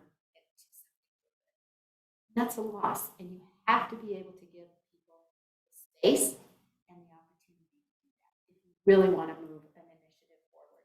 And then you've got to model the behavior. You have to be humble. You have to be authentic. You have to be apathetic as you're moving forward. It can't just be check the box. We're going to have a forum, give everybody a chance to speak, and then you've already made your decision up and you walk out the door. That's not authentic. People can move right through it, can't they? And then you have to know that you're going to have some casualties along the way. You know that. You know you're going to have some misfires. You know that you're going to have to take the arrow. And you need to be willing to take the arrow. Believe in what you're doing. And you have the passion and the commitment to keep going. We are all flawed. We are all flawed. And we have to be able to acknowledge that there's going to be some missteps along the way. And then, maybe this is where you can talk to me. How do you orchestrate the conflict? How do you orchestrate the conflict? When you've done everything that I've talked about in the previous slides, and you wake up one day and you find yourself with a vote of no confidence because you have a few faculty members that just don't think you're the right person. How do you manage that? That's a tough one. Stay focused, Patty. You stay focused. That's right. Again, you have to be able to just take a step back and what role do you play in it, and what are you going to do as you move forward? Because it is a pretty humbling situation. But in that situation, I don't care who's in the leadership position, these same people are gonna be crabs. You could have given every concession that you possibly could have given, and you will find another reason. It's just, that's the nature of the beast. So, I mean, I don't know, you're doing exactly, you're keeping a good attitude, and I just don't know that you could have managed that conflict. Well, it takes two to tango. I always say that. You know, it takes two to tango. Sarah? Patty, what was the first thing? So when you found out that that vote took place and it was that, what was the first thing you did?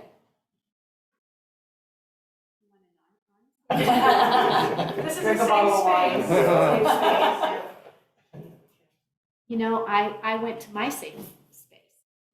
I went home and cried and had great support from my husband and my daughter and my mother-in-law, who we had to tell her what to say so that she, you know, bless her heart, you know, what am I going to tell my friends? Well, this is what you're going to say, you know.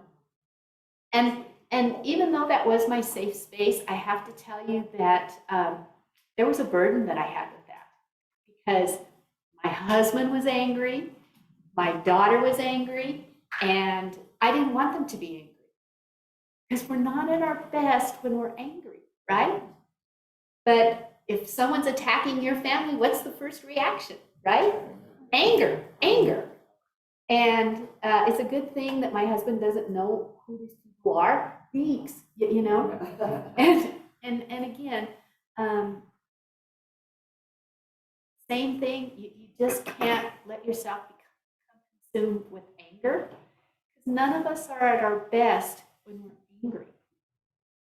And so, again, you know, go to a safe space, reflect, pray that God gives you the strength and the grace and the guidance, and really work on forgiveness and work on self-reflection of, you know, so this is the question I've asked myself probably 1,000,001 times. Didn't close the culinary arts program, would we have this problem today? Because you see, if she closed the culinary arts program, what's going to keep her from closing my program?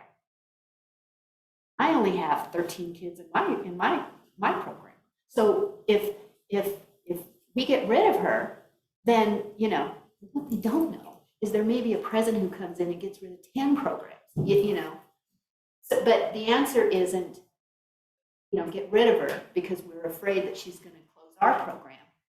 The answer really is, how do we sit down at the table, talk about why, and be transparent about the why, and give them an opportunity to mourn and to lose, and to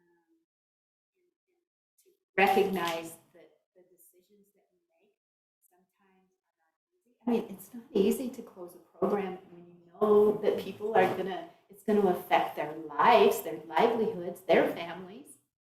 But the answer isn't to retaliate and try to, you know. So those are the things that I've been reflecting on and thinking about. But I've asked myself more than once, boy, you know, a popular program, been around forever. Didn't matter that the program was losing $500,000 a year. Didn't matter that with inflation, I needed to give pay increases to everyone. So if I took the loss, I could then keep the rest of the college, you know, whole. None of that mattered because I lost their trust. They didn't trust that I was doing this in the best interest of the college. They just knew that their colleagues were hurt. What's to say that their program isn't totally honest, totally transparent with you all. That's where. That's good, because it's not easy, right? And there's no playbook. I think that's the other thing everyone has to really understand is that all of those different scenarios, individual events that we wind up going through our lives, they're going to be different for you versus Patty versus Chris. So I'll give a great example. I had a very different but similar issue where I had about 14 different things all fall apart all at once. There were probably 5 or 6 things that happened that really pushed the business down. Here's a guy standing there and responsible for all the success and the failures. And when other customers then start looking at you and saying, hey, I know this didn't go well.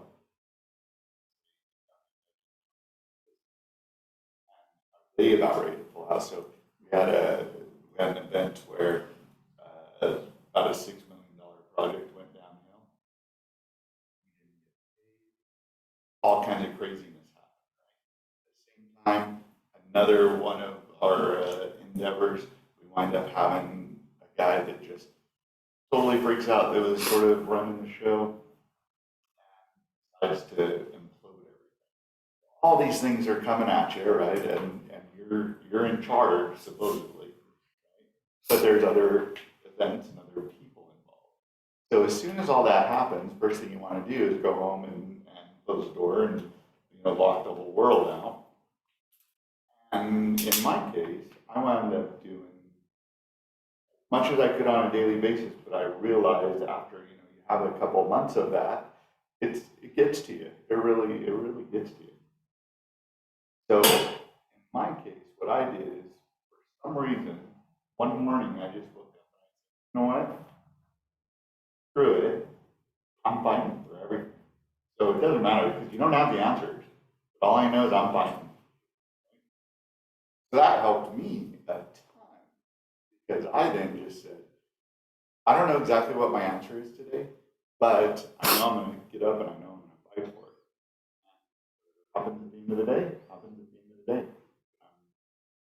I am going to be there 24 hours today, and I'm going to give it 110%. I'm going to fight through all of this, and I'm just going to get through it. And at the end of the day, works out because, as my mother says, this too will pass. Right? But you wind up saying, your other option is pick up any book. Sorry, you don't have the answer in any book. there is no book. How's your scenario set? Isn't that true? I mean, how many of you have a whole library of all the great leaders and all the things that they've done? There is no book that tells you how to handle and how to orchestrate a conflict. I mean, there are books and they tell beautiful stories of how wonderful it all ended up. And it's like, well, it didn't work for me that way. I mean, there are books, you know, that tell, oh, I had this horrible situation and, you know, blah, blah, blah. And this is what I did. And I'm like, wow, it did not work for me, you know. But I think what you said, Ryan, is you really have to stay true to yourself. And if you truly care about the work, if you have the passion, if you have the desire, you do need to kind of suck it up and just go forward. And I know that everybody wants to know what's going to happen now. Well, we're going to go forward. You know, I mean, honestly, I'm still here. And we need to bring the college back together and we need to heal. And I want to tell you this beautiful story. I was up at the Canyon City campus yesterday, and we have a new executive dean. And we sat down for a meeting, and he had this ceramic bowl. And this, he didn't just make this up. This is something that he adopted. I don't know who the creator of this was. I want to be sure that I'm telling you this isn't something that he just made up. But he had this beautiful ceramic bowl that he asked one of our ceramic teachers to make him this bowl. He drops the bowl and it cracks. And then he asked the ceramic teacher to fill in the cracks. You know the story? Yeah. So good. So you know that I'm not making, I'm just telling you that this is what he did. And he said this. So he had this beautiful bowl and the cracks were with gold. And he said, every meeting that I start with my team, I ask everyone to put their name down. Because as a team, we are broken. We are flawed. But look at what we can accomplish. You know, if we come together and move forward collectively. I'll tell you, I've been telling that story to everybody because that's the situation I feel like we're in. And I can either walk away from the broken bowl or I can put that bowl back together with gold and we can continue to be the great institution. So that's the mindset is it's beautiful. It's beautiful. You have a beautiful campus, you have beautiful students, you have beautiful things happening. And unfortunately, the focus went away from that beautiful thing. Like one thing that they weren't happy with, and it overshadows the beautiful thing. And I don't think that when other people, whether it's faculty or the community or the voters or whomever you're working with, and we as a society do this, we always want to focus on the negative. Always the negative. And I had this thing one day where it said, just spend the day without one negative thought and just think about what the world could accomplish. That didn't happen all day, every day. But that doesn't mean ignore the things that need to be fixed, but focus more on the good and the potential for the outcome, like we learned earlier today, what the end result wants to be. We would probably move 10,000 more on the crack, not the beauty in the crack. Well, and you know, how many of us just human nature, when you go to the grocery store and you see those magazines with all the who's getting divorced from who and everything, you're like, oh yeah, you know, as you're waiting in line, you know, we love that kind of stuff, right? Till it's you. Till it's you. And then it's like, oh, God, please do not let this show up in the paper. And it's like, oh, my mother-in-law's calling at 7 o'clock in the morning. Did you say what's on the paper? No, you know. And so until it's you, and then it doesn't feel so good. Whether it's right, wrong, or indifferent, you know, it doesn't feel so good. But isn't that the difference between those that are really good is they pick up those pieces and move on. Some of them will crumble and fall by the wayside. But if you're a true leader. yeah, One of the best things you said, though, was about your family. Why would you type I'm okay, it's fine. Jen and I were over here trying to figure out how many eggs we needed. Yeah, well, Who knows my eggs? We were ready to go get that. Wait for a hot day. And it has to be relieving though that you have for your board. It is, and I have the support of a great community, and I have the support of a lot of people at the college, you know. So, and I will tell you, I'm very thankful and I'm very humbled by that. It's just those few that are killing me, you know. I mean, let's be honest, you know.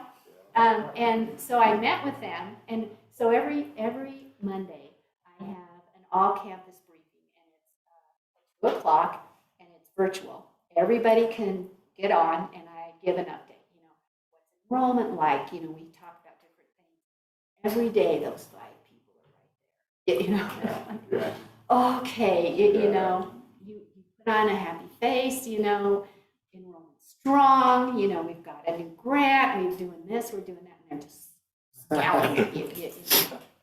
That's tough. That's tough to do. Tough. And then they ask me, well, what are you going to do about this? And I go, what am I going to do about what? Well, about this, you know, are you going to admit to all this stuff? No. Well, what's your plan? My plan is to continue to move forward. That we obviously need to do a better job of communicating. That we need to do a better job. That we need to be able to, I mean, all the things that you read in books, you repeat. But, and again, I have to be able to show the college that just like that bowl, if we come back together, we're going to be great. We're going to be awesome. And that we'll be able to continue to leave a legacy of excellence in education. But we're not going to be able to do it if we continue to fracture. We're just not. And, you know, it really then isn't about Patty or Jack. It's about college. It's about our role and mission. It's about the tremendous number of students that we're educating and that are then becoming, you know, workers and that are becoming the next generation of leaders. This is not about me.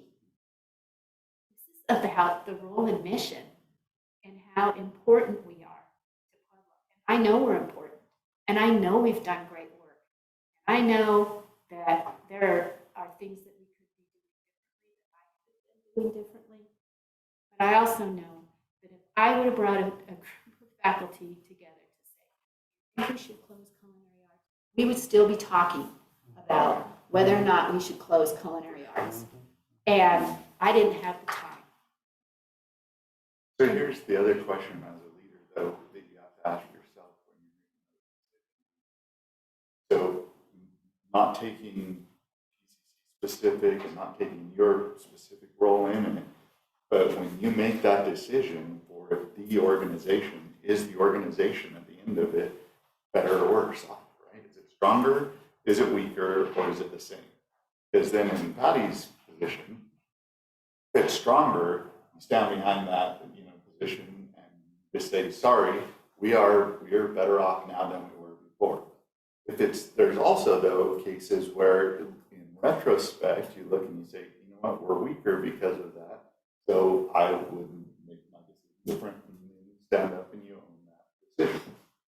There's also though the outcome, which is in between, which is we're sort of the same. So in that case, as a leader, then you have that question to say, is it worth the headache and those 5 people at me versus did we come out stronger? If we came out stronger, great, who cares? They can, those 5 people can be against me. But if the entire organization was the same, then you have to figure out is your political capital worth it or not, because that's what you thought was, you know. So I said on Patty's, one of Patty's advisors, she came to us about a year ago, and she said, we're gonna have to make some tough decisions. Post COVID, community colleges are really suffering, they're really hurting. I've got to make some tough decisions in order to even keep our doors open, to keep staff, much less to bring the staff staff on that we need. This wasn't like a big capacity, this was a survival decision. I'm gonna tell you the thing that, had me jump in, whatever you need, Patty, was that you were mission focused, and that was the students. And what you said about the culinary program was, look, I have a really hard time having anybody spend this amount of money, especially for a program that's losing money. But to spend money, to invest this kind of money when they're only gonna make $16, $17 an hour, it's not a livable wage. We're asking people to invest in something that's not gonna be a livable wage. And that told me that you had meticulously gone through a decision-making process in your own mind, looking at the data, but it was very much, who are we serving here? So can you talk a little bit about when you know you're gonna have to make a tough decision? I mean, it wasn't a surprise that you got the kind of pushback that you got on it. That wasn't a surprise. You knew that was gonna happen. I don't think you knew the form it was gonna take, but you knew that was gonna happen. What's your process from making a decision? Did you know you're gonna take heat for it? Well, when we were looking at the sustainability of the college, when COVID first came, we were losing money in culinary arts, in food service, in conference service before COVID, when we had a lot more students. So when COVID came and we knew that we had to close things down, if we didn't take swift action in that particular area, we would not have had the funding to keep anybody on. And so we went through the process, and I will tell you that I brought a culinary arts faculty in, and I told them, you know, enrollment has declined considerably. Where are the jobs? You know, and we have to be realistic about what the needs are in our community. We are not Metro Denver.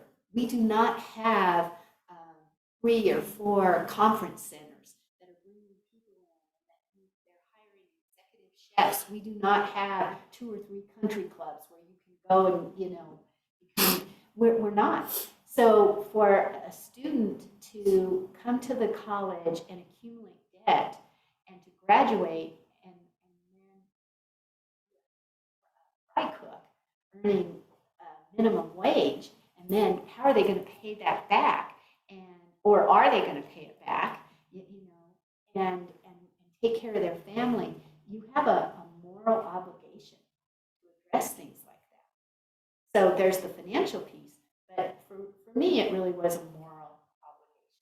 You know, is this in the best interest of the students that we serve? So I did tell the program I was going to give them 1 year to reimagine themselves, because maybe I'm missing something. Maybe there's something I don't know. They had a year. They couldn't put a plan together. They had some great ideas, but they weren't realistic for Pueblo, you know. And at the end of the day, we had to say, that was a very tough decision. It affected 3 families' lives. I know that. But those 3 people were real good friends with a lot of the other faculty. And again, the question, does that family? Who's next? And that bred fear. And that fear led to mistrust. So the bowl broke, and here we are. And it's interesting because faculty are protected. Once you're full-time faculty in what they call a provisional class, okay, so you can do anything, and you're not going to get fired. Unfortunately, as leaders, we are the least protected, and we don't have the ability to go to the newspaper and say, well, this person lied, and this person did this. I mean, we can't. And so again, the response has to be, you have put on your big girl panties and you just have to be able to say, you know, we're gonna move forward, we're gonna stay focused on the strategic plan. We're gonna remain committed to the faculty, and I want you to know that's true. That's a true statement. I want our institution to be successful. We're an educational institution. We want our faculty to be successful. We just want to be able to have an environment where we can have some good give and take dialogue and be able to have an environment. Higher ed calls it shared governance. Some of us call it participatory management. You know, there's all kinds of names for it. But at the end of the day, you really do want to have a body of people that you know, can come together and you can listen. So, I don't know if that answers your question, but anyway, geez, oh my. So let's keep going and then we can have a little bit more discussion. So give the work back. And so this is one of the other strategies that I'm trying to implement, and that's put the responsibility on those that need to take charge. So what I've told faculty is, okay, you feel like you don't have a voice, you feel like you're not in control. I want you to take the strategic plan, and there's sections, you know, there's sections about academics, there's sections about student success. We have 2 sections in our strategic plan that are strictly academic. I want you to identify 5 areas, 5 KPIs that you believe you could move this college forward like nobody's business if you had the support and the resources. I want you to give me 5. My word back to you is I'll do everything I can to give you the resources and the support so that you can hit a home run. To get those 5 busy trying to get it done. But really and truly, that's what we need to do. We need to stay focused on the strategic plan. We need to stay focused on the prize. The prize is graduating as many students as we possibly can that can come back and work in our communities and earn a livable wage so that this community can move itself out of poverty and be self-sustaining. And we can move people off the welfare rolls into jobs where they don't need that support. That's my job. That's my vision. That's my goal, is to produce as many students, as many individuals as we possibly can, so that our community can continue to grow and thrive in a healthy way. And I think that's what we all want, right? We don't want to be the lowest socioeconomic community in Colorado, right? How do you get yourself out of that? You have to have an educated workforce. And you have to have individuals, we have to respond to your business. You need welders, we've got to produce welders. You need engineers, we've got to produce engineers. We can't produce the 4-year, but we can partner with UCCS and we can produce those engineers. But in the meantime, our engineers are going to get apprenticeships and internships with you in the summer so that once they graduate from UCCS, they're going to want to come back and work for you because they have already established a relationship. That's what we want. Yes. We need good healthcare workers, right? Yes. We want good healthcare workers. And so we've worked to put together Anschutz of the South, right? And that's what we need. We need to continue to grow that. And you know what? Maybe at some point in time when we are that healthy, thriving community with 1 million people and we have 6 convention centers and, 3 country clubs, then we start up a culinary arts program again that's state of the art and we fill it for a work. But we don't need that right now. Right? So, and that's the beauty of community college. We have that luxury that many of our 4-year institutions don't have. So, again, what I'm trying to do is place the work where it belongs, try to keep the faculty focused on what they should have all the say in academics, all the say. I should be the one that says, I'll provide you with the resources, best place. We're not quite Just curious, how long ago did you give them the there. mandate? It's been since the vote. But that isn't gonna happen because, you know, in higher ed, and I'm sure Jennifer can vouch for this, we have to talk about it, and then we have to talk about it some more, and then we have to analyze it, and then we need to do research best. I mean, am I exaggerating here? And so we'll still be talking about it. And I think that perhaps this is an area for me to grow, is I see the urgency of what we need to do in higher ed, and I see that if we take a year to come up with a solution, we're going to be like some of the other colleges that are going away because we haven't been responsive. And I think that that's what really scares the heck out of my family, is that I have not allowed us to just be status. I'll own that. Because look at what we have, you know? Now, that's what I tell my mother-in-law to say. It's okay. You know, I'm not kidding you, I wrote it out. Now, this is what you say when Uncle Stan calls and wants to know what's going on, you know? Because, you know, I mean, it's Pueblo, right? We're all related somehow. But anyway, we have to hold steady, I guess is my man, this You're is right, Patty. We this- need an educated, skilled, and talented people. Who is this? Donald Valdez. Good. Just So, right there. this is like confession. Let me tell you. Sarah, you did not tell me what you were putting me in. This is like confession here. You know, Let's do it. it's a soft touch. Yeah, but you know, in a way, it's kind of therapeutic to be able to talk honestly. One thing I have to say too, though, is that, said, you know, once we're a town of 1 million people, that everything's gonna be better. I'm seeing this also, though, at every other level, right? So Denver right now is going through this, but it's 100. So it's the same everywhere. It's not gonna be any different. It's just if you're a leader in any of these organizations, in some cases, if you're in a bigger pond, you're gonna have more people coming at you. Instead of 5, maybe it's 50. Yeah. And that's a really good point, because if you look at the Chronicle of Higher Ed, man, all over the country getting this vote of no confidence. It's the flavor of the day. You know, this is what we do.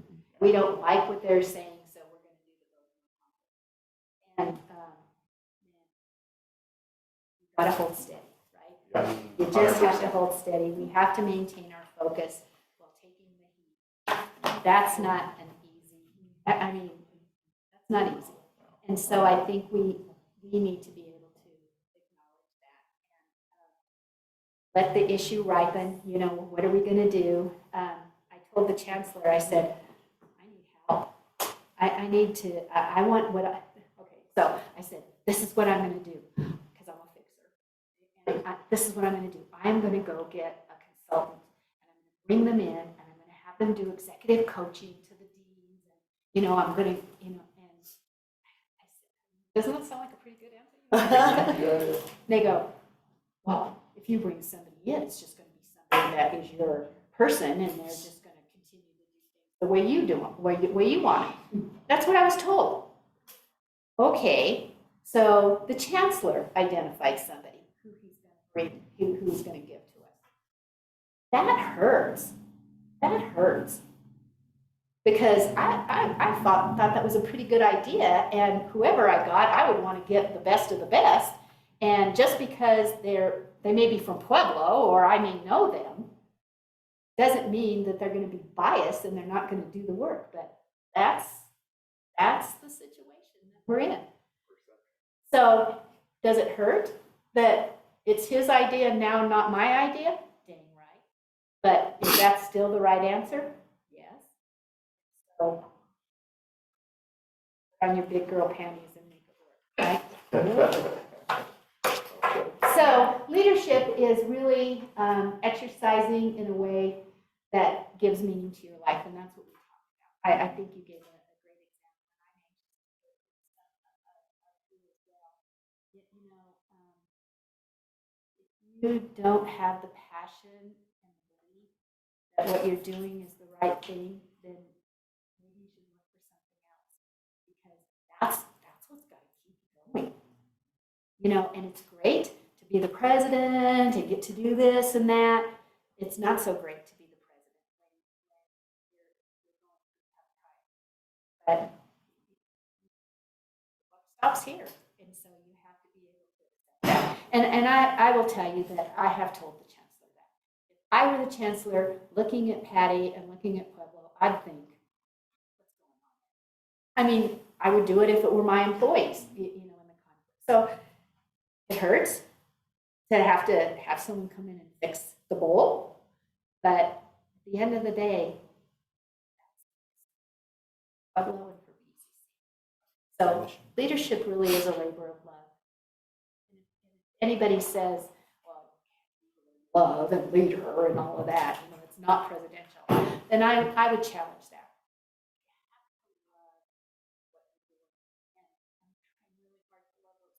And I will at some point. But I do love the college. I love the Rowan mission. I love the students. I love the people that I work with. I love what we're contributing to the community. And we'll get through this. We love you, Patty.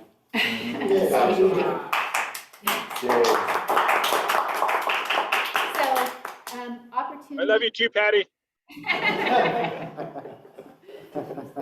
This is good. This is good, huh? So the opportunities that cross our path every day, even though there's some scar tissue, I got a lot of scar tissue right now. These are also opportunities that take heart. You know what? If it were up to my husband, I would have resigned, and they could have done what they Kick rocks. Yeah. There you go. So, for all of you, I know that there are tons of opportunities available for you. For all of us, every day. You don't have to be the president of a college. You don't have to be on the school board, but there are opportunities for every one of us to move forward, to make our community better. It's going to take all of us together. And putting yourself out there and on the front line, it's difficult.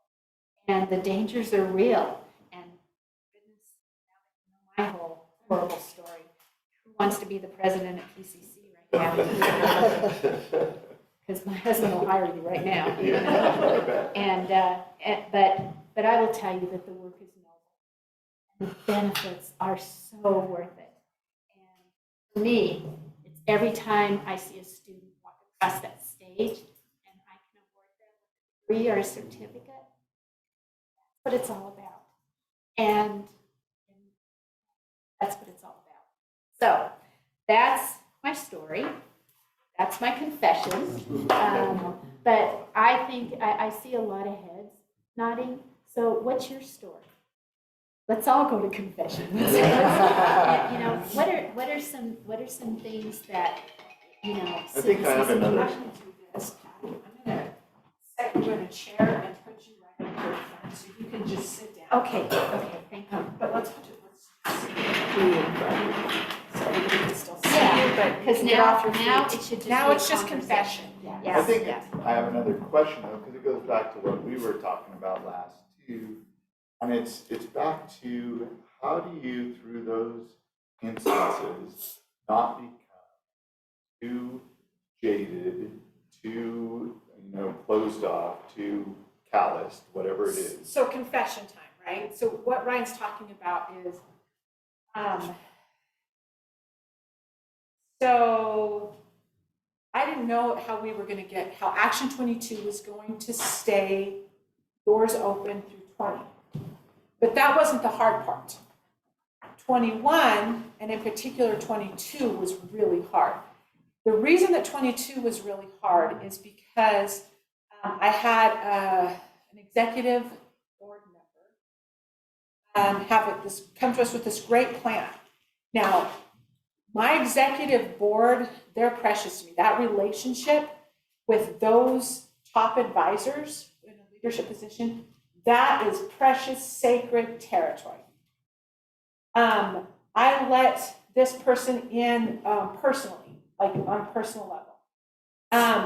And I look back now and there were signs of danger.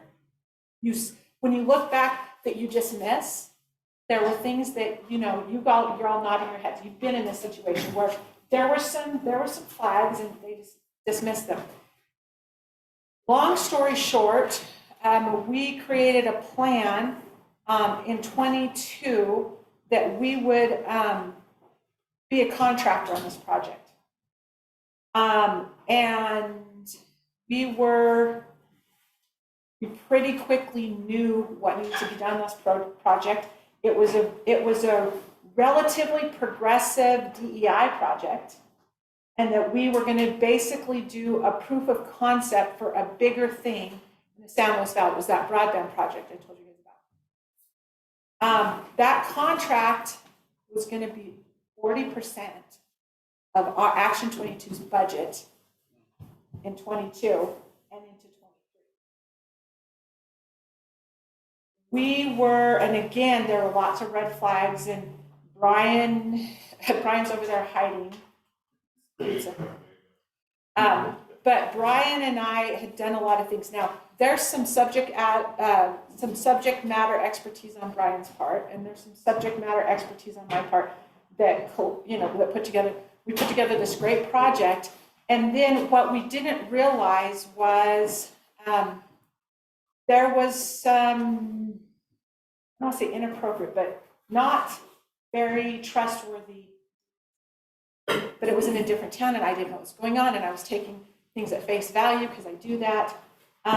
Long story short, with these incorrect dealings, we were fired off this project, which, by the way, the Colorado, what is it, OIT? OIT, the Office of Internet Technology, they created an office called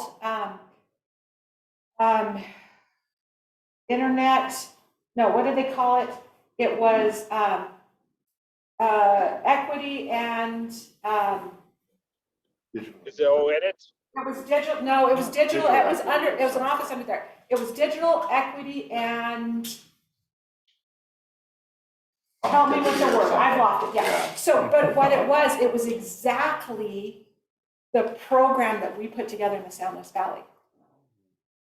So they adopted it, and in fact, when they were in Pueblo, they were talking about how excited they were.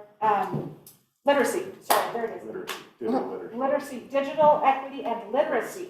They created an office within OIT just for this, and they were adopting. So we knew the proof of concept. We had it all. When they were down and they were announcing that they were opening this office, I'm like, you're missing a couple important pieces, and they adopted. So it was right, but we got fired. We had 10 days notice for 40% of my budget. The sacrifices I made to keep the doors open and weary. And it was one of these times I'm like, I don't know how much more I can do. I came to my friend Ryan and I said, I don't know what to do.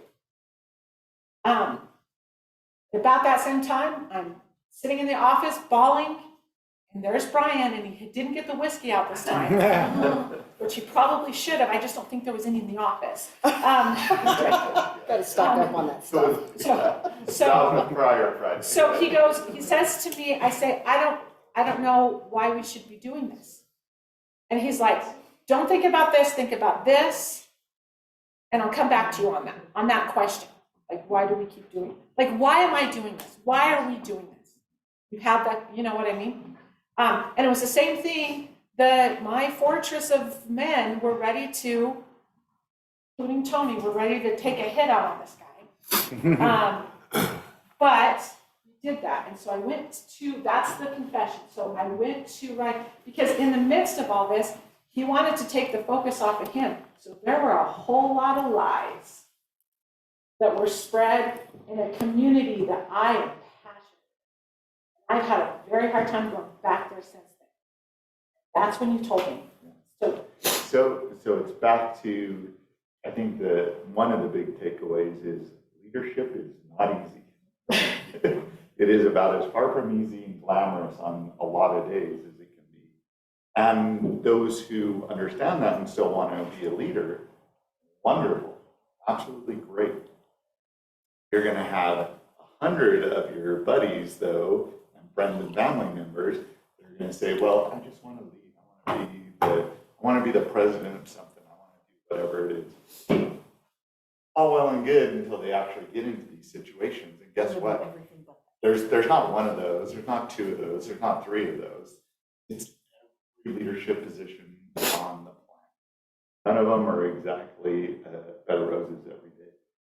So the question always comes, that I always think about though, is how do you not become a little jaded and callous and all of that other stuff when all of these not so great things are happening, and some of them are happening directly to you as well as to your organization, and you get beat up over and over and over. Nowhere near what these guys are dealing with, but similar to even this project is a great example. You know how many thousands, literally thousands of people this project is? Right? And so, and how, oh, knock it down, do whatever. And you're gonna have that. You're gonna have those 5 people, or those 50, or there's 500 or 5,000 throughout this process. And I think if you're a leader, you know, once you get into that, you're gonna know it, but you're gonna learn it the hard way. So for those who aren't in that position right now, I think my biggest advice is be prepared, but then don't get calloused over it. Because I think it's real easy to become callous. It's hard not to. And I go back to because of my background probably, I go to the technical aspects and I say, but it makes so much sense, right? It does. I tick this box, and this box. So that's why I'm doing it. And everyone else is throwing rocks at you the whole time. So at the end of the day, you have to decide what your approach is when these things come at you, because it's going to be tough. You have to defend it internally and externally. But you have to make sure that you made the right decision, because you second guess yourself so often. Because when you have a person say something different, okay, that's one thing.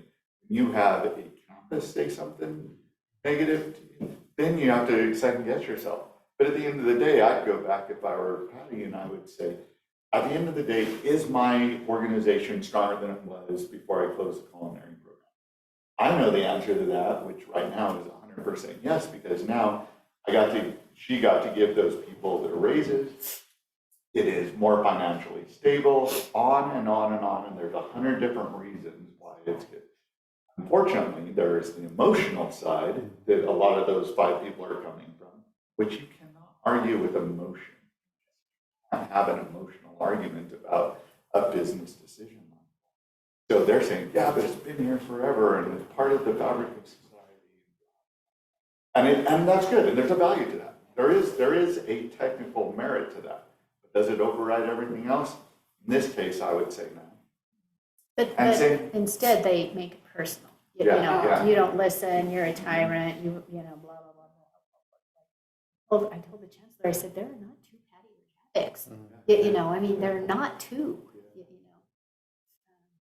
But. So I want to add one more thing, to all these issues, and you and I were talking about it a second ago. So I have a good friend of mine running for city council in Colorado Springs, and it's gotten super nasty. And it's ridiculous. It pays $6,000 a year. Yeah. This is not this high-paying job that everybody wants. I mean, it's so ridiculous. But I told her, I said, lean on your tribe. You have a tribe of people around you. And so everything that you're saying, there was 500 people that told you no, but there was 5,000 around you. Same with you. Lean on your tribe. And you called out all of your tribe members. When you walked in, I said, what do you need? What do you need from UCCS? How can I come around you? What letter of support can I send? on behalf of UCCS to say, wait a minute, this is one of our best partners, is PCC, and it's because of Patty. So I would also encourage all of the leaders, mayor, state council, you know, board of county commissioners, all of that, lean on your tribe, and they are there. And if they're not there, start creating them now. So that you can get people that when the arrows get slung, you got people standing around you that'll get their shields up for you. And I mean, as you were talking, I was like, you know what? I might write a letter to the editor down here in Pueblo and say, do you know Please this don't. is what happens? Please don't. Like, here's the deal, it's not you writing the letter, it's your tribe writing it. So I mean, I think there's a yes and in there. Right. Of get your people around you and get people to be your mouthpiece so that you don't have to be it and let other people say, you know, I mean, to your point, when, you know, everybody's calling your mom, and okay, mom, you need to say. But, so. Yeah, you should, can you write a letter to her mom as well? Yeah, that's important. Mother-in-law. So by the way, Brian, do you remember what you told me? You remember what I'm talking about, right? Yeah. Do you remember what you told me? Vaguely. So he said, he blows it off, but it actually got me back on my feet. Like I was going, okay, you're right. And it was something that got me focused back on mission. So there is nobody else that is doing what we're doing. And there's nobody else in the position to do what we're doing. If we don't do it, it won't get done. Totally. And I went, all right, get back in the fight. Get back in it. We'll figure it out. We'll figure it out. We'll figure it out. And it was sacrifices on both of our parts for that last few months of last year where we just, I don't know how you got through it, because I don't know who you talked to, but besides me. Who's the wizard? I'll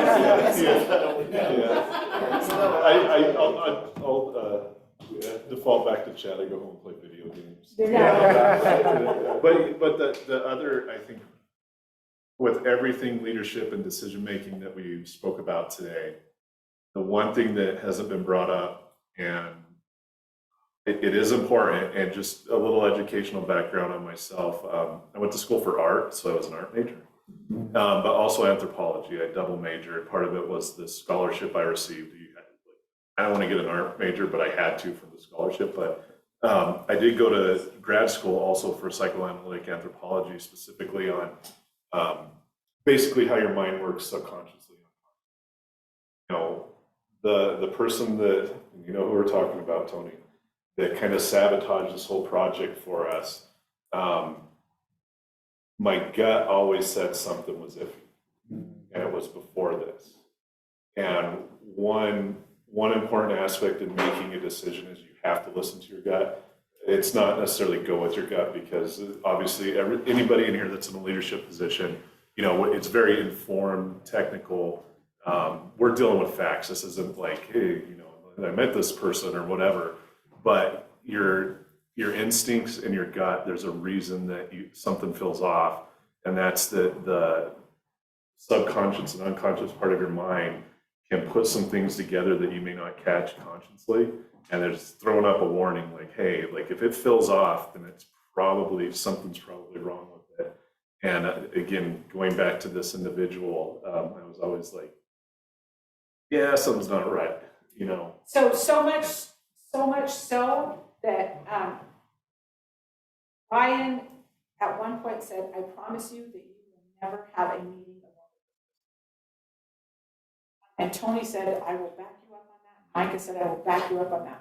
Micah was ready to literally take a hit out on it because they saw all these things, but we were in a position that that's 40% of the budget. Yeah. So we pushed it aside. It's gonna be a while, probably be another full year before we'll recover from 22 on our books. But that's okay. Here's the other thing I want to tell you. And this again is the faith-based person in me. So the timing was interesting. I was frustrated. With the dynamics that I wasn't controlling, and I have trust issues there. But we had a conversation, and Brian came back to me with a solution. Brian's a thinker. He's a researcher. He's not going to go. There's not. It's not an emotional thing, he's very even-keeled, so he's really solid that way. You need to have a Brian in your life. And I think you also need to have a brother who's smarter than you, who's gonna constantly challenge you and not keep you down. You need to have those two people in your life. But we trying to duplicate us. We knew pretty early on in 22, so Brian, I think Brian had the idea in March or April of 22 to come up to do this academy. And everything, the universe loves us, okay? So I'm one of those, the universe loves us. But I'm a stubborn ass. I don't think we would have pushed to get the academy because the academy is the right thing to do. I always go on what matters most to those who serve our community from us, and we'll talk about that tomorrow. But it was a constant, this is what you need to be doing. But the fear of setting that aside and jumping in full on what the community needed from us, and that was this academy. If that had not happened, I hadn't gotten just punched in the gut, I would not have stopped. I would have pushed this off a little bit further because I'm always fearful. I know what we need, but it's scary to move forward when you don't know where the resources are going to come from. You're not guaranteed the resources, right? You know what needs to be done, but you're not, I can't quite do it yet. I can't quite do it yet. I can't quite do it yet. We gotta have, if I have this and this and this in place, then I'll do it. If I have this kind of support, then we'll do it. But boy, sometimes the universe loves you enough to punch you in the gut to get you back on the right path. And so, Brian teases me about it, but I'm like, we're praying for this, we're praying for this, we're praying for this. We're praying for the best thing for the organization to happen. We're praying for the best thing.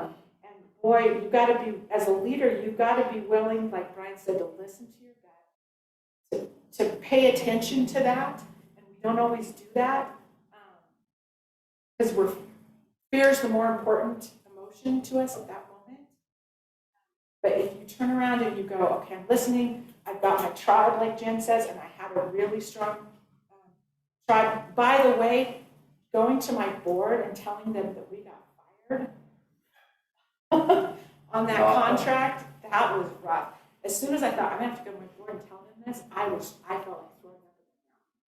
Like, you know what I mean? Like, oh, like we're doing this, and I'm gonna have to explain this. I'll tell you, I don't know why I was ever fearful. The rest of my board was ready to rumble, and they said, that's the other important part of being a leader that Patty, I was a little bit disappointed in, that your next person didn't have your back. You've got to have with this on your leadership side. If you have somebody that's in your charge, their back. That's a fearful thing. They're going to make mistakes, right? Like there's going to be things, there's going to be bumps, there's going to be things like that. But the whole difference that made was to have my board turn around and go, all right, what do you want to do next? How do you want to do this? And we're like, well, we have this crazy idea about doing an academy. Do I have your blessing to move forward for a feasibility? Absolutely, go for it. So that's the other part of the trust and all of that. And I think a lot of people can learn a lot from that as well, because I see this on it literally multiple times a day. All of these entrepreneurs come in and want to be leaders and run their own business and do their different things. And it's absolutely wonderful, right? And they've got stars in their eyes and their hearts in it. That's for sure, right? But unfortunately, a lot of them are driven by the dynamics. So unfortunately, when someone then promises you 40% of your living, and you then ignore a lot of those other red flags on the outside. These guys are doing it left and right because they say, I'm going to make millions, right? I have someone that's gonna buy this for $100,000 or $100 million, doesn't matter. They're focused and they're making their decisions based on what might come down the road financially versus what's really best for the organization.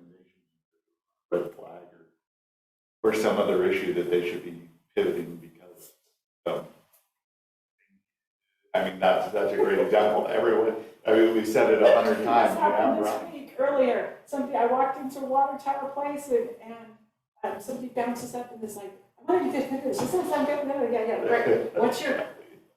Sorry about that. Blah, blah, blah. Yeah. And then we're like, yeah, that sounds great. Give me your prospectus. Well, I don't know what it even means. Okay, great. So what's your business plan? What does that look like?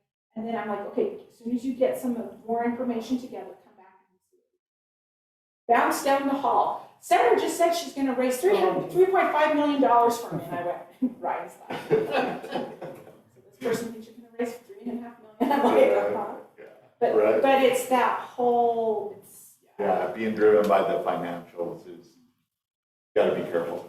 And it was said that leadership is difficult. So I'm curious, in your examples that you both offered, like how do you? I didn't offer, she How do you made balance? me. She made you. No, I did not offer. I wanted to be very clear, you know? The calculus that you must have to make before that tough decision is finally made, or however it works. I mean, you have to balance, like Brian said, your gut. You have to balance the data. You have to balance what your intentions are, your passion. I mean, all of those factors go into leadership decision making. And there is no book for that, right? I mean, you just have to kind of, do you counsel other people? Do you, ultimately you're the decision maker, but I mean, it just tough. It's how you build your team, because I took over PHGF. There was a very contentious board at PHGF. There were some things that had not gone well. And through the process, we were able to weed out board members who were not following the path of the new regime. And I don't mean that in a negative way, but the culture had to change there, and the definition of what we were doing had to change. And the mission had to be the focus again, not egos and not people's desire to make their own name for themselves in the process. So once we got through all of that, and I'm not saying this is but Hakobo serves on my board, and he's probably one of my most valuable board members because he's I call him my Swiss cheese player on the team. He pokes holes in everything, and I love him for it because sometimes, not in a mean way, absolutely not, in a constructive way, because what he does is, I'm the color crayons. I'm the colorful, I can make everything pretty, right? But he and the board have to be the lines in some of my pages. Some pages are free-form drawing and they let me go on my wild tangents, but other times they're the board and they have to give me those pages with the very clear lines. And they're telling me to stay within the lines. And Kobo is great for the line pages. He does bring me down to reality sometimes, or really takes that perspective. And so when you're building your team of people, whether it's a board, whether it's your coworkers, whomever it is, your camp, your cabinet, if you're in a leadership role, build that cabinet if you can. Because I know sometimes you build that cabinet. People that truly are following the same mission as you, have that same passion as you, and are meeting the needs of the mission. I love, Sarah, that you have the mission statement at the top of your agenda. We do the same thing in our organization. Every meeting starts with that at the top of the page. That's why we're all here. And so and the other thing that our board does is we call it the sniff test. If it doesn't smell good, we're not doing it. You're not doing it. And if one person feels like the milk is spoiled, then we don't do it until we go back to the drawing board and figure it out. So you're right, that page is exactly what we were talking about.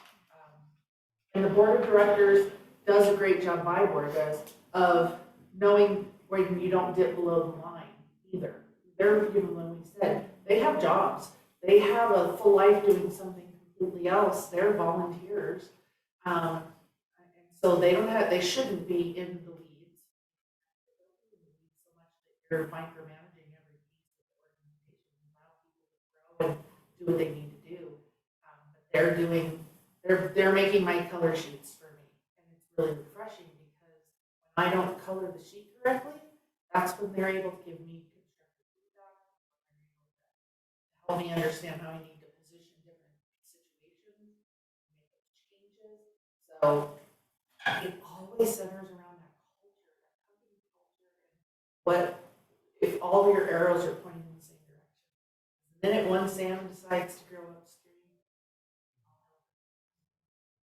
So, talking about lateral support, along that vein, I wanted you to know that as soon as we heard about this, and I think I saw your email before anybody else got to me. Patty and I was looking around and I sent a message to Ryan and Micah. And Ryan responded quickly, he's usually really good on this, but she sent Patty's family, you support her. That was it. Which is true, true for him and metaphorical for the rest of us. But what I did is I said, you know, her leadership's being questioned, so we're going to have her speak at the leadership academy. That was my answer to that. Because what I think what happens when you have other leaders that are sort of, you get what's going on with them, have this fellowship. What happens is I knew immediately that I didn't even, I was like, what are they complaining about? Was my first response, my first thought. My second was a genuine, like, what are they, like, what are they saying? But I knew it wasn't true, whatever it was, I knew it wasn't true, so I'm gonna have you speak at the Leadership Academy. But it's the same thing, I've had people tell me that Ryan's crazy, that he's never gonna finish that they blah, blah, blah. So what do? Not saying they're wrong. Do you know what I mean? Like so then I'm having my events here, when the governor's here, I'm bringing him over here, when the senator is here, I'm bringing him over here, we're doing our academy out of here.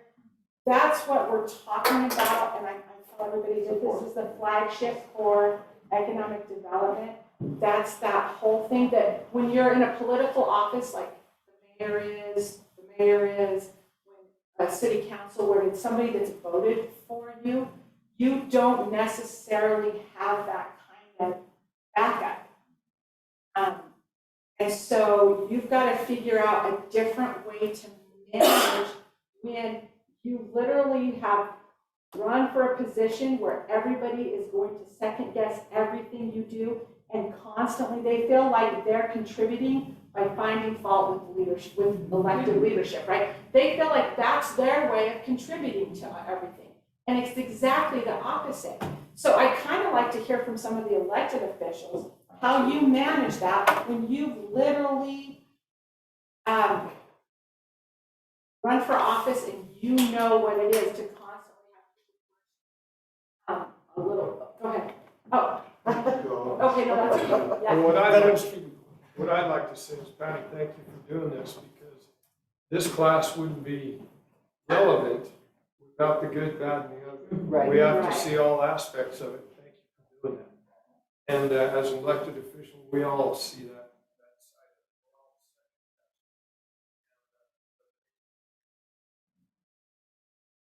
side. Elected officials, are you having any questions? I kill them with kindness and positivity. They don't like it. Because And they're I never gonna smile. say, they're never gonna say, she was so nice. Right? Yeah. This is a lot better than I am. Joe's, I don't have- Joe's the calm one though, he remains calm, so I think that helps him a lot. Because it's hard to tell when people are getting to him and. You know, it's always what you don't prepare for. Never what you can see coming, it's always what you don't prepare for. I was thinking we were gonna have all these tax issues and all that. I never knew it would be stray cats that would be the one that really gets the house coming at me. I mean, we had council packed for like a month and a half with these cat people that were just adamant since we passed the cat ordinance. And then no one for taxes. No one for taxes, anything like that, but you know, it's just the one you don't see coming, and you have to know, I thank you for being here, talking about your shower thoughts. One for you, take full showers when you don't have time to think about it. Fair enough. You can be the best mayor, county commissioner, all that, and it don't matter, there's always gonna be that group that does, they're just native. And yes, you can see their point, and you can work on yourself, but you still can't put too much into it, because there's always gonna be something. You gotta just know what you're doing is right for you and your constituents, and keep pushing forward. Just like Patty said. What are you gonna do?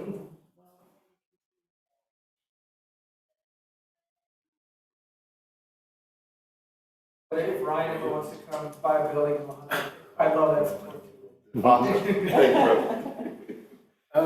Yeah, I come from a culinary background, so I kind of understand your frustration. Food is kind of like the last thing that people think about.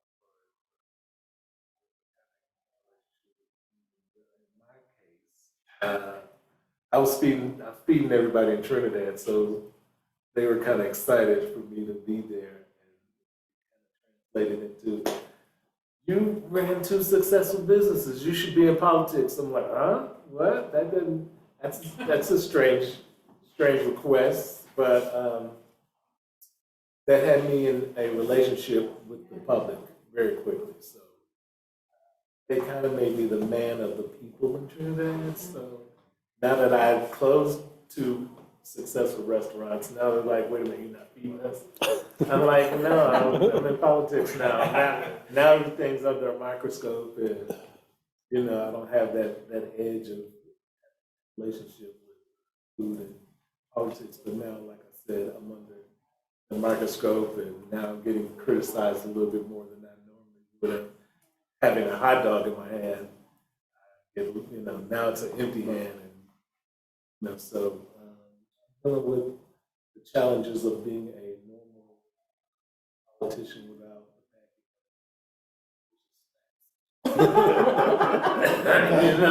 a distraction, right? So it's a little bit more serious. Still on the side of the people. So when I'm in public, people are like, hey, I have weeds in my front yard. Can you help me out? Can you put in a good word? And I'm like, yeah, I can do that. And sometimes I can't, but I usually say, yeah, I could try to help you out and see what happens going forward. But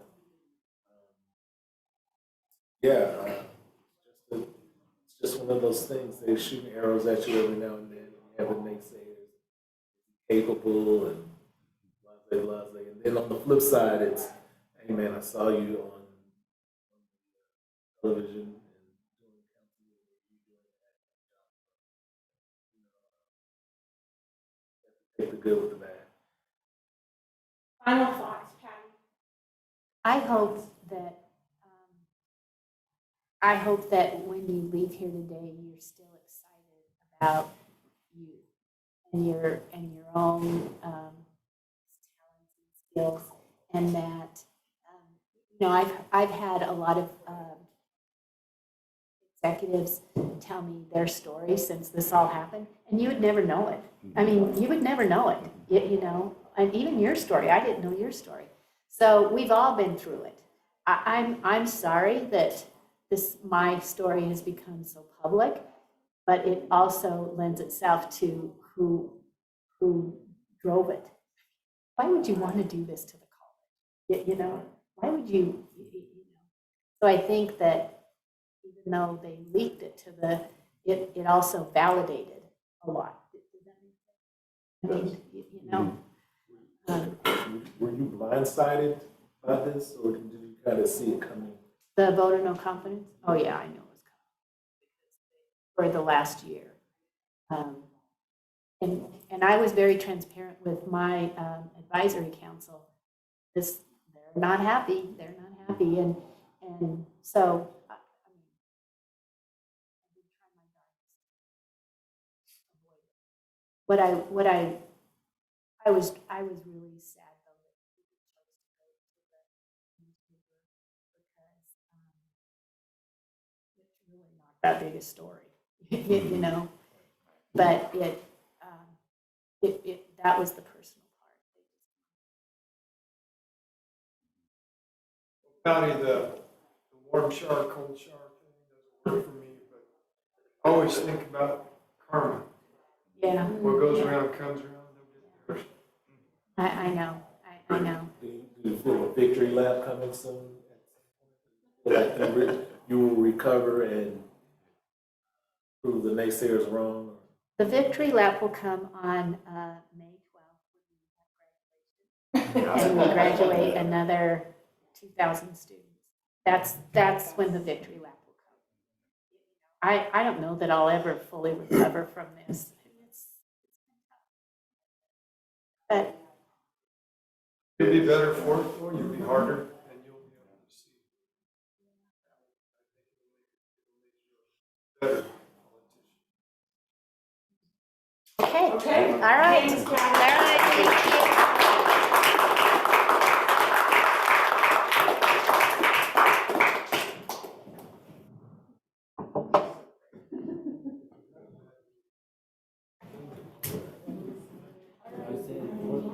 Working for politicians. I also see, like, you get more of that, like, I mean, because you're elected, right? And so people look at you and say, well, I voted for or against. Let's take just a quick 5-minute break, and then we're gonna wrap it up early today. you get more of that. Talk a little bit about You might get more of that projects and stuff, and then we'll criticism. wrap it up, okay? Right, then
available, but I'll tell you, one of the things that they've really hit her hard on is that she gets emotion. She leads with her heart. She does all that. And I didn't want to get into it there, but those criticisms, I think, is what makes her special, because she's like that.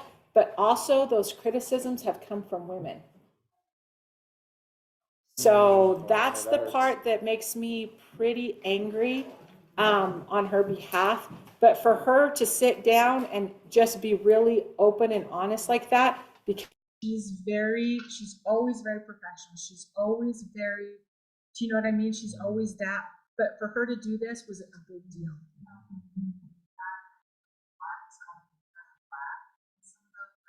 Oh, right, yeah.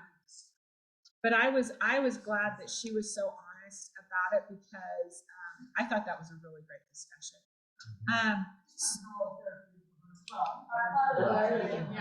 Yeah, I hope so. I hope it was. And she wouldn't have been so effective if she didn't care so much. Right. We can see how much she cares. So the worst thing that could possibly happen is she would resign or do something like that.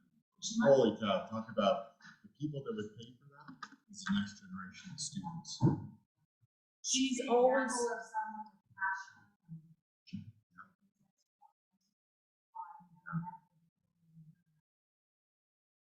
So, and to talk about, something that's humiliating or something really great. So if you go to your notes, I pose a couple questions. So one of the things that we have as part of the syllabus are these community activities. But since this is the first, or these community projects, since the first one, I thought we better do a little bit, we should split up in groups or teams for other community projects, number one. And number two is that we should dive in a little bit more on what that should look like. So I think the first thing I ask on that community project part of your notes, the first question I pose is, and it will be after Patty's on there. So it's a capacity building and community projects.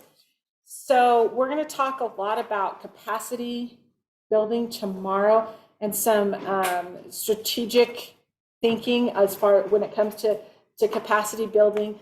But for right now, just in your head, I want you to think about just this. I'm posing this question first, and I'll pose two more. One is, if you were promised whatever resources you needed to do a project in your community, what would that project be? Most of the time, leaders have something in their head that they would do right away. So, I thought you were going to say something. Oh, no, I was looking for more. Oh. I don't have one. I've got one. Oh, they're right here. Oh, okay, there. So if you don't have the worksheet, they're here, and then Brian's also sent them out, so they should be in your inbox. If I'm already working on one, will that count? Yes, that absolutely will count. And the reason I say that is because we want you to draw on the resources of the academy to help you get those projects executed. What if if you use the phrase promised adequate resources, but the reality. We don't have the resources. No, but the reality is that the project, like the thing that I would do has been said, it will not happen. It is not going to happen. Nothing that you or I or anybody else can do will make it happen.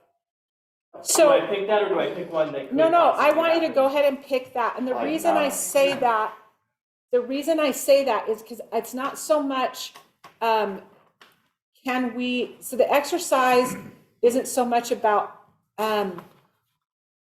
the current reality, but all creation begins in your head first. So just like how many times on a regular basis does Ryan tell him he can't, does somebody tell Ryan, you just can't do this? So I'm not saying that it's going to happen, but part of this process is learning how to get projects done. So Rick Klein, who's our board chair, called me, and they're finally getting a trails project done in La Junta that has been in the works for 20 years. Wow. So I want you to think about, and there's 2 questions, and we're going to go through this tomorrow, because like I said, tomorrow's assessment and application of the things that you've learned. So we're gonna go through that.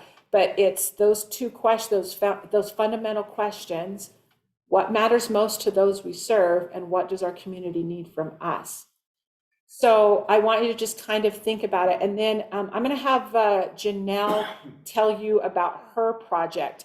And if it's something, if you don't really have something right off the bat that you can think of, that's okay. Her project's already underway, what her project is, and it sounds like Tony's already got a project that's underway. And so you can jump on and we can team up on some of those. If it's something like that you don't necessarily know what you want right this second. The next thing that I pose on there is and it goes back to what Ryan and I were talking about a few minutes ago about somebody comes in and they're really excited and they want to do this thing, and wouldn't it be cool if we did da da da da da da da? And yeah, that would be really cool. I always want to know 2 questions. Who else is already doing this? Because if it's a really great idea, I bet you somebody else has already tried or is working on it. And that that'll lead. doesn't have to be your specific project, but that project anywhere else in the world. Somebody else is doing it. Yeah, if somebody else is doing this project, because that's either going to give you who your competition is or would be, who your partners should be, or is that a model that could be replicated here? So that's one of the things I always want to know. The second thing I want to know is if nobody else is doing this, or why isn't it already happening? So, and if it's, so then that gives you another part of analysis for, so if it's such a great idea and either nobody else is doing it or somebody else has done it and it's a great model that's easily replicatable, is that a word? Replicable. My linguistics brother just left, so I'm really glad. He would harass me mercilessly. So if it's something that can be duplicated, can we just go with duplicated? We'll go with that. If it's something that can be easily duplicated, then why isn't that already happening? So that'll give you a whole lot of other how to, and it's objective. So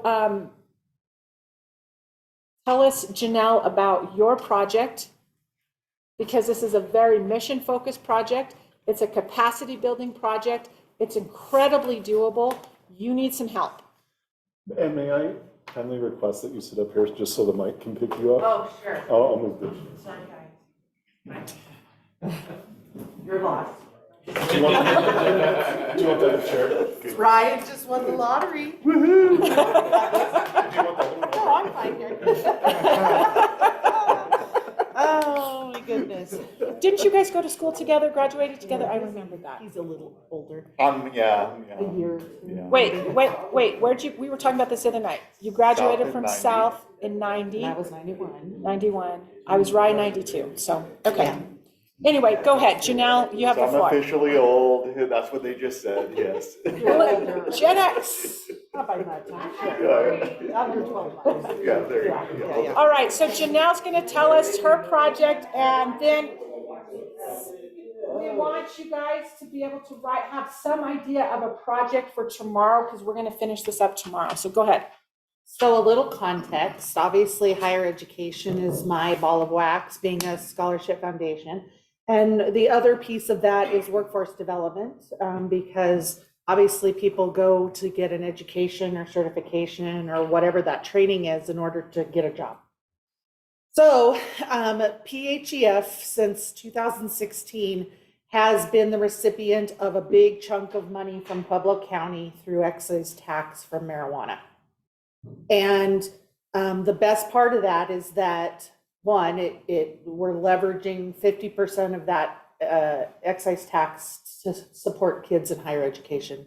And at the beginning of it, it was strictly higher education in Pueblo County for Pueblo County schools. Luckily, throughout the years, we've been able to expand that to be Pueblo County kids in who go anywhere in the country to go to school, which is good, because we obviously know we can't build doctors here. We don't have law schools in Pueblo. There's things that we need to send kids away. And the hope is that they'll come back and bring those skill sets to Pueblo. So one of the other best things that happened with that marijuana money was around the same time, Governor Hickenlooper had passed a budget that allowed for the state to start investing in higher education. And that was through the Colorado Opportunity Scholarship Initiative. And so what that did was get this ball of money at the state level, and it said, if you can find, and it put it out to two entities, higher education and counties. And what it said was, counties, if you can come up with these dollars, we're going to match them dollar for dollar up into a certain point based on your free and reduced lunch numbers. So that's great news for all the counties that want to take advantage of trying to do that. So Pueblo County has done that for the last 7 years, which 7 years at about, it's ebbed and flowed, but roughly $250,000 we've received from the state, with $250,000 matched from the county. So we're putting $500,000 into higher education in Pueblo County every year. And sometimes that's been a little more, sometimes it's been a little less, but it's been there. And PHEF has been fortunate enough to be the fiscal agent that works with the county to get that dollar, to get those matching dollars, and then manage them and give them out to the kids in Pueblo. So when we start talking about this project and my successful, PHEF's successful relationship with the county and with the state, I asked the state, what counties aren't taking advantage of this? Because every county is allocated an amount of money. And there were 5 counties that have never in the 7 years accessed these dollars. And I cannot ever remember all of 5 without looking, but I do know that it's Baca, Kiowa, Bent, Browers, I think, and one other. I can't. Is it Castillo County?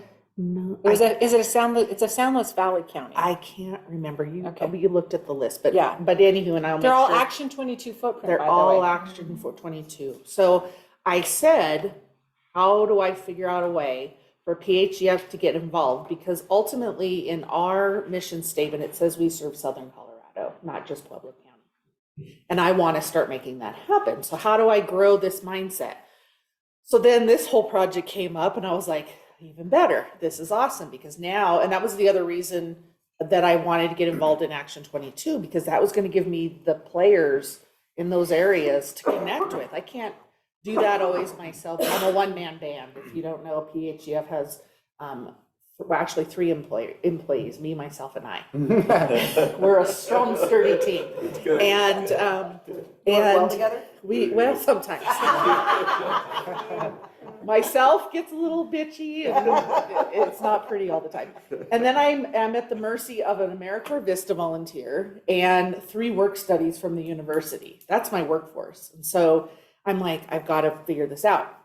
So these 5 counties, I said to Sarah, do you have players in the game here? Because we can figure out the best way to go find monies for these counties to get these matching dollars that they're just throwing away every year. And you have young, eager students in your regions who want to go on to college and get an education. And by the way, Otero County is one of those that needs to be working on this too. Yeah, there is some overlap with so not just these 5 counties that have never received the dollars, but there are some other Southern Colorado region counties that are failing in accessing those dollars because of capacity. So some of the universities, some of the junior colleges, some of the, those entities have been the ones who are the fiscal agent and help the county get that money, but we're watching those fibers dissipate. They're just not being well-rounded and getting those dollars. So we have the chance to swoop on in on those. But the question for me was always, how do I get that county to get and collect those dollars? Because not everybody has an excise tax like Pueblo County that funds that in a big way. So then I put on my fundraising cap, which I've worked in nonprofit my whole career. So that's how I eat, sleep, and drink, robbing Peter to pay Paul. And I started digging, and what I found was there is an extension arm of the of the Packard Fund for Pueblo Caring for Colorado cohort that has a fund for the region. And I said to the person who who represents our area, and I said, here's my idea. I have 5 counties that have the opportunity to seize some of this money from the state, and they don't have startup money to get this ball rolling. Is this something you would fund? And they said, that is exactly what we're trying to fund. So I have found a funding source for those 5 counties to go after those dollars next year, well, by the end of this year for 2023. But it's startup money. So my goal then is to work with those 5 counties specifically to figure out, we might have a banner year, first year, to get a whole bunch of it, but then how do we successfully keep raising the funds in that county so that every year PHEF will be your fiscal agent. We'll do all the heavy lifting, and your county gets rewarded by having your students get quality education paid for. And then I find, I go stumble on Jen, who, I'm working with CU, who's part of Action 22, and they have this whole initiative that they're working on to expand CU systems to southern regions, specifically rural and especially Hispanic serving institutions. So it's all aligning. Yeah, so then it ends up being Micah who's hired, and I'm like, talk about like the stars aligning and the angels are singing. The universe loves you. The universe somehow is, I don't know what. Yeah, I guess. I have been rung through the ringer in my career, so I feel like I'm finally reaping some reward in some of the chaos I've had in my life. But I'm so excited about this because, well, let's just be honest. I already found out the funding mechanism, and I already found out the 5 counties, and we're going to send kids from those counties out to college next year. I have a question. I know you said the monies kind of revolve around free and reduced lunches. Yes. So we're looking at the poorer population. Correct. The whole program is designed to serve students from low income, moderate to low income families, the whole program across the state. So when Pueblo gets those dollars, our students have to meet a certain threshold when they fill out their FAFSA, which is the federal student aid, which has their fancy little formula for whether your disposable income is going to all go towards your child's education, which we know is unrealistic. And then it doesn't help for those who have higher incomes. The downfall is that they don't. But if we're embarking on this process, then what is it for us to ask the county or your community or your people who support your area to put some dollars into scholarshiping for your region in general? Because we can establish 2 different funding streams. We can build this scholarship, which is the matching dollars from the state, and we can build scholarships here for your county that is from county support that goes to any students, especially we're talking about merit students. We're talking high income merit students who are your high achievers and are going to go to college no matter what. But it isn't always easy, and financially, college is getting more expensive and more expensive. The other bonus is that the money that is matched by the state is not just for 2 and 4 year educations. It expands to certificate programming and career and technical education, because we know we have to serve plumbers and electricians and welders and all of those other jobs that are in your communities, that they still need some type of training or development in order to do that work. So we're not just talking about college kids, we're talking about the entire young population in preparing them for what they're going to do in your community. If they're going to be your next leaders, your next employment base, how do we get them educated? How do we give them the resources they need, and then get them to do the work that's going to be done? So tomorrow, and we'll get to yours in just a second. So tomorrow, what we want to do is we have 3 tasks. These 2 projects to create the strategy with which to execute on these 2 projects, and what Tony, I don't know what Tony's up to, but we'll figure that one out. And then the other one is we are going to create a fundraising campaign so that you have some experience on that, but also for those of you who are still need to pay for the course, right? Because there's some of you that have already, it's already been taken care of, and there's some of you that haven't.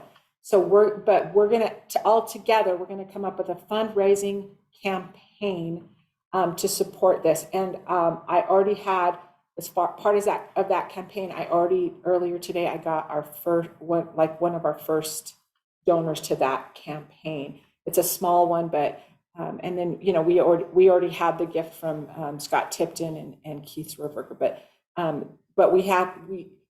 part of what you need to understand and learn as leaders is how to be really good at asking for money, whether you're on the city council or you're a nonprofit or you're a nonprofit board member, whatever it is. Those are the two hands-on things that we're going to do tomorrow afternoon. So Tony, tell us really quick what your project is. It's not as grandiose as what was just I'm sure it is. presented, but, so we have the 42nd State Park down there. We're developing trails all over it. I think there's like 80 miles of trails now that have been developed. And, we're trying to make it wheelchair accessible. And so what my wife and I, we're part of the Friends of Fisher Peak. She sits on that board, and I told her what we ought to do is get some of those track chairs like they have. She sent me I was texting her. I couldn't remember the name of the two parks. So we're not reinventing the wheel, and I did forward this to Brian. You could throw it up there and show him the pictures of the chairs if you'd like. Yeah. Let me see if I can find it out. Lindsay who? Yeah. She's wheelchair bound. Oh, yes. So Barley, I guess they have track chairs out here, and Chatfield has track chairs, but they're about $20,000 a piece. And we have several individuals that could use them there, you know, in Los Alamos County. And we have a large veteran population. And what we want to do is make sure that they can enjoy the park also. So that's what we're doing. And we are a 501c3, and it's on Griswold and the Secretary of State. In good standing. We've already reached out to several of the prominent business owners in Los Alamos County to kind of leverage them a little bit. I've done favors for them in the past. They need to reciprocate and what they look like. And those were actually borrowed from one of the other parks. And we took them out there. Our trails are sound enough and wide enough, and there's places where they can turn around that they can utilize those chairs now on a small section of about 5 miles long. They'd be available at the park. Yes, and they'll be housed at the park, and we've talked to the Department of DPW, CPW, and they're willing to, if we can get enough chairs, if we could get 5 chairs, they will put the money forward to hire one more individual in the summer time to actually man the chairs, pull them out of, we're going to have a storage shed and be with them in case something happens. Recharge them. The little trail guides. Get them out. So they've made that commitment already, so this, it's up to us to get this. So I have someone for you here in Pueblo. Her name's Lindsay Reeves. She is wheelchair bound, and she has one of these, and she works for the state, and I think she would be an excellent person to help you push your initiative. I will, for sure. Okay, so those two projects, we're going to work on a fundraising campaign, and we're going to dive into the hows, wheres, whens, whys, whats of fundraising tomorrow. How to assess, do an honest self-assessment, checking in regularly on this honest self-assessment, and then assessing your organization on a regular basis. Before we wrap, can we check in? I want to check in with everybody who's been faithfully online all day. We can get you guys up. So who all do we have online? We have Ryan. Hi, Sarah. Hi, guys. Hi, Sherry. How are you guys doing today? We're doing okay. Actually, I had a little, oh, hold on. Okay, is that better? Yes, thank you. Okay, actually, I have kind of a little sore throat, but I took a test and it was negative, so. Okay. No, you're good, you're good. I think everybody's got a little bit of bugs running around. Is there anything, just can you share really quick, did you have any questions for the good of the group, or did you have anything that you wanted to raise for the good of the group? I wanted to ask some questions about this, about the homework assignment. Does it have to include fundraising, or is it just? No. I just want you to think, just the homework assignment tonight is I just want you to think about, if you didn't have to worry about resources, what project would you want to do for your community? Okay, and it's just those 3 questions in that section, Just those right? 3 questions, that's it. Okay, the only comment I have is, and we took a little recording of it so you guys can see what we see on our end, the in and out of the speakers. So there's a lot of stuff, like we could see the slides, but we couldn't hear the speaker. Okay, so we're working on that. We're discovering new and fun things with this owl that we got. Brian's gonna work, that's Brian's homework assignment, to try to get it fixed tonight. Out of curiosity, did it work better with Dr. Javik here with her slides and her speaking? Because he didn't reboot. No, it did not. It was a little bit better, but not as, like right now it's working great. I don't know, right now it's working better than it has all day. Okay. You're talking at it. Well, I'm talking at it, and also that makes a difference. I project a little more than Patty does. So yeah, like when Tony was talking, it was really hard to hear Tony. Okay, all right. So, but that was the big thing. But so some of our first part of our pages going through the notes and stuff, we couldn't hear, we were just reading the slides. Oh, okay. So like when you and Micah were talking, we couldn't hear y'all. So it was. Oh, okay. So, I don't know if it came through on the recording or not. Well, that's what we were hoping, that the recording would have recorded everything, and then that way we can go back and review it. Yeah, okay. Brian will take a look at it. If you don't get that morning part, if it's not something that's really easy, then Brian will send it out or have it up on the website early next week. If it's something that he has to fix or whatever, then it'll be up early next week and he'll let you know. Perfect. Thank you so much. Thank you, Sherry. Travis, are you still on? Yes, I am. Hi, Travis. Hi. Did you have any questions or any thoughts for the good of the group? Not at the moment. I do not. Okay. Did you get to hear Chad's part? I heard most of Chad's part. Our president and vice president were in the office this morning, and so they took a little bit of my time as the newest employee. Okay. So he kept talking about his newest employee, but it's Travis. He told us last week, and I think maybe Chad didn't realize that he told everybody or they announced. So that's who he was talking about. So thanks, Travis. Yep. Thank you, Sarah.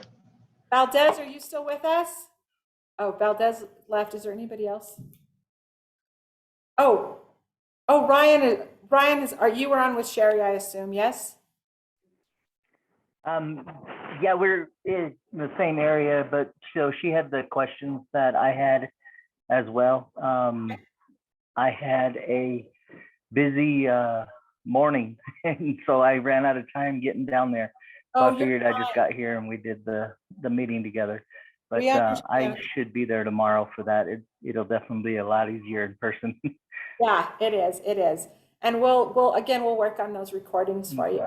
Okay. But yeah, no, I had everything was answered when Sherry was asking. So we'll get all that figured out and figure out where to go from there. Awesome. All right. I think that's everybody. Is there anybody else that wants to, anything else for the good of the group before we adjourn? I have a random question. I guess it's kind of random. So I have a project that I'm working on, which is a huge project. We're talking millions of dollars. And I know kind of the answer that we're giving, but also I like the project. So is there some, like, can we tell you kind of what our projects are? Can we jump on with somebody else's project? You can jump on with somebody If they- else's okay. project if it's too much. Okay, No, we really want to split up in groups Okay. tomorrow and have that. So let's just focus on 2 projects tomorrow and then the fundraising campaign. perfect. So And I got something to add to that. We will be taking video, and part of it is to get you comfortable speaking in front of a camera. And we're gonna cut together kind of a fundraising promo for it. So dress as you wanna be seen 5 years from now. 5 whole years, huh? I know, Janelle, It's to take like Janelle. forever. Forever. 5 take, yeah. This old prom dress that. No. I'm gonna post some of this. Oh my gosh, tucks and tails, yeah. So Like a Slayer shirt. Top hat. So we're gonna plow through a whole bunch of stuff in the morning. And then we'll have Colonel McLaughlin will have lunch with us, and he'll talk about his stuff. And then in the afternoon, we'll do 2 hours on projects and 2 hours on fundraising campaigns. And so what we'll do is we'll split up into teams on the fundraising campaign and see what everybody comes up with. But we are gonna be pulling people off to film you as well. So everybody can look as good as Tony. That Well, I would- did this because when I got the memo. Oh, so you thought it was today? Oh, thought it was today. So you're gonna Yeah. wear the same thing tomorrow, is that what you're saying? Oh, So just be prepared for it. I mean, you could sleep here tonight. It's my one shirt. Yeah. You guys swap jackets, we'll never know. Oh, I did. you were prepared for today. And I was like, okay, can I still wear jeans on the bottom? Can I Right, still look right, professional? That's tomorrow, that's tomorrow. So, all right, guys, well, thanks for everything. Hey, Oh, Sarah, yes. Sarah, I have a question. Are our projects, are they like, can we do them as a group, or is it just or is it individual? Absolutely as group. Tomorrow, we're just gonna focus on Tony's project and Janelle's project and really kind of workshop both of those projects. And then it'll help us to move on with other projects. But most definitely, if you want to jump on and help with somebody else's project that's already kind of in the works, we are fine with that. We mainly want you to be able to indicate experience in figuring out these complicated things. So that's really. The individual projects, are we then, everyone's gonna present their project and then we're gonna work on those? Is that No, how no, that no. works, or no? So let me back this up. So what I want you guys to come with your homework tomorrow is your idea for a project. But I just want your idea for a project. We're not going to actually do that. The only projects that we're going to actually work on tomorrow are Tony's and Janelle's. Okay. All right. And let me make one more apology. The session has heated up, and I have been like day before yesterday. It's been 16-hour days, phone calls beginning at 7:30 in the morning and going until 10 o'clock at night on some of this. I apologize because we weren't as well stocked in here as we were last time and all of that sort of thing. So I'm going to try to do better for tomorrow. Also, I was trying to find snacks that don't confuse the owl. Oh, When you open them. When you open them, remember it was confusing the owl. So you're gonna bake tonight. I heard that same thing. I did. Oh, Hey, Sarah, do you need us to help bring So snacks? I'll do better on snacks, and we had water, we had run out of water, so I apologize for all of that. That was my fault. I was driving in this morning going, oh crap, I didn't get these things, so. We're good. Hey, Sarah, We survived. Hey, Sarah, First world problem. I was wondering, do you need us to help with the snacks and the water? Instead of. No, I'm just gonna run to Sam's Club, like I do for everything else. All right, So, guys. Thanks, guys. Sure. Thanks. Thanks, everybody. Bye, online people.